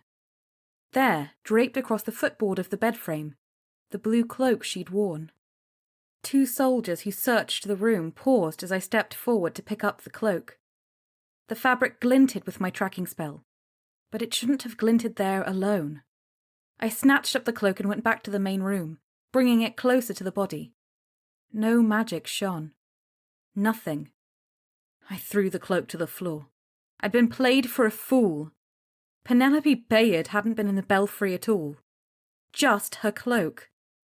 The actual witch had used it to disguise her identity, generating the appearance of Bayard, mimicking her voice and mannerisms. All a performance. A deflection. The bonus had been to render all the tracking I'd done of Penelope going about whatever business she did useless. If she'd not somehow fallen victim to the ghost realm, I might not have figured it out at all. Or at least not until the witch took advantage of my distraction to flank my defences without warning. "Minister," one of the soldiers said. She brought over a small piece of folded paper, a letter. "This was beneath the petticoats in the chest." I took the letter. The stationery was a pale blue. I unfolded it, immediately recognizing the handwriting. "You've got me right where you want me, don't you? Thinking about you all the time. Counting the minutes till I see you next. Making lists after lists of things I want to share with you. Observations, quips I know you'll enjoy. You would think I might know a thing or two about magic, but yours defies my understanding. I must see you tonight. G." I read the note again, then lowered my head and closed my eye. Grayson. The pitter-pattering of my heart providing me with a lovely melody. Penelope Bayard, despite his denials, was the woman he'd suddenly been in love with. After the guards searched every nook and cranny of the rooms, coming up with nothing else of importance, I sent them out to wait at the bottom of the stairs. Fine. I may not have had balance in my life. Relaxation eluded me.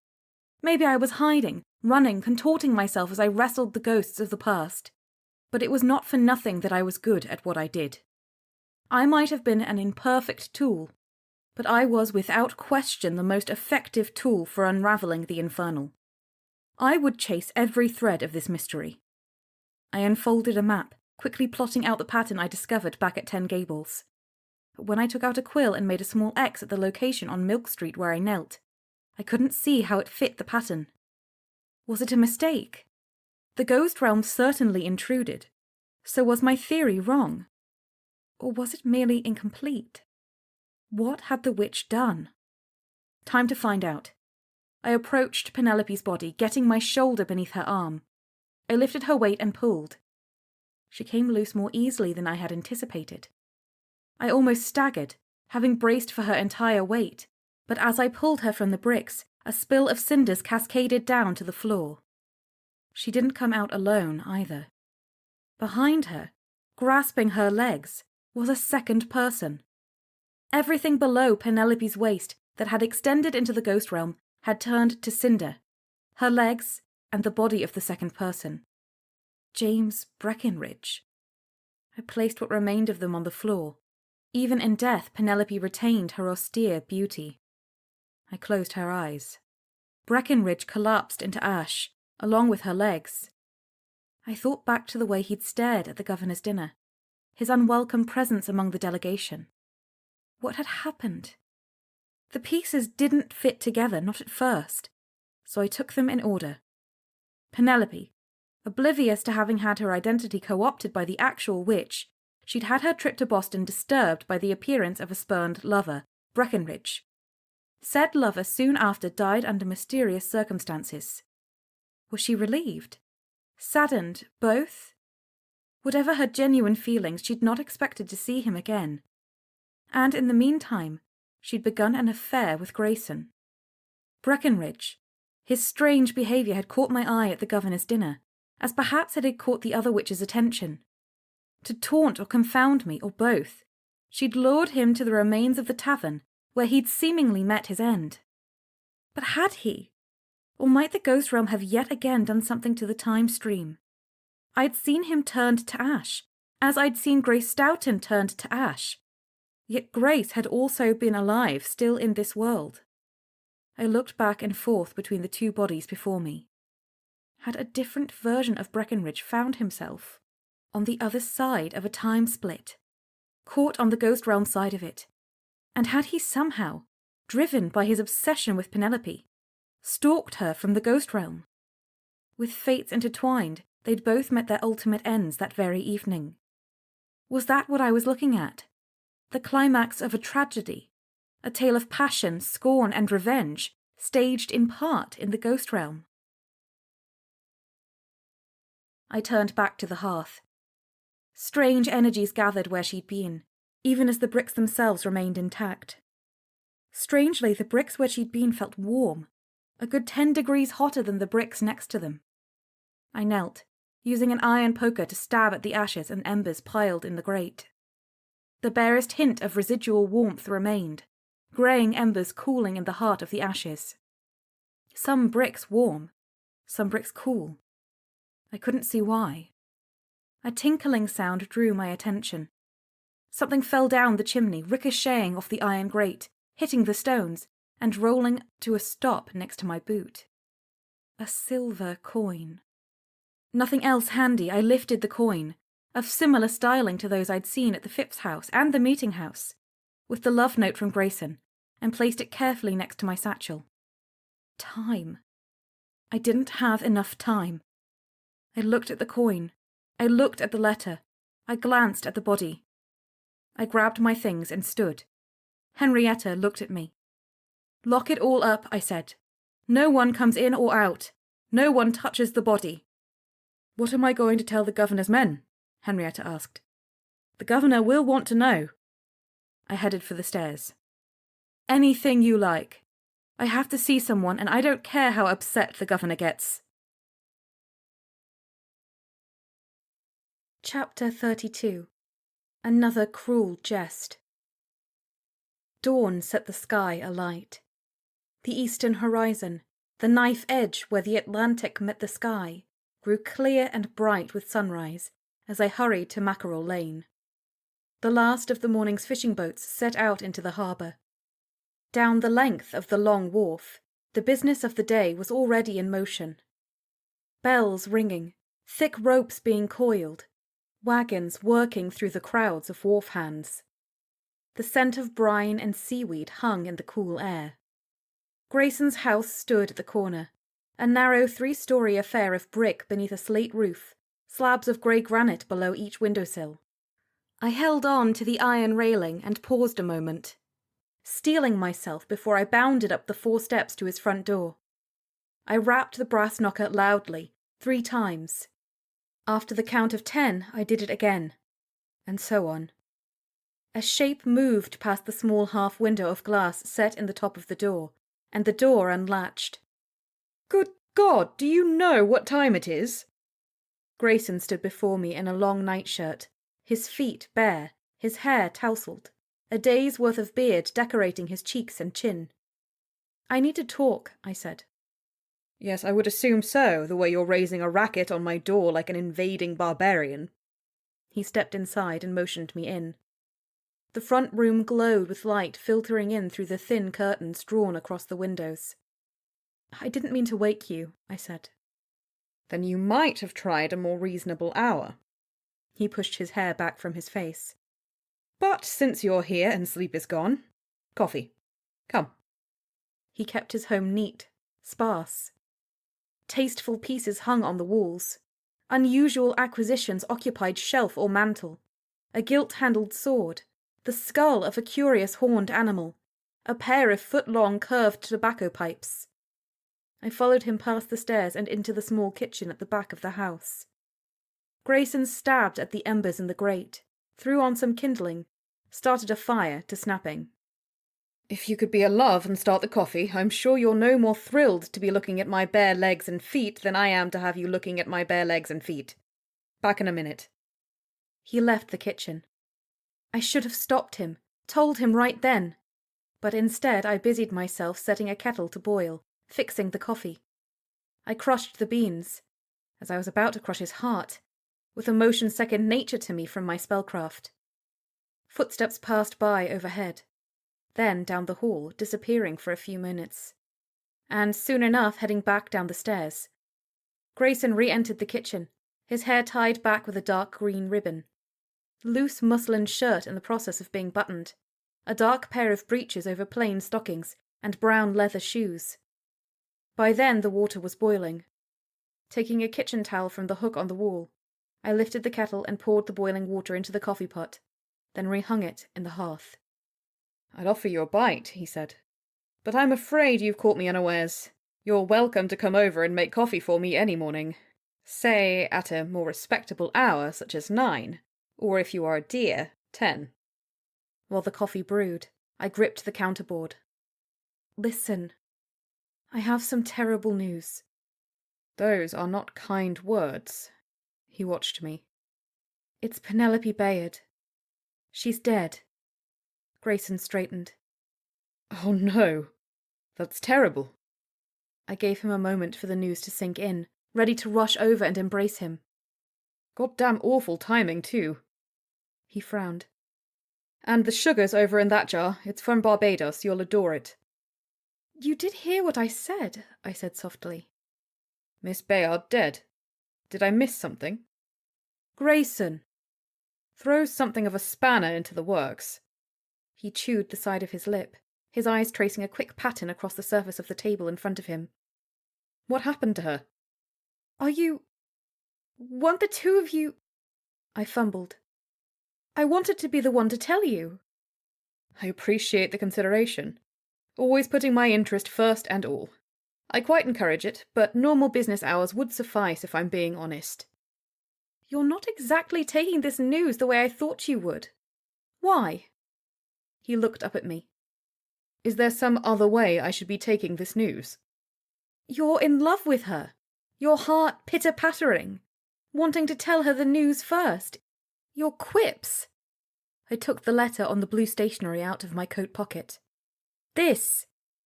His eyes widened. "Where did you get that?" "She had it," I said. "That's your handwriting." Grayson stood and took the letter. He unfolded it, scanned it for half a second, refolded it, and put it on the table in front of him. "I'm not in love with Penelope Bayard. Nor have I been. Nor would I be, her undisputed attractiveness notwithstanding." "But the letter!" "I didn't write this for her," Grayson said. "And I don't know how she might have gotten it." One hand on my hip, I said, "So you're not romantically—" "No, not at all." He drummed his fingers on the folded letter. "Miss Bayard was. Delightful, in fact, but no. Not to sound crass, but this was a business opportunity. I wasn't looking for romance from her. I was looking for a deal. And if you had listened properly, she's Giles Walcott's mistress, amongst other gentlemen as well, including that Breckenridge character who'd harassed her ever since she'd lost whatever momentary interest she'd had in him." "What did she tell you about him?" "They'd apparently dallied at some point last year. He hadn't gotten over how quickly she'd dropped him. She confessed to me not 2 days back her relief at his misfortune. I suppose we can at least give her credit for being honest." He poured us each a cup of coffee. He slid the sugar jar in my direction, taking his own coffee black. I added a spoonful of the white sugar into my coffee, stirring it in. It dissolved at about the same speed as my previous understanding of the situation. I told him how Penelope appeared to have died. He watched me closely, not flinching at the description of her body and Breckenridge's. When I told him how I'd found the letter, he lifted his gaze to the ceiling. "I see it now," he said. "She'd been worried, you know."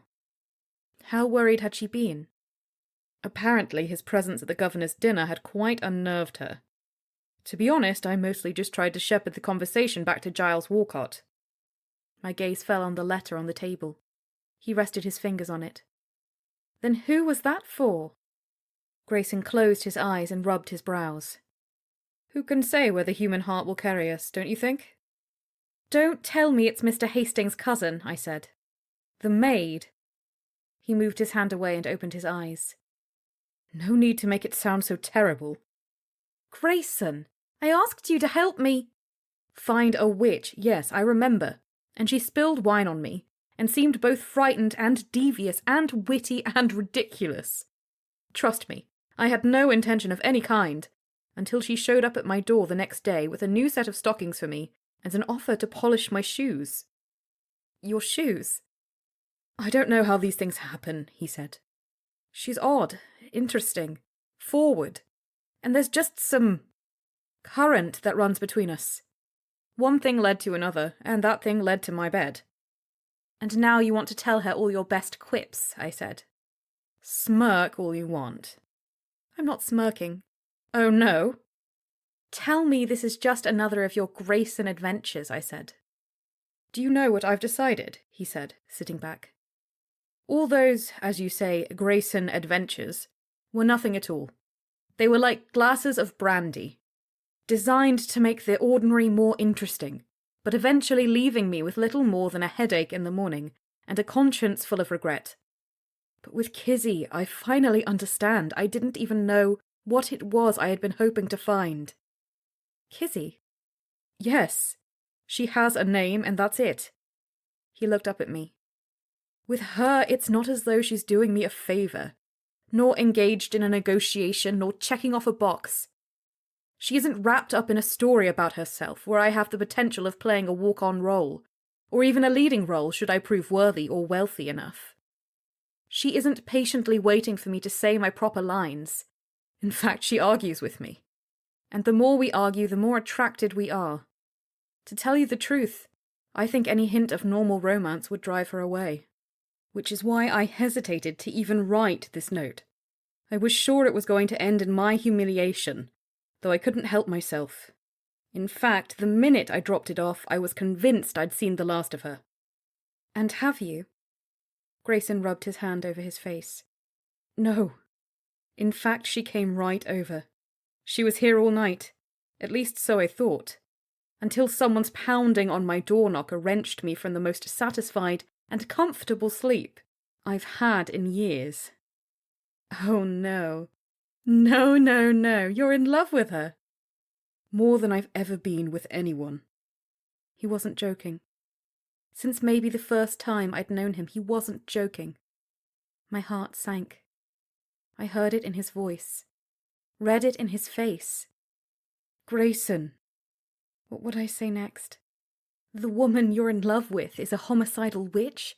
One who's tampering with ghosts, the ghost realm, and me? A woman who seems notably less than perfectly sane? Please let me ruin the one thing you've just found, the thing you didn't know you were looking for, because that's what good friends do. As soon as I told him, the look in his eye would change.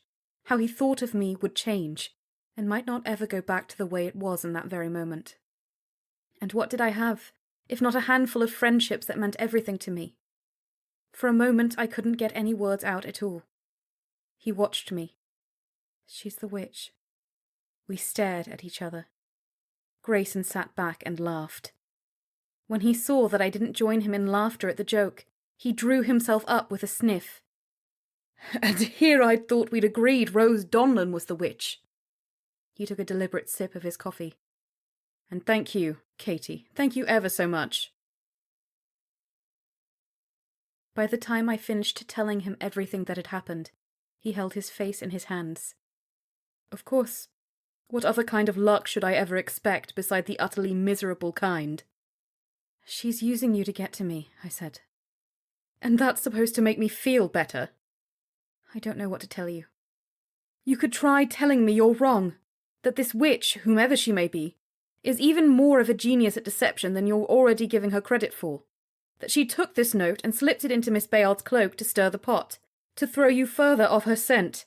No less plausible than your theory. There was a hardness in his voice I wasn't familiar with. You say she was here overnight, I said. You are implying she fled because of you? No. Or, not necessarily. But what I'm saying is that if she were here, there might be a way for me to know she'd been here. You're the expert. This is awkward, I said. So sorry to hear that. After all, it's only me who finally found a woman who changes everything for me, only to be told by his best friend that precisely none of it is real. He leaned back and stared at me. What? You'd like to go and take a sniff of my bedsheets? I said nothing. He pushed himself away from the table and stood up, heading for the stairs without a word. Grayson's bedroom had a lovely view out across a short strip of the harbour alongside Long Wharf. I'd rather have admired the view, but I tore my gaze away to take in the rest of the scene. The decor was flawless. Carved wooden bed frame and headboard, attractive seascapes from two of the city's best painters on the wall, a stylish armoire, matching chest of drawers, a lovely rug from the looms of Boston's finest weavers. On the bed, a wild sea of storm-tossed sheets and blankets. I wasn't sure which one of us wanted to disappear the most. You don't know when she left? I asked. We got back here sometime around midnight, he said. And then he motioned to the bed. I rather lost track of time at that point. A flush rose up my throat, burning my cheeks, even as I willed it away. And after you... Really, it went on like that for some time. My cheeks burned no less. Did you get any sleep at all? You know how these things are, don't you? He said, crossing his arms in front of his chest. Bit of a blur. Some resting. Some more, you know. I suppose I drifted off eventually after she wore me out, I don't know. 3 o'clock? 3:30? I took a planar compass out of my pocket, giving him an apologetic glance as I did so. I walked around the room, observing no unusual readings. I can't help feeling that the device is judging me nearly as cruelly as you are, he said, arms still crossed. I'm not judging. You most certainly are. I put the compass away. You don't have to be here while I do this, if it's uncomfortable. I shall bear the abject humiliation, stiff spine and whatnot. I stopped myself from ordering him out of his own room, just to spare myself a further ounce of discomfort. I stepped to the bed and lifted my hands. With a slight release of witchcraft cascading down across the sheets and blankets, I detected hints of the same unusual energy I'd felt in the belfry of the First Congregational Church. Where Kizzy had arrived with Penelope Bayard's cloak, copying her facial features, manifesting them in some sort of illusion I'd never encountered before. But even though she'd disguised herself, she couldn't entirely obscure her own energy she had needed to use to maintain the illusion. The same energy lingered over the bed. I lowered my hands to my hips. That's her. Well, thank God you don't have to hold your hands out over any part of me, he said. She must have known I was coming, I said. Not necessarily. She's a minx. The last thing I would expect out of her would be for her to do anything normal. If she'd thought I expected her to stay, she would most certainly have left. Rebuff all my advances, then ambush me. Laugh when there is no joke. Leave my perfectly targeted quips cold. So she might well have slipped out on her own. Because maybe not everything is about you. He left the room, leaving me standing in front of the silken battlefield of the night before. My thoughts weren't kind. As I examined Grayson's bedroom, embers of fury in my chest sprouted greedy flames. This Kizzy knew what she was doing. We might both have been witches, but only one of us was an asshole. Finding nothing else noteworthy in the bedroom, I needed no further excuse to flee it. Stopping at the top of the stairs, I extended my witchcraft again, struck by the possibility that Kizzy was still in the house somewhere. Though, to be clear, it wasn't the time to be anywhere near me if she knew it was good for her. When I extended my senses throughout the house, I didn't pick up anything. Still, she was clever. Before I headed back downstairs, I peeked into each of the rooms on the top floor. Wardrobe, through the guest room, even the attic, which I had to press up a small square to peek into. She wasn't anywhere. Grayson stood in the kitchen, fiddling with a decorative quill, iridescent green peacock feather extending out, seeming to practically float. Satisfied that you are the better person? Better still, that you are the better witch? Or is it the better friend? Please don't. My sentiments exactly for the past quarter hour. He regarded the peacock feather. Even this, Now I have to wonder if this was all further mockery. She bought me this at Nathan Winslow's shop, back yesterday when I thought I was in love.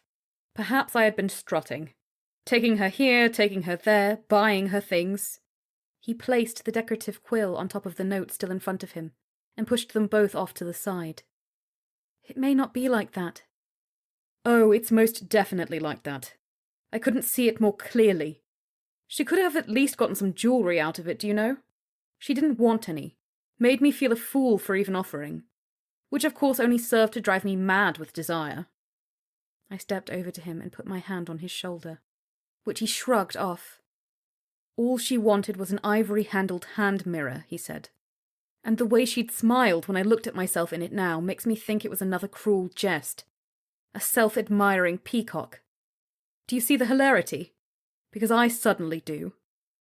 Hand mirror. It wasn't cheap either. Well, I suppose Winslow has done enough favours for me over the years in spite of my slowly but surely encroaching on his territory. At least if I have to be humiliated, it's benefiting someone I admire. Hand mirror.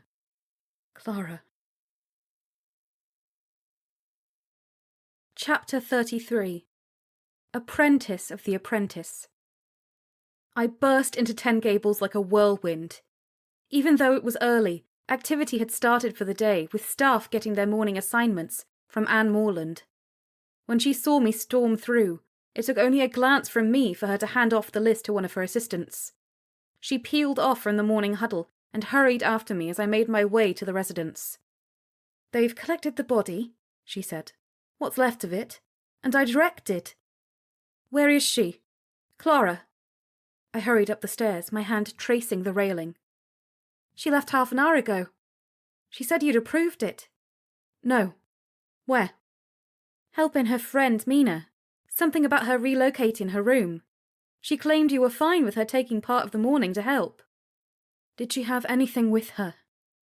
"What has she done?" Morland said. "Send someone over to find her," I said. "Check at Mina's, though I doubt that's where she actually is. Lean hard on Mina. The girl will melt under the slightest question. Find out everything she knows about where Clara is and who Clara has been talking to. Of course, I'll ask Henrietta to have some of her women check elsewhere. We'll find her. Keep an eye out for anyone suspicious, in particular a woman, young, lurking about anywhere." I went straight to Clara's rooms, throwing open the door. Impossible to find anything in the chaos. I pushed aside, kicked aside, nudged aside, anything and everything in all the likely places, looking for an unfamiliar hand mirror. "Do you need a mirror?" I used my witchcraft and came up empty. But did I detect a hint of Kizzy's energy? I couldn't tell. I was so paranoid I wouldn't have been surprised to toss back a blanket and find her sneering up at me from beneath. Or maybe I'd carried her scent with me from Grayson's bedroom. I felt like I'd needed to take a bath. "Hopeless," I said. "She probably has it with her. Put off anything on my schedule for today. Even the governor. Make some excuse. If his men ask, tell them I'm working on it." "You did get a letter just run over half an hour ago. From Mrs. James Spencer. The messenger said it was urgent." She followed me through the door and up the stairs to my workshop. "Wonderful. Put her off as well. I don't have her bloody brother yet." I took off my coat, hung it on the back of a chair. "The messenger insisted you read it," she said. I sighed and held out my hand. Anne retrieved the letter from her coat pocket. "Esteemed Minister of Magical Sciences Finch," the salutation on the outside read. Lovely. I broke the wax seal and unfolded the page. The note read, "Minister Finch, I've just received word of strange goings-on up in Reading, in the cemetery near Baldpate Pond. I believe my brother referenced it in his journal. I will be there at 10 o'clock this morning. I suggest you meet me there. I'm not sure why I'm doing all your work for you, Minister, but here we are. M. Spencer." Damn it! Folding the note, I walked over to the maps I'd set up. The magic still shone, illuminated. "Do you know of a cemetery in Reading, near Baldpate Pond?" Anne stepped up next to me. "I've passed by it. It's right next to the pond, I know it." "Where?" She ignored the magic, leaning in to look at the map. She traced her finger up from Boston in the town's north. After a few moments, She put her finger down at a spot near the indication of a small pond. There. Hold your finger right there, don't lift it. I backed off and lined myself up with a front view of the map. The tip of her finger sat directly beneath two glowing nodes of light. The pattern overlapped exactly there. Exactly where Madeline Spencer should not go alone. I pressed my fingertips against my left temple. It was nearly 8 o'clock. If I hurried, I could probably get there a little after 9. But what about Clara? As I wrestled with the choice, the map off to my left flickered, the tracking that had been on Penelope Bayard's cloak. Except now the pattern changed. In place of a series of straight lines resembling a scattershot trail made by a determined mouse, the shape had transformed into an oblong spiral with a handle. A hand mirror. Everybody looks for Clara, I said. Staff, soldiers, everyone.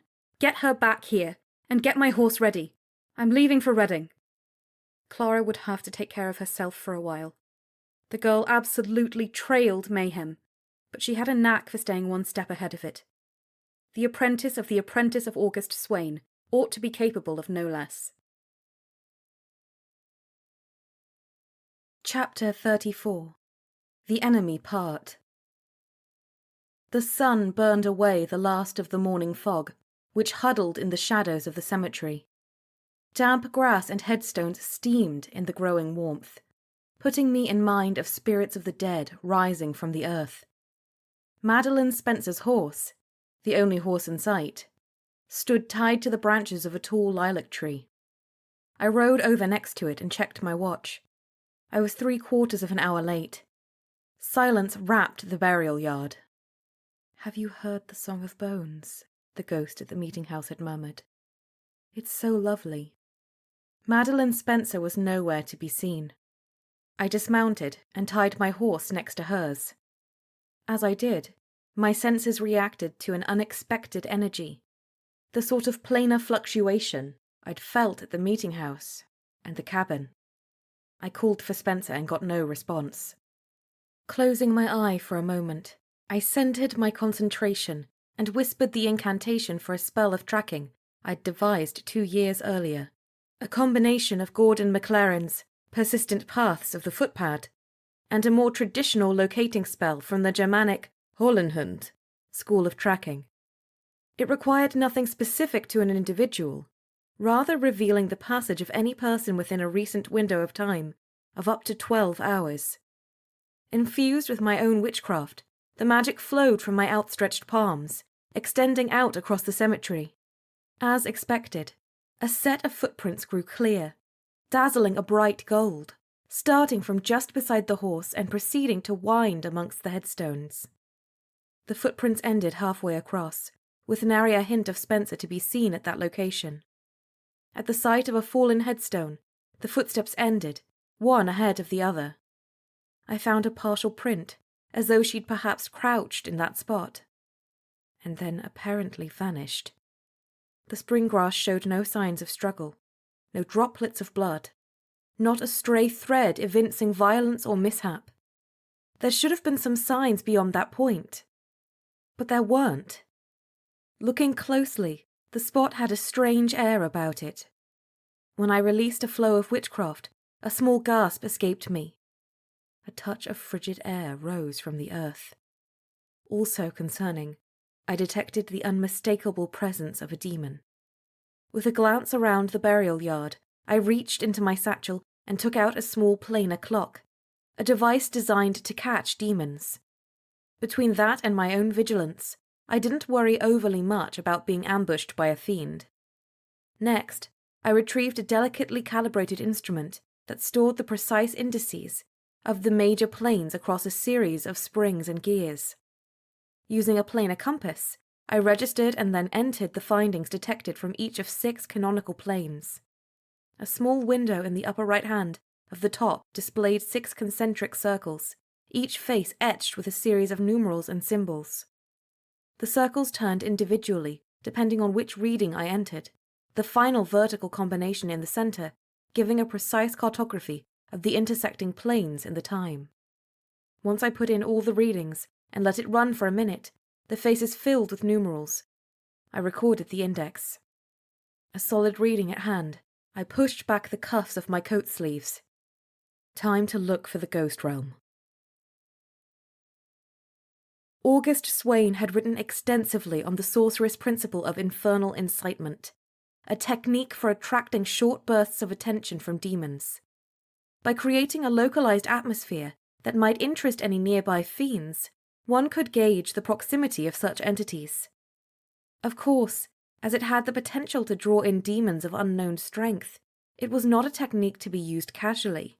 Certainly not one I typically favoured, my general mission being to rid the colony of demons, not entice more into it. My recent research had pointed me toward another facet of demons. They took energy from ghosts, feeding on them after a fashion. And after what I'd witnessed at the meeting house, in Madeline Spencer's root cellar, and in the cabin in Andover, there certainly seemed to be a connection between these entrances and exits of the ghost realm and nearby demons. Coincidence? I was about to find out. The first spells rolled off my tongue with ease. Then I relaxed the constant cloaking of my natural energies, which immediately exposed me to demonic attention, for demons sought out witches. For the second spell, I whispered into my hand, trapping the words within a localized aura of silence I generated. As soon as I finished the final couplet, the exposure swept across not only the cemetery itself, but into the nearby plains. Enough to draw the attention of any fiends, the cycles were short and set in a pattern that would partially obscure my exact location. Now, if I had done my job as Minister of Magical Sciences well enough, which I had, no swarm of infernal entities would sweep down upon me. A touch of attention disturbed my awareness. Like any good sorcerer, and every capable witch, I recognized the sensation immediately.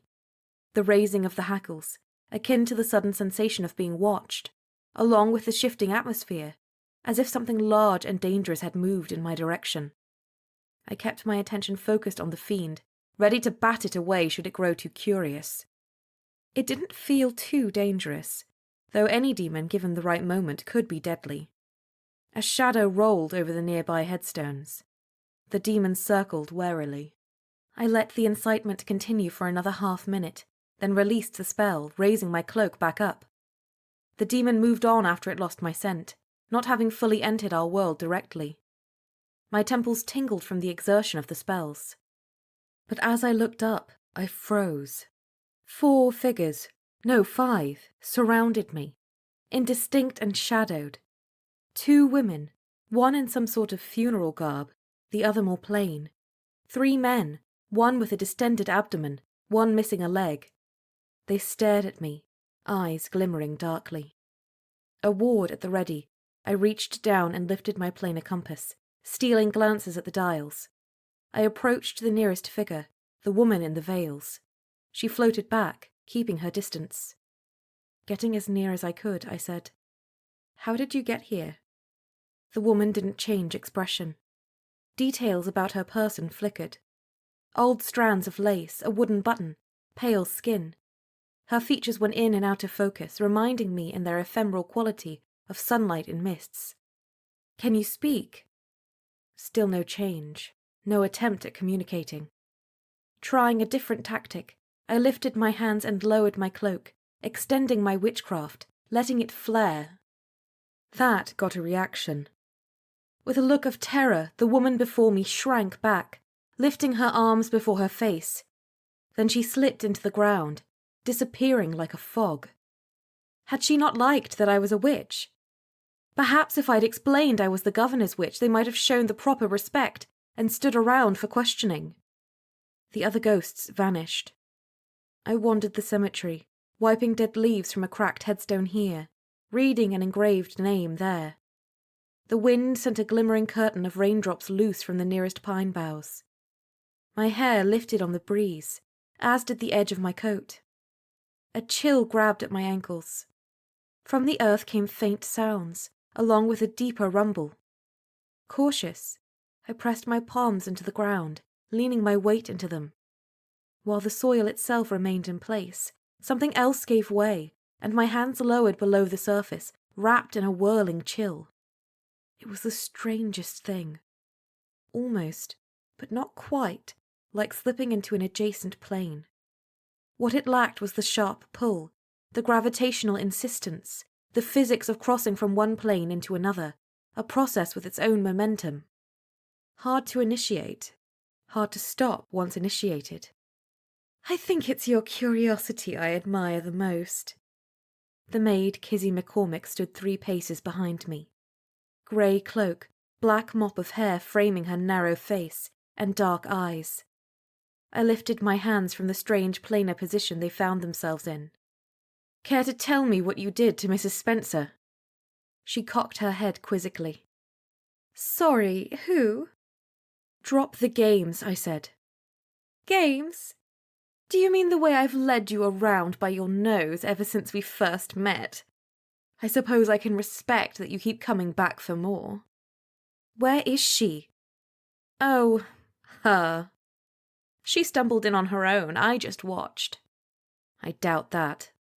Well, it's true. I'm not quite as homicidal as you seem to think, as long as no one is mean to me. You killed Penelope Bayard. Killed her? I stole her cloak. She's dead. She was stuck half inside the ghost realm. She pursed her lips. Strange, but it wasn't me. I shouldn't wonder if it was that sweaty little boy, though. He'd been following her, spying on her. Maybe he hasn't given up. Hasn't given up! He's dead! Not if he slipped into the ghost realm, he's not. He's never coming back here, but he's not dead.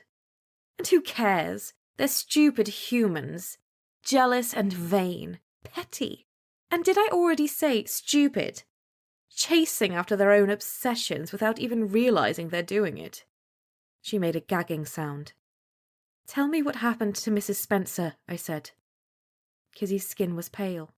Paler than even Mary's.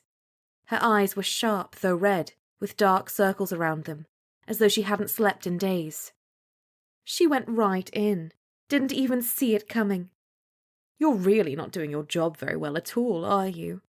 It might almost make me think twice about working with you once they drive you from Boston. I'm not going anywhere, I said. But your friends are. That little ward of yours, she's burning with curiosity, don't you think? I talked with her, you know. Showed her a little tip on fire spells, no offence. Not too hard to win that one over, desperate for approval as she is. Wouldn't it be funny if everyone you care about disappeared into the ghost realm? That was it. She must have sensed I was about to launch a spell at her, for she raised a skinny hand and tutted. I wouldn't. Oh, I absolutely would, I said, right before I loosed a spell to drive her into the headstones behind her. With a whispering flick of her fingers, she raised an invisible wall that deflected my spell, and instead flung me backward. I only had a moment to manipulate the granite and marble of the headstones, allowing me to crash through a row of them, shattering them as I ploughed into the earth. I came up spitting dirt. Told you, she said. We can play this game all day if you'd like. Whipping myself around, I leapt toward her, only to grunt as I was hurled to the ground at her feet. She sighed. But it's boring. With another whisper, a sudden weight pressed me down, locking me in place. I'd never encountered anything like it, not even from the more worthy demons I'd tangled with over the years. Kizzy came over to stand just beyond my reach. Here's what I think should happen, she said. Because I can't stand the thought of digging up half of this sad little graveyard by using you like an angry shovel this way. Though I could, mind you. I was so furious I lost the ability to talk. Listen carefully, Kizzy said. We're going to be friends.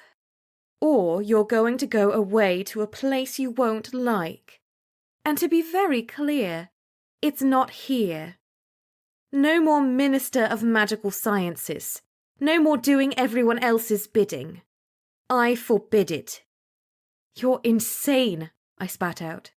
So they tell me. But look who's still here. Me. She reached up and pushed aside a strand of her hair.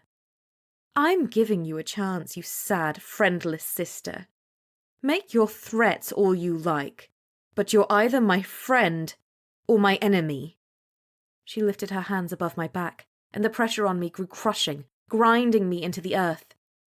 You really don't know who you're dealing with. I'll hurt you, unless you can show me that you will listen. I didn't like the energy coursing through me. I struggled to breathe. Fine, I'll listen. Promise, she said with an amused lilt to her voice. The pain became unbearable. I promise. My voice crawled out, a crushed whisper. One chance, she said. I'm giving you one chance. Just when I thought she was lying, that she would somehow kill me, the pressure relented. The relief exquisite. She sighed. With a raised eyebrow and a flicking motion of her hands, oh the gall, motioned for me to get up. Able to breathe, my own energy flooding through me again, I backed off, crawling away from her. I dragged myself up, humiliated. Just one, she reminded me. Your single chance. That time I gave her no warning. Slipping into the shadowy eaves of the plains, I could move fast when I wanted to. Faster than a musket ball, faster than a streak of lightning cutting a line in the summer sky. So that's what I did, whipping back around to appear directly in back of her. She didn't see me coming. Or so I thought. Blackness, spinning, torn and stretched as I rotated around and around and around. I couldn't tell up from down, each rotation growing more powerful, wanting to rip me limb from limb. I didn't know how she managed it, but she thrust me into some kind of planar whirlpool, a ferocious current locked in place by tremendous forces. And in an instant, it stopped. For my body, at least. My mind still spun, leaving me disoriented and wanting to die. I hung upside down before her, my arms limp, my feet locked together. She shook her head. Pitifully predictable. But good on me, and sad for you. She raised 3 fingers.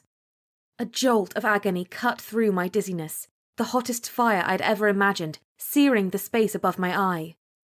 She pulled her hand back, opening and curling her fingers. Now here comes the enemy part, she said with a frown. My cry was cut off as the unbelievable planar current took me, twisting me in 1,000 rotations before cannonballing me off into who knew where. Chapter 35. Converging. How to describe the planes as I experienced them? There's no easy analogue, I'm afraid.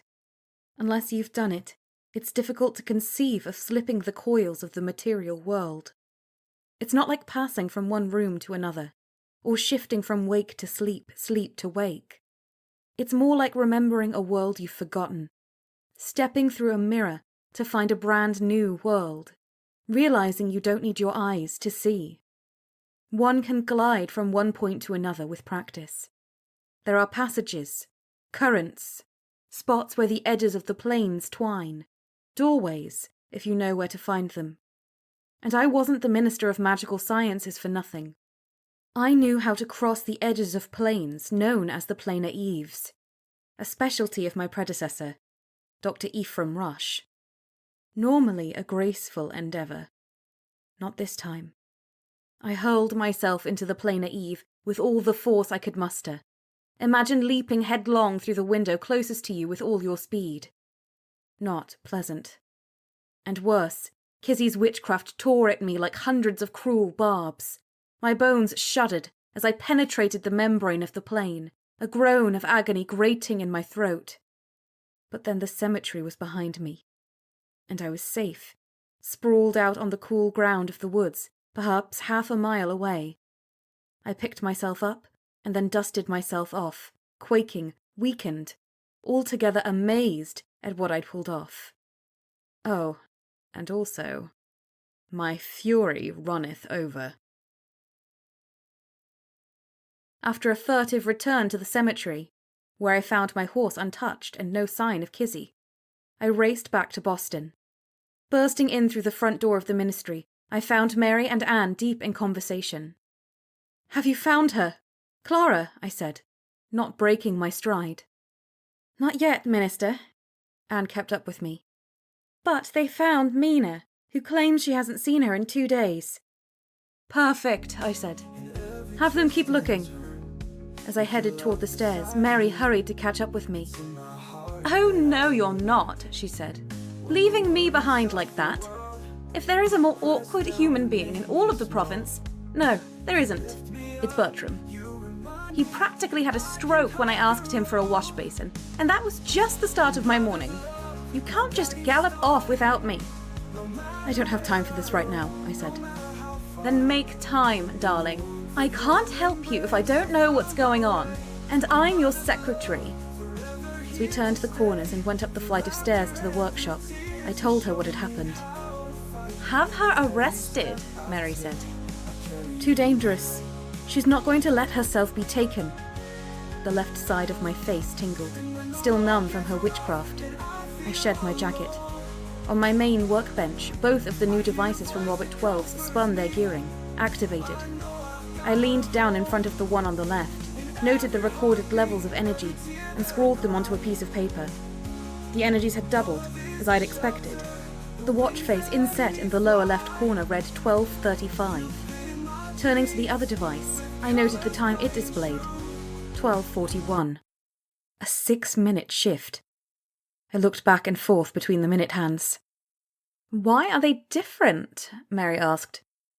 Because this first one is entrained to the device I brought along to the cemetery. And that's it, don't you see? Time. Something has happened with the flow of time in these instances where the ghost realm has burst through. It explains why Gerald and Grace each had a different experience at the meeting house. I don't understand. As I compared the sets of readings, I explained. There's something more going on here, and there has been from the very beginning. Some kind of split in the stream of time where the ghost realm emerges. It's why there were 2 Grace Stoughtons. It's why there were 2 James Breckenridges. 2? The one who touched the ghost realm and then turned to cinder, and the one who'd remained inside the ghost realm and went on to stalk Penelope Bayard. I brought my calculations over to the maps. I first noticed something of a small shift in time at Windmill Point. No more than a few minutes, but it was suggestive. I uncorked a bottle of magicked ink and found the approximate location of the house on Milk Street, where Penelope Bayard had met her end. Mary stood beside me, her gaze casting over the maps in front of us. I did the calculations, accounting for the shifting time. See these 3 patterns. It's the same pattern, known as the Key of Sorcery, but it's repeated 3 times, and if you look at the points... I tapped the maps at the spots where there had been documented ghost realm phenomena. And compare the readings. The ratios match precisely with the Helmstrom series. Mary traced the patterns. But they don't line up. Not yet, they don't. That's where time comes in. The reading I just took is the most precise available, but if I extrapolate what I detected at the grain mill, I think I can see what's going on. The patterns are hinged, Mary said, standing back and staring at the maps. Connected at the top, spread out at the bottom. Like, I don't know, like keys on a key ring. Exactly. I jammed my finger on Salem. This is where the ring is. The readings all align here. The farther south and west you go, however, the more they diverge, each pattern less potent. But as they swing into full alignment, the energies are growing exponentially. The points are converging. Manipulating the shining patterns, I aligned the fanned-out edges together. The next major convergence will be here. I put my finger on the map where 3 nodes aligned. Where's that? Mary said. It's in Andover. Holt Hill, according to the map. Mary looked at me. H. Gerald knows. He figured it out before we did and has been trying to tell us. All these locations, places where there were hauntings, rumours, stories, and all the places he had a connection to. Somehow, they're all connected to the ghost realm. They form a pattern. As I finished my calculations, I frowned. Which might align as soon as midnight. Meaning? Meaning that will be our only chance to rescue him and Madeline Spencer. I pointed to the pair of devices. With both of these activated, sending properly tuned energies to all 6 bands of the Helmstrom series, we can stabilize the connection between this world and the Ghost Realm. Create a passage of sorts, one where the discrepancies in the streams of time work in our favor, and where we can get Gerald and Madeline through without turning them to cinder. It will work, I'm sure of it. My gaze returned to the name written in small print on the map. Holt Hill. I knew that name from somewhere else, not just from Gerald's journal. Swain had mentioned it to me when we lived in Andover. In fact, if I recalled, it was part of the reason he'd first settled there after he'd come over from London. I put a hand to my brow. "What is it?" Mary said. I crossed to the back of the workshop, to the shelves containing my journals, and Swain's. I ran my finger along the spines of his journals until I came to the smallest of them all, a short diary he had kept during his crossing of the Atlantic in 1734. I'd read the account more than once since he died. I slipped the slender volume out and opened it up, flipping through the pages. I remembered roughly where in the journal it was. It took me only a few minutes to locate the entry from December 28th, 1734. Another interesting tale from Turner. Not quite demons, I think. The nut of it is this. The grandfather of Turner's closest childhood companion claimed the ability to track the dead as they made their way from this world. Rather like the practice of beelining, that peculiar technique for tracking a honeybee to a wild hive, as I understand it. I scanned through Swain's handwriting. Departed spirits tracking them, watching them wander, fated shades. According to Turner, the old man insisted that the technique only works in certain parts of the province. I found the part I'd recalled. Might these spectres be something along the lines of a temporal echo, the residual energy left by the passage of the person in question when they'd been alive? A collision of planes is certainly more than capable of such phenomena. Temporal displacement, prismatic reflections, textures and motions retained as impressions in the planar boundaries. A warping, a redirecting of the currents of time, albeit faint. Turner mentioned a location by the name of Holt Hill in the town of Andover as a particular destination of such spirits, according to the old man. I shall investigate when we finally arrive. Take a set of readings. The thought gives me a certain thrill, to document the first hard evidence of the untapped energies predicted by my theories. My mind raced through the possibilities in lieu of actual sleep last night. Could the vein of planar energy be indicative of what lies in Salem itself? Can my theories of harnessing it be confirmed? I closed the journal. A temporal echo, where the ghost realm openings align. "How much does she know about it, this Kizzy?" Mary said. I put the journal down. I have no idea. I think she's insane and a genius both at the same time. She has some connection to ghosts and the ghost realm I don't understand. I started gathering ingredients. But I think as far as she's concerned, she thinks she's somehow sent me into the ghost realm back at the cemetery, which should buy us some time. I looked up at the clock. Because we're going to need all of it that we can get. We have work to do. Chapter 36. 1,000 Little Avenues of Light. The spellwork took hours, as did preparing the devices, readying the materials for the glamours we would need, gathering the other equipment. It felt like great progress, yet every time I looked at the clock another hour had sped by, and we didn't have many more to spare. Worse, the incantations had brought on an episode of Accursus Vomica, the summoner's bane. The relentless headache crushed my skull, blurring the vision in the corner of my eye, setting my temple to tingling, as though with buzzing lightning. Not the time to falter. The sun neared the horizon, flooding in through the workshop windows. I double-checked everything.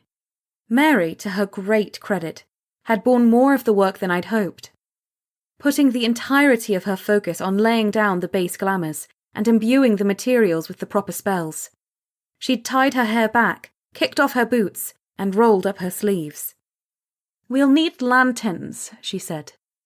"Use the ones in the storage room," I said.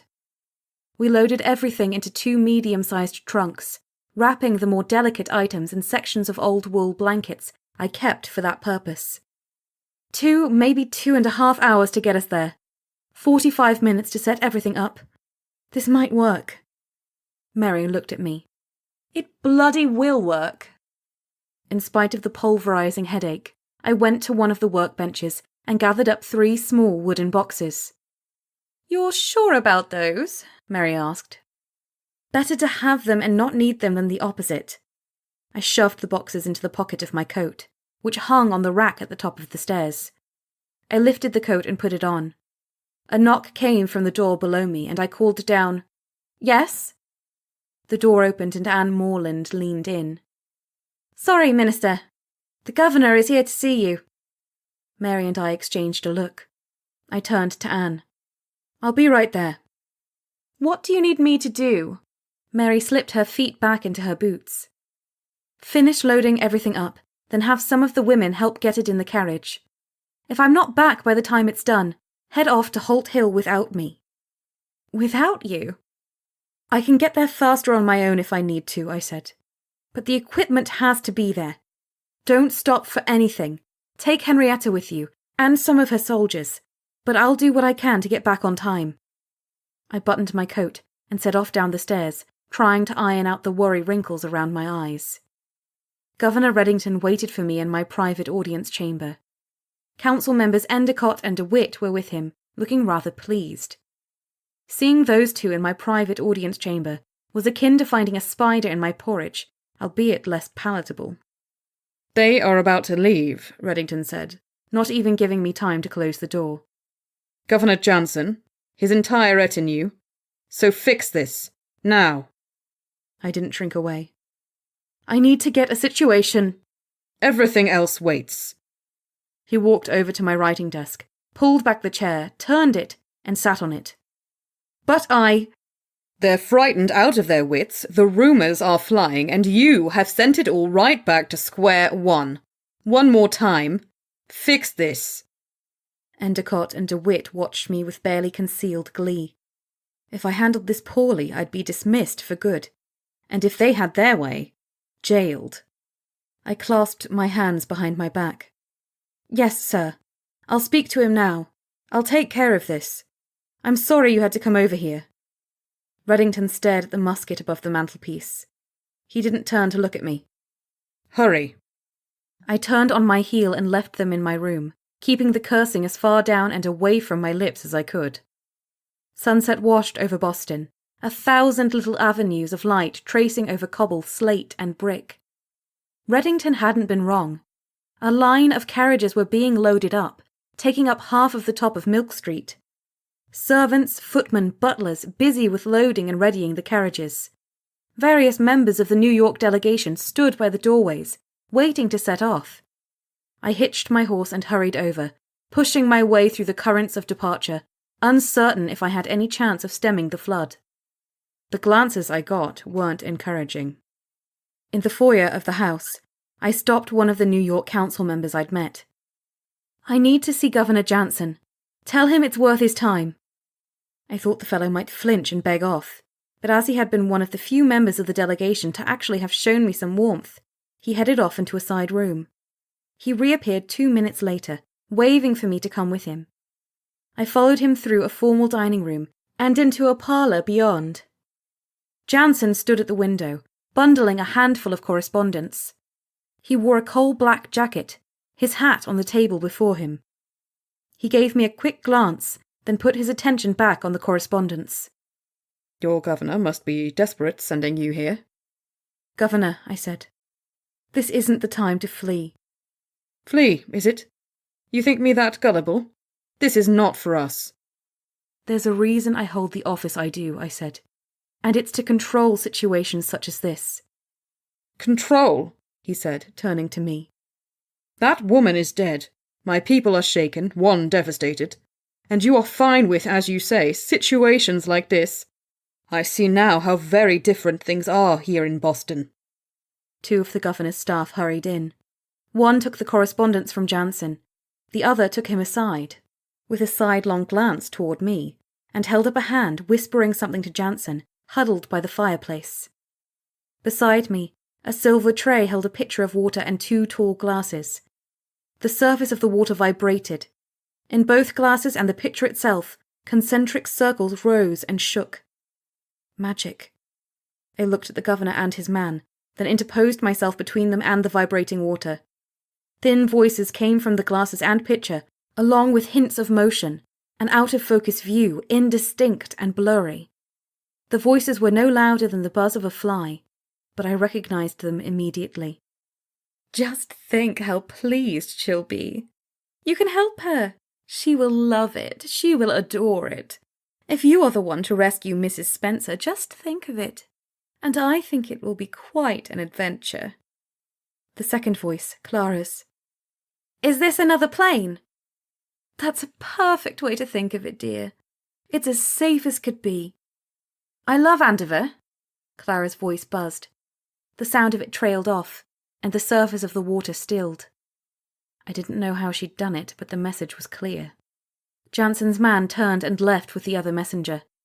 Jansen himself picked up his hat and set it on his wide head. I see no reason to stay in Boston a minute longer, Minister Finch. I had no idea what he wanted to hear, nor did I have any idea what Reddington expected me to say. So I said, maybe you shouldn't.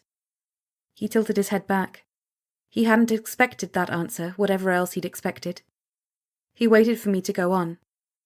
Do you recall the first night of your visit, I continued, when the wife of one of our council blurted out the word witch? I think you noticed. You spared her a rather painful humiliation, Jansen said. Then maybe I can spare you one.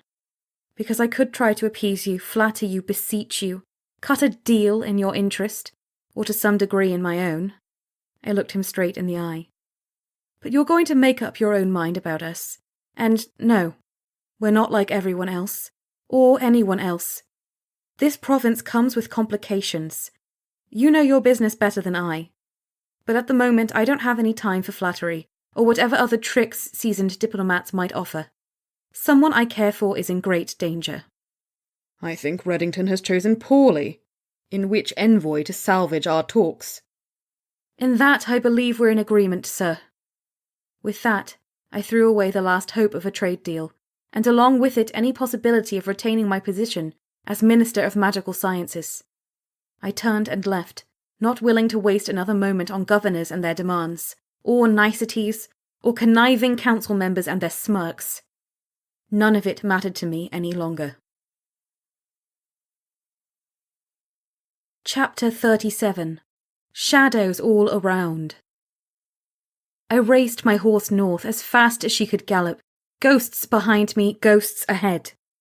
The moon breached the tree line to the east, shaded a coppery red, pacing me, judging me. Oh, shut up, I said. I'd made my choice and I wasn't much interested in hearing about all I'd thrown away. Because I knew what I was not willing to let go of. I couldn't save much. Not the trade deal, not my office. Maybe not my most vociferous critic. As much as I drove myself, as much as I pretended otherwise, I couldn't save the world every time. I could only do what I could do. Save who I could save. The moon offered no comments. She stayed at my side as I raced through towns, villages, stretches of farmland, meadow and thick woods, faster, faster. I slowed my horse to a trot at a stone bridge. At the other side, the lane intersected with a narrower path. I swung down from the saddle and let the horse drink from the stream for a moment, my hand stroking her flank. While she drank deeply, I retrieved a mirror from my satchel, the main reason I'd gone back to 10 Gables. It was the original mirror Clara had stolen from Mary, the one I'd taken from her. I moved my hand across the glass. As before, only blackness showed. My guess was that Clara had the companion mirror shoved into one of her pockets, possibly the rucksack she often pounded about town with. I couldn't see, but I could hear. The voices were muffled, nowhere near as clear as what I'd heard in the room with Governor Jansen. My theory: Clara had found an opportunity to transmit clearly to me somehow. However she had done it, the technique had involved water magic and an understanding of mirror magic. It was impressive, I would give her that. And better still, she'd know not only how to do it, but when, somehow trusting I would understand what was happening. As my horse lifted her muzzle from the river, dripping strands of water, I listened to the prattling of Kizzy's voice. Over the sound, the creak of wagon wheels, the steady clip of horse hooves. Clara made some remark or other, her voice louder than the rest of the sounds. I couldn't make out the words, but I recognized the tone. Agreeable, cloying, her tone rising up into a question. Good for her. She was doing her level best to buy herself time. And me as well. I didn't risk revealing myself in trying to communicate directly with her. I didn't know how loud it would be. I didn't know how Kizzy would react to the activation of incoming magic. So far, Clara had gotten away with transmitting what was going on without alerting that maniac. That would have to be enough. 90 minutes later, I reached Andover. The back roads and forest paths were as familiar to me as any in the province. I crossed over the main road heading south to Boston, taking a trail that skirted a wide, boggy stretch of land, reaching back into thick woods cut with swaths of boulder-strewn gullies. The lone farmstead nestled against the edge of the deep woods, fronted with a rolling expanse of farmland. Crickets sang, spring frogs peeped, their calls as plentiful as the stars overhead. I picked my way along the narrow trail, ducking low branches. I'd been that way once before, on an autumn afternoon with Bertram before I'd moved down to Boston. The top of the hill, as I recalled, offered a clear view all the way to Boston, 20 miles or so as the crow flew. A watchtower of stout lumber and logs rose near the peak. Where the trail grew steep, I stopped.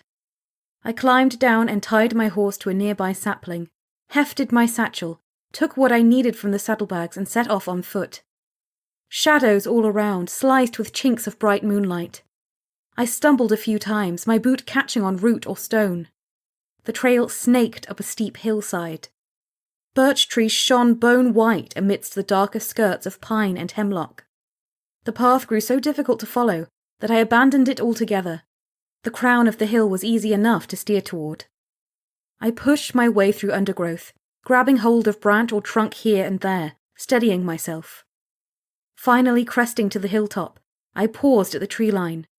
The peak of Holt Hill extended across a rounded expanse of open grass, no more than 1/8 of a mile across. After the murk of the woods, the moonlight seen beneath the stars was as clear as day. I looked off to my right, where a wider lane reached the top, empty. I might have been the only person in the world. The landscape fell away beyond the hilltop, furrows and gentle curves stretching into the dark. I could make out distant lights marking the night all the way to Boston. To my left rose the watchtower, adorned with 2 platforms, one at 15 feet, the other at 30, wooden ladders connecting them. And somewhere before me, the opening to the ghost realm, bare hours from its greatest alignment.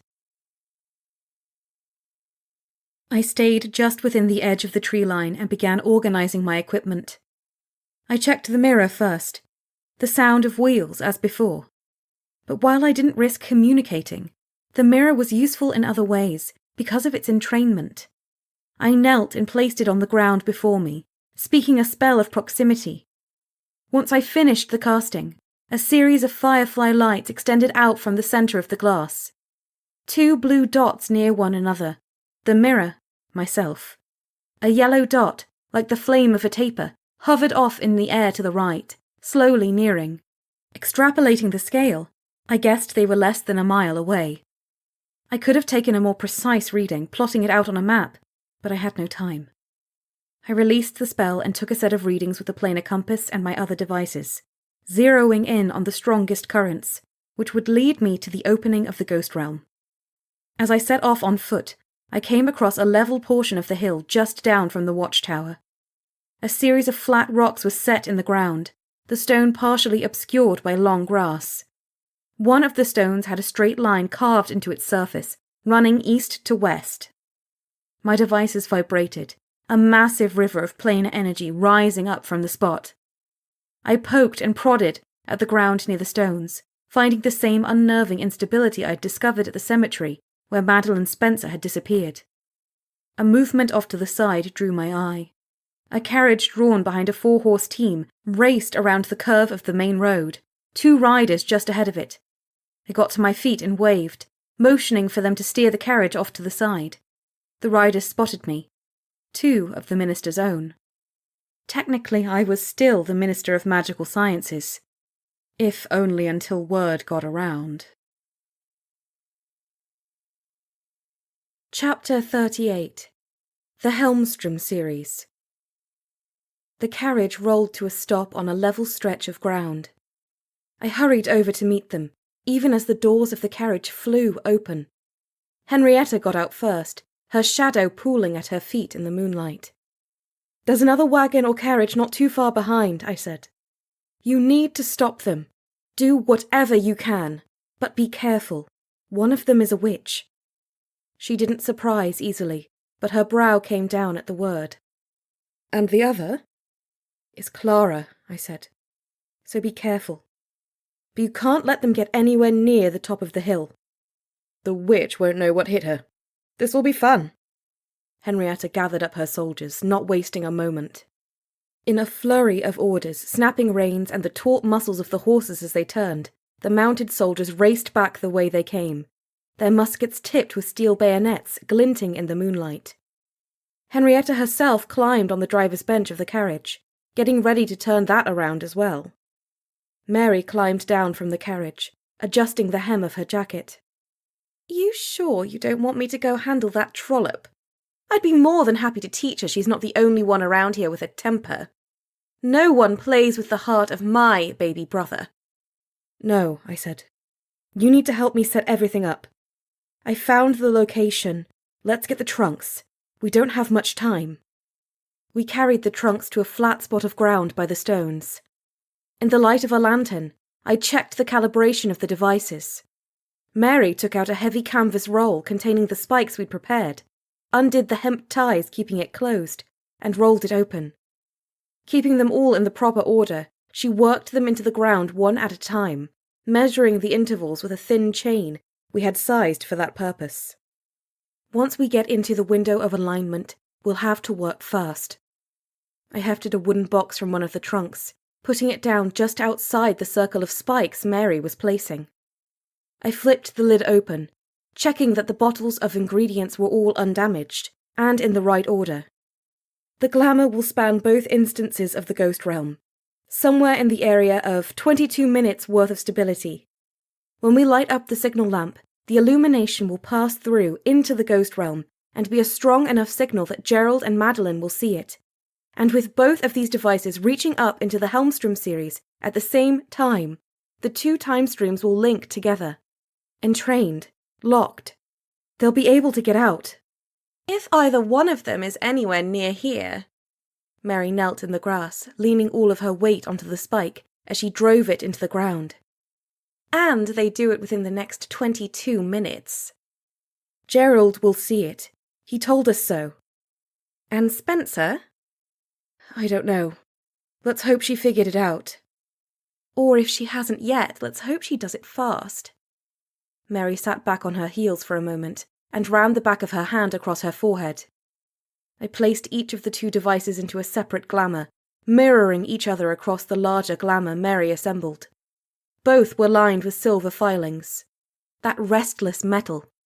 Within each, I also lined up a small circle of connecting silver coins, further signal to Gerald. Cold seeped from the ground. The grass and the stones within the main glamour took on a frosty sheen. "Katie." Mary paused after getting the last spike into the ground. A bead of sweat clung to the tip of her nose. "I see it," I said. As the glamours activated and the magic within flared, thin silver strands of light and leaping sparks stretched across the stones. I lifted the lamp and held it over the first device. The readings were stronger than I had anticipated. I checked my pocket watch. "This isn't good." Mary looked at me. "They're already aligned," I said, "and we're not ready." "How long have they been?" "No telling." We worked in silence, moving through every step as we'd rehearsed it throughout the afternoon. Spell after spell, enchantment after enchantment. Mary laying the foundations for the main glamour, while I braided the energies connecting the two devices together. As they fell into synchronous entrainment, they framed the energies of the ghost realm, creating a doorway, one capable of creating a safe escape from the realm that would otherwise prove fatal. As we'd seen in the bodies turned to cinder. The energies in question, according to my calculations and research, were enormous. I wasn't fully confident that the opening we were creating could withstand that amount of pressure for the entire length of the convergence. Mary stood on the northern side of the large glamour, her arms outstretched as she completed the spells of binding, her diction perfect, her concentration unbroken. The temperature dropped around us. Glints of frost clawed their way out across the grass. The air above the glamour trembled. Just then, the inside pocket of my coat came alive. The mirror knocked against my ribs, banging and banging. I reached inside and pulled it out to see the glass flash. Silver white, silver white. Then, darkness, broken by what looked like scraps of mist. The glass shattered. "It's Clara," I said. "She's in trouble." Even as I said it, the doorway created by our spellwork opened before us, activated. Both devices in the side glamours vibrated, quickly turning to disorienting blurs. The filings and coins outshone the moon, bright as silver fire. The grass and stones in the centre of the main glamour vanished. In their place, an identical scene appeared 6 feet below the surface of the opening. The effect was disorienting, as though a hole had been ripped in the fabric of the world, only to reveal a second world beneath it, just as real, just as solid. The moonlight within, however, shone from a different angle, indicating a time shift. "Damn it," I said.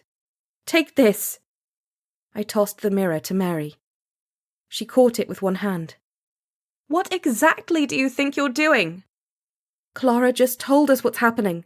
I don't know if she got dragged, pushed, or dove in herself, but she's in the ghost realm. Damn it!" I knelt at the edge of the large glamour, the doorway. "I'm going in. She's not going to know how to find her way out, and neither will the others. If they haven't seen the lights at the doorway yet, I need to find a way to get them here, get them all out." "Oh no, you don't," Mary said. "This isn't time for you to work out your August Swain issues. Nor am I about to spend the next half-decade of my life reliving this moment over and over again, trying to work out how I might have saved you. Think of some other plan." "There is no other plan," I said. "Make sure the doorway holds as long as possible." Mary made some exasperated reply, which cut off the moment I lowered myself into the ghost realm. Chapter 39. Fog and faint moonlight. Passing through the doorway felt like falling through a layer of ice water. The shock of it took my breath away as I dropped to the turf below, landing hard. I pressed myself up. The scene felt wrong. Air still. Colour faded from grass, soil, stones. Neither crickets nor frogs disturbed the soundless night. A place drained of life. I shuddered. The doorway we'd created hung in the air, a blazing constellation leaping down from the heavens. It shone like a beacon, though one considerably higher than the 6 feet it had seemed when I dropped into it. I could just make out the vague shape of Mary, her outline wavering and indistinct. The edges of the doorway tore and feathered out like the heatless flame of pale starlight. I wasn't sure how I'd get back up, but other worries eclipsed that in the moment. Nothing else quite matched the scene I'd left. The woods encroaching on the open meadow towered up with unfamiliar trees. Some gnarled and twisted, others stretching up to blot out strange stars. I moved out from under the doorway. "Clara," I called. "Gerald! Madeline!" My voice didn't go far, muffled, sticking and slow. A wool scarf pulled through the folds of a thick blanket. Before I called out again, I stopped. A line of figures crossed the hillside, 25 paces from me. A dozen or more men, dressed in an unfamiliar garb, grim faces, moving with the gait of warriors. They glanced over at me, eyes glittering. I recoiled from the yawning gap of centuries, the unbridgeable eternity between lives in the past and my own. The sensation unnerved me. They appeared unconcerned with me. I called for the others again and again, but my voice remained muffled and indistinct. Shouting for them wasn't going to work. What would Gerald do? He was smart. So was Spencer. If they'd made it to this alternate Holt Hill, then what? They weren't alone, as they would likely have discovered, and they wouldn't have known where or if the doorway would appear. I searched my memories of Gerald's journal. Tower. He'd made note of the watchtower. I roughly aligned the location of the watchtower back in the real world, with where it would be in this strange landscape. He would have kept his eye on that, used it as a landmark, but he would have stayed out of sight. I hurried from the doorway to where I guessed the tower to be, hoping they might be watching from the cover of the trees, breaking into a sprint. I nearly tumbled headlong into another planar opening. Windmilling my arms, I fought to save my balance, my right foot out over the lip of an irregularly shaped hole in the ground. Once steady, I peered down into it. My stomach sank. A dozen feet below me extended another version of Holt Hill, this one half lost in fog and faint moonlight. Chapter 40. Already Lost. For several long moments my mind refused to accept what I saw, what it meant. Another instance of the ghost realm? Another ghost realm entirely? The temporal displacement of the ghost realm? Any, all, neither? No way to tell. And worse, if my calculations were off, there was no way I would ever find any of them again. It wasn't just looking for a needle in a haystack. It was looking for a needle in an unknown and possibly infinite number of haystacks. I glanced back over my shoulder. The doorway Mary and I had created still shone brightly. I knelt at the edge of the new opening. Leaning down to the lower realm, I called for them again. Clara! Gerald! Madeline! This time, my voice echoed out as though into a mountain pass, and no one replied. Something landed next to me. A curiously dark pine cone in the grass. A figure stood at the edge of the trees, waving his arms. Gerald Phipps, Jr. I sprang to my feet. Throwing pine cones at the Minister of Magical Science, are we? I shouted, relief nearly lifting me from the ground. I knew you'd come, he called out. Turning back toward the eaves of the woods, he added, I told you she would come! I told you! Madeline Spencer stepped from the woods beside him. The look on her face suggested she had yet to share the same degree of relief I had. No matter, I'd found them. Now all I had to do was get them out. Within minutes. Gerald looked the worse for wear. His hair matted and askew, rips in his clothing, smudges of soot and dirt decorated his clothing, his skin. Yet for all that, he looked a changed man. Gone were the furtive little glances, the wariness in his eye, the defensiveness, self-pity, and adolescent bravado that had lurked just under the surface of his every word and glance. Instead, he strode toward me and said, Thank you, Minister. Madeline Spencer, for her part, didn't look quite so sure of herself, some significant portion of her mind perhaps suspecting it all to be some sort of bad dream. While her hair was tousled, she looked otherwise unharmed. How do we return? She said. We don't have much time, I said. At least I had 2 of them. Now I just had to find Clara. This way! They made sure to stay with me as I hurried them back to the doorway hung bright in the air. We're not the only ones here, you know, Gerald said. Not by a long shot. Utterly fascinating. And, to be clear, terrifying. Most of them fled just before you arrived. The dead. Centuries worth of them. Millennia.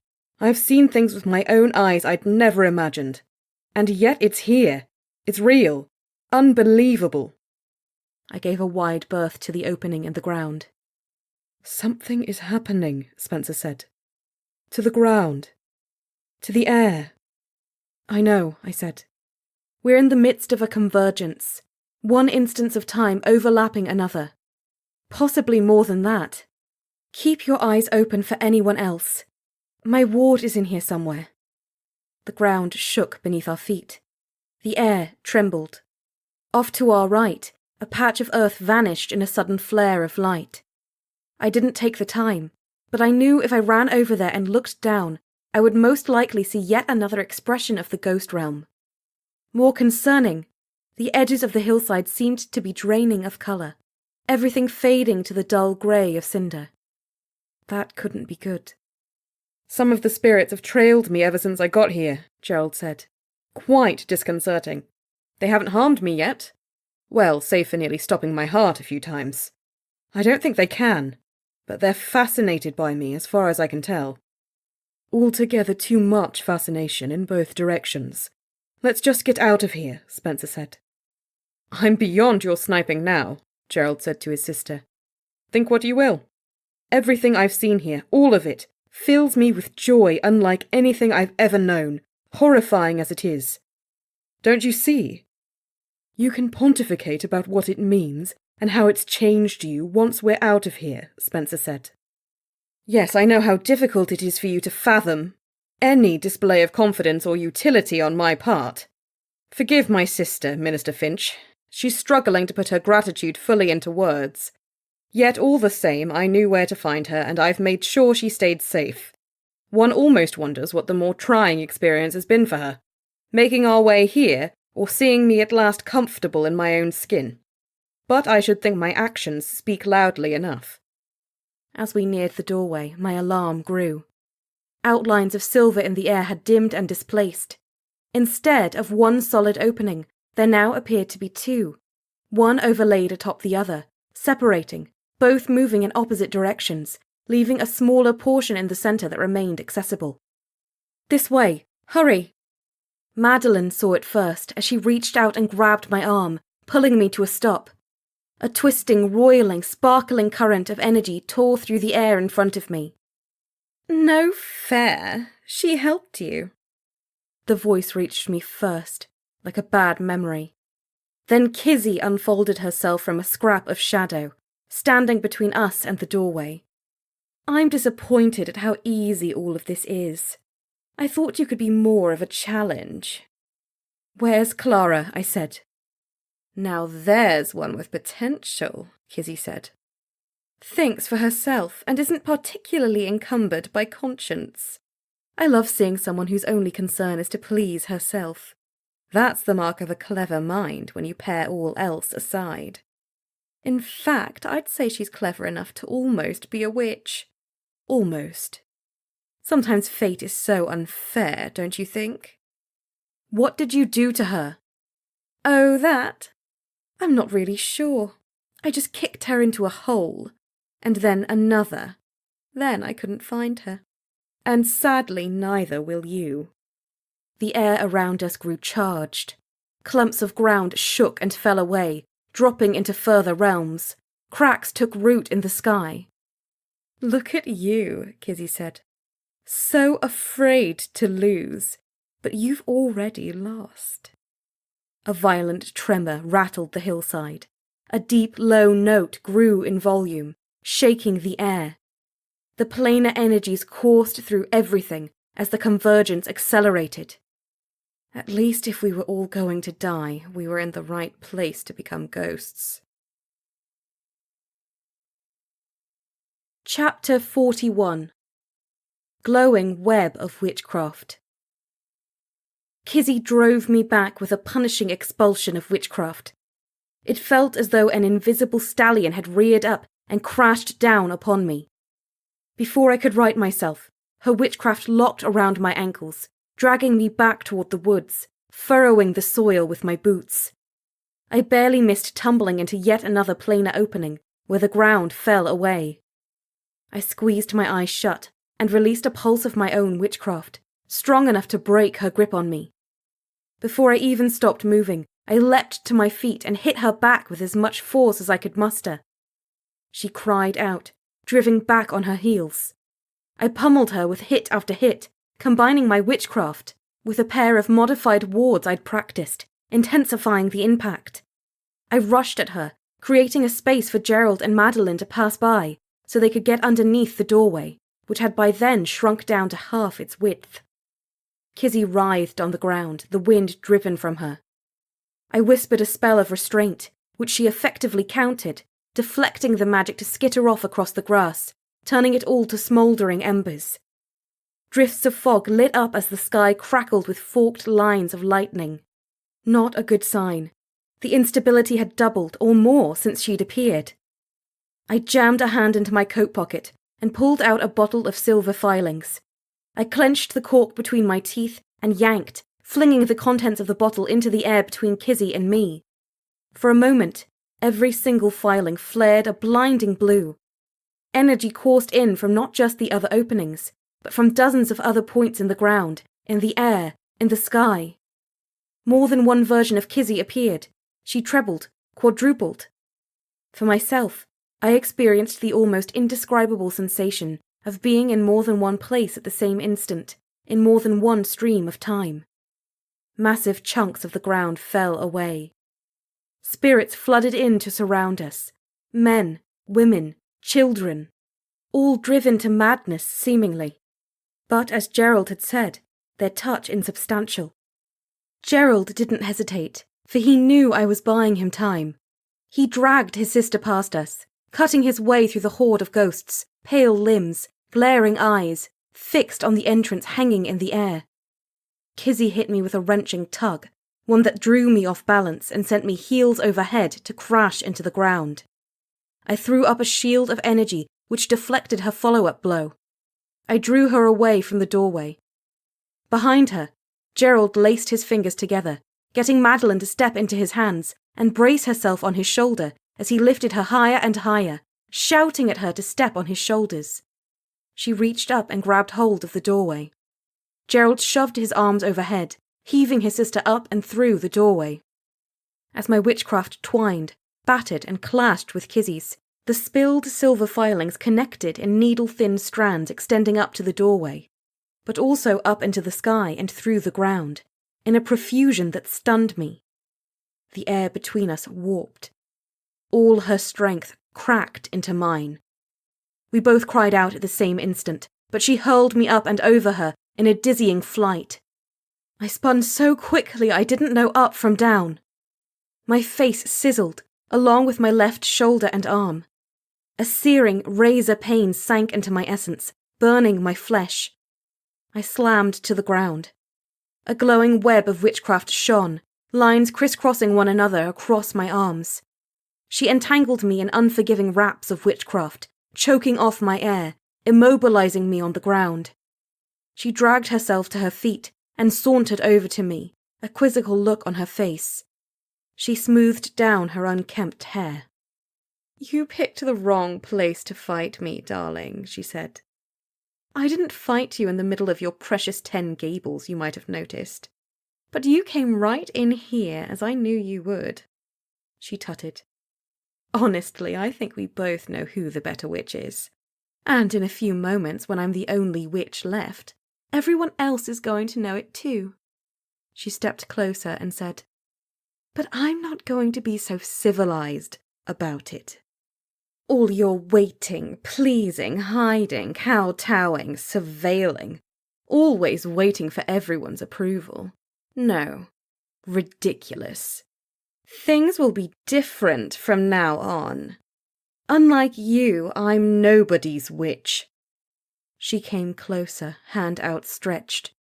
She coiled her fingers, and my throat closed completely. I felt my face swelling. The last of the air squeezed out of my lungs, seizing them up. I couldn't speak to cast the spell. I couldn't move a hand to release a ward. I had nothing behind my witchcraft, nothing to hold her back. She'd won. All around, fine lines of silver extended, like 1,000 webs of 1,000 demented spiders, connecting ground and sky. My last grip gave way. Blackness descended. Chapter 42. With it came silence. From beyond an eyelid that had closed for the last time, I thought. A warm light flared. Was this death? Some new ghost realm I was entering as an official resident? I experienced none of the satisfaction Gerald had claimed. And then came a shriek. I pried my eye open as though lifting a shovelful of soil from my own grave. Kizzy staggered before me, arrayed in flames. In that instant, her witchcraft released me, and I heaved in the biggest lungful of air I've ever taken. My entire body gasped. Kizzy's hair, dress, limbs danced with fire. I propped myself onto my elbow, fighting back the dizziness and air-starved confusion. Clara stood 12 paces behind Kizzy, her left hand held before her chest, index and pinky finger extended. Clawing reach, and this time she used it to full effect. Kizzy, though taken by surprise, didn't just stand there, burning. With a cry of fury, she extinguished the flames, filigrees of soot and burnt hair spinning up around her as she did. She lifted her hands and sent Clara flying. She didn't let up, following Clara, battering her across the field, even as it shook itself to pieces. Clara was no match for her. But I was. And she was trying to kill my family. And of course, I wasn't just a witch. I was also a sorcerer. I reached into the inside pocket of my coat and pulled out 2 small wooden boxes I'd put there as a last resort. With the proper word, I threw them to the ground. When they hit, I released the bindings. 2 demons, newly released from their bindings. And they weren't happy. But they couldn't get me, not with the medallion I wore. And they couldn't get Clara, for she had an identical medallion. As for Gerald, well, I assumed they would let him go in favour of the witch standing before them. And so they did. The rage in their newfound freedom unleashed a rending wave of claw, tooth, and fury at Kizzy. The ghosts all fled. More dark shapes, strange demons, slithered out of the plains. God loved Gerald, he didn't hesitate. He ran to Clara, helping her to her feet. Beneath the doorway, he lifted her as he had done with his sister. By then, the doorway was a bare 8 inches across, and closing fast. Half of the hilltop was gone, revealing beneath the shattered crust another hilltop, and another below that. A massive collision of ghost realms stacked one atop the other, one inside of another. Everything fractured. Kizzy wasn't strong enough to hold off both demons, not when she was taken by complete surprise, whatever her natural precautions against such fiends might have been. They drove her back and enveloped her. At the last moment, she somehow scrabbled her way through some kind of opening, vanishing even as the demons trailed after her. I looked up in time to see Clara's feet disappearing in the air, slipping into the doorway. I staggered over to Gerald. He turned to me, his eyes wide and alive. Up you go, Minister. He interlaced his fingers and held them down for me to step into. What about you? I shouted. Throw me down a rope, he said. We both knew there wouldn't be time for that. And look after my sister, if you would. Generally insufferable, yes. Blind spots galore. But her heart is true deep down. The strands of silver flared, glaring. The crashing of the ghost realms shook our skulls. Everything around us disintegrated. I tried to lift Gerald with my witchcraft, but nothing worked. The maelstrom of energy swept away my witchcraft and magic in a current too strong to control. Now, he shouted. Please. You can't do this. Someone has to, and who knows, maybe I'll find my way home somehow. Now, please, step into my hands, Minister. I placed my hand on Gerald's shoulder, giving it a wordless squeeze. He grunted, practically tossing me up. I reached my hands up into the sliver of doorway remaining, using his shoulder like the rung of a ladder. I groped blindly upward, barely balancing. Gerald shook, pressing my foot higher and higher. My hands found the opening, and were grabbed by other hands which hauled me up. My chest and hips barely squeezed through. I climbed out through the other side, Mary and Clara gripping my arms. Spencer pulling on the collar of my jacket as well. "Get the ropes!" I cried. "Now!" But the doorway between the glamours slammed shut and vanished.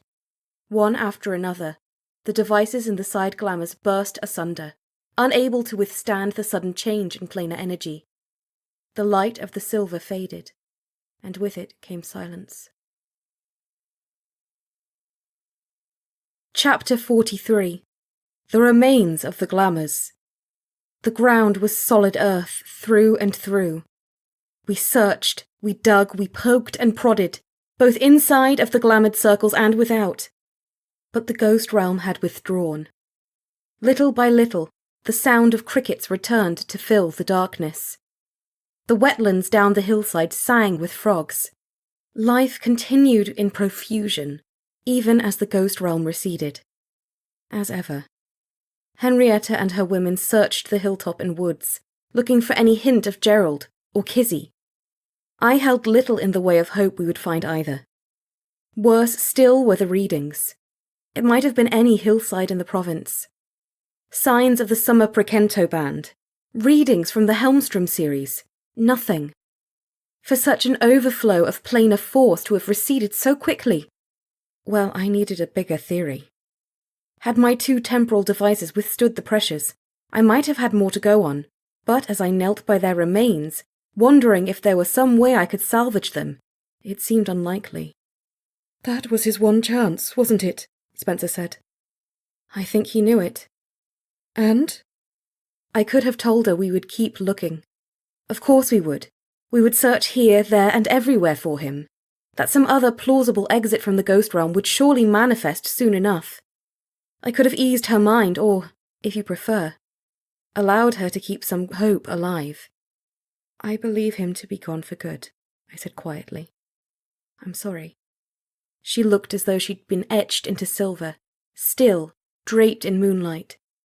Her dark eyes didn't look away. He saved us, I added. Spencer blinked and looked up to the stars, opening her mouth as if to speak, but then said nothing. She wrapped her arms in front of her chest. At least that horrible little wretch will know not to mess with a bunch of women with their dander up, Mary said, hands on her hips.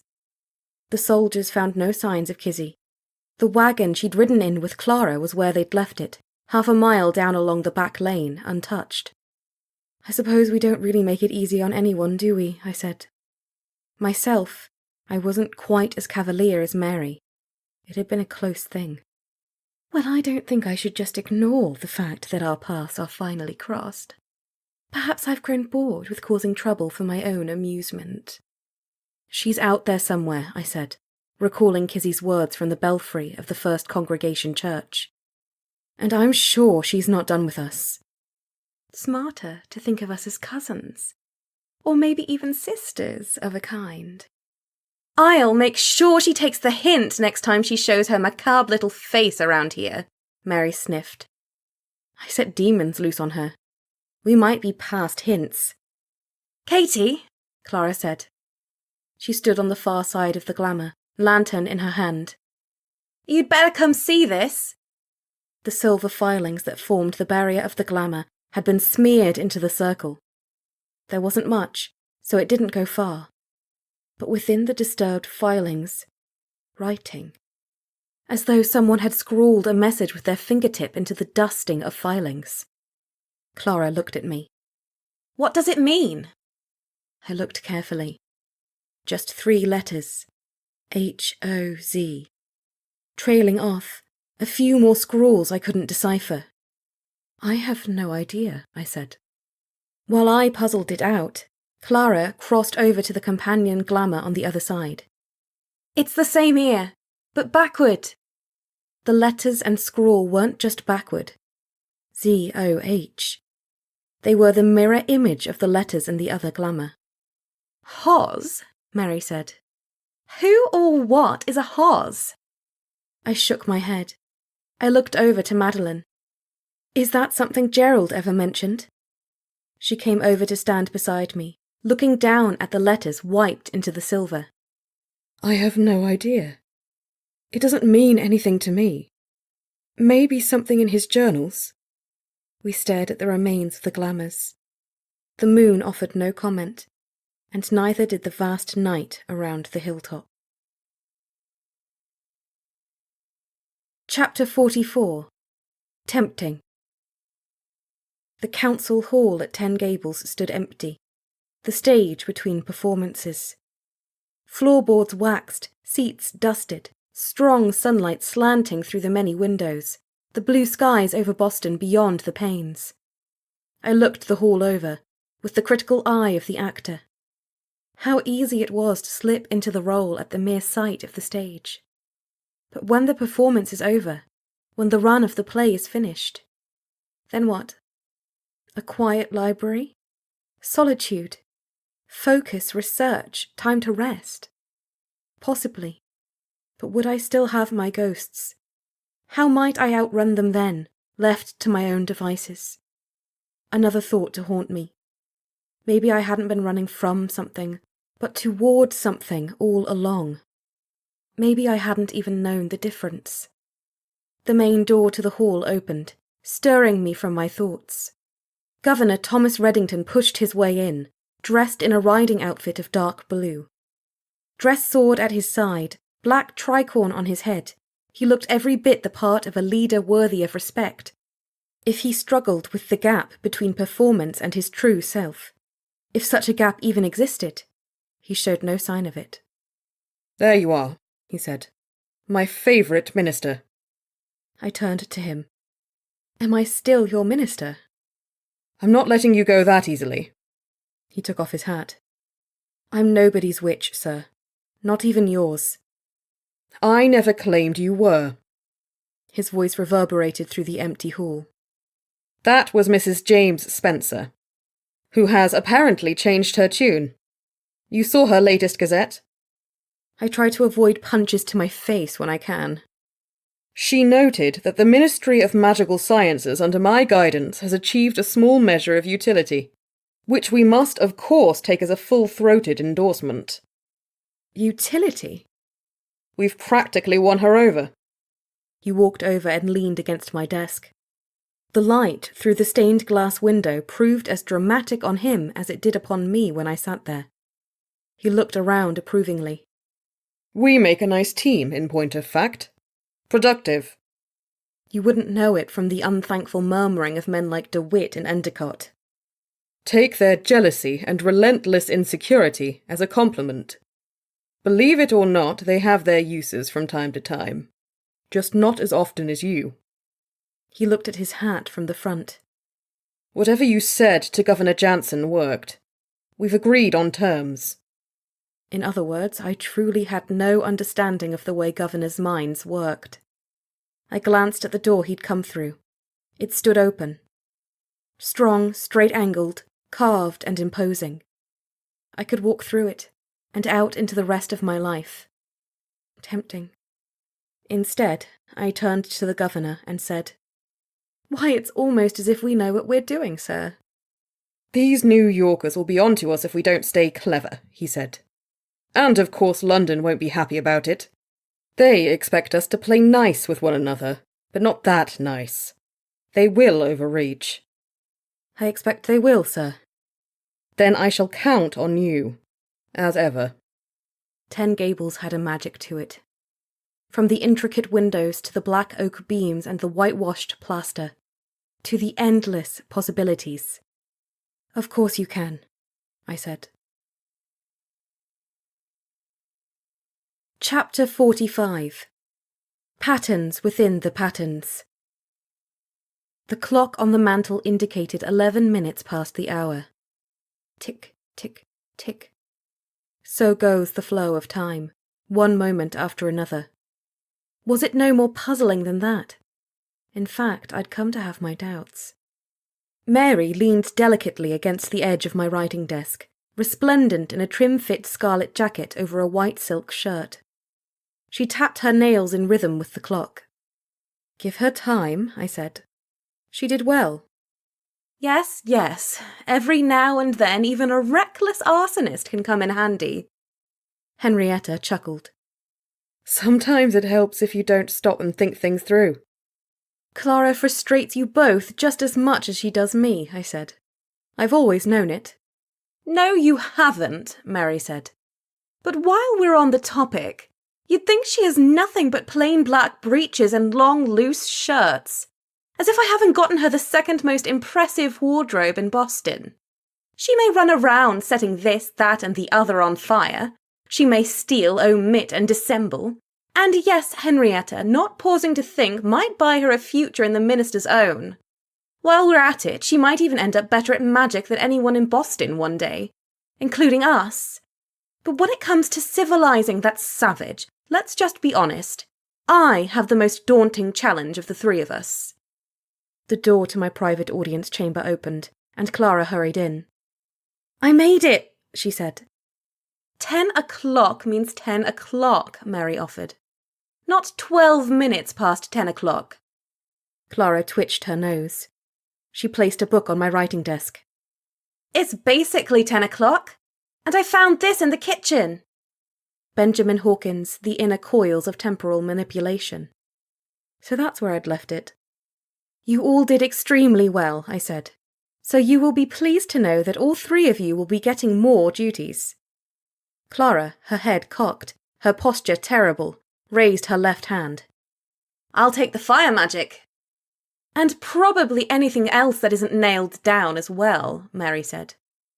I'll also take care of any other witches about to murder any of you three, Clara said. I walked over to the window. Let's not get carried away with ourselves.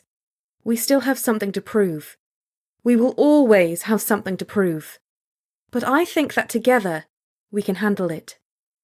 We handled that odious little witch, Mary said. Though so much for feminine solidarity. I'm afraid we'll have to deal with her sooner or later, I said. She's clearly crawled off to lick her wounds for a while. I can't find her, not anywhere, not using any tool or technique I can think of. She may be a lunatic, but she's a clever lunatic. Poor Gerald was clever too, Mary said. Yet I doubt we're likely to run into either of them on this side of the ghost realm again. That having been the point of our ridiculous gamble all along, need I remind you? Outside, pennants snapped on the harbour breeze. Women and men going about their business on a warm day, another in a seemingly endless line of days in Boston. Yet I knew that beneath all the life, hidden but never far off, lay the ghost realm, waiting. You think there's more to it, don't you? Henrietta said. I turned from the window. Time. This is what bothers me most. I've gone through all the readings, looked at all the patterns, and I keep coming back to time. The multiple instances of the ghost realm didn't just happen in more than one place, but in more than one time, offset by a small degree. There are patterns within the patterns. You think Kizzy did that? Mary said. No, I don't.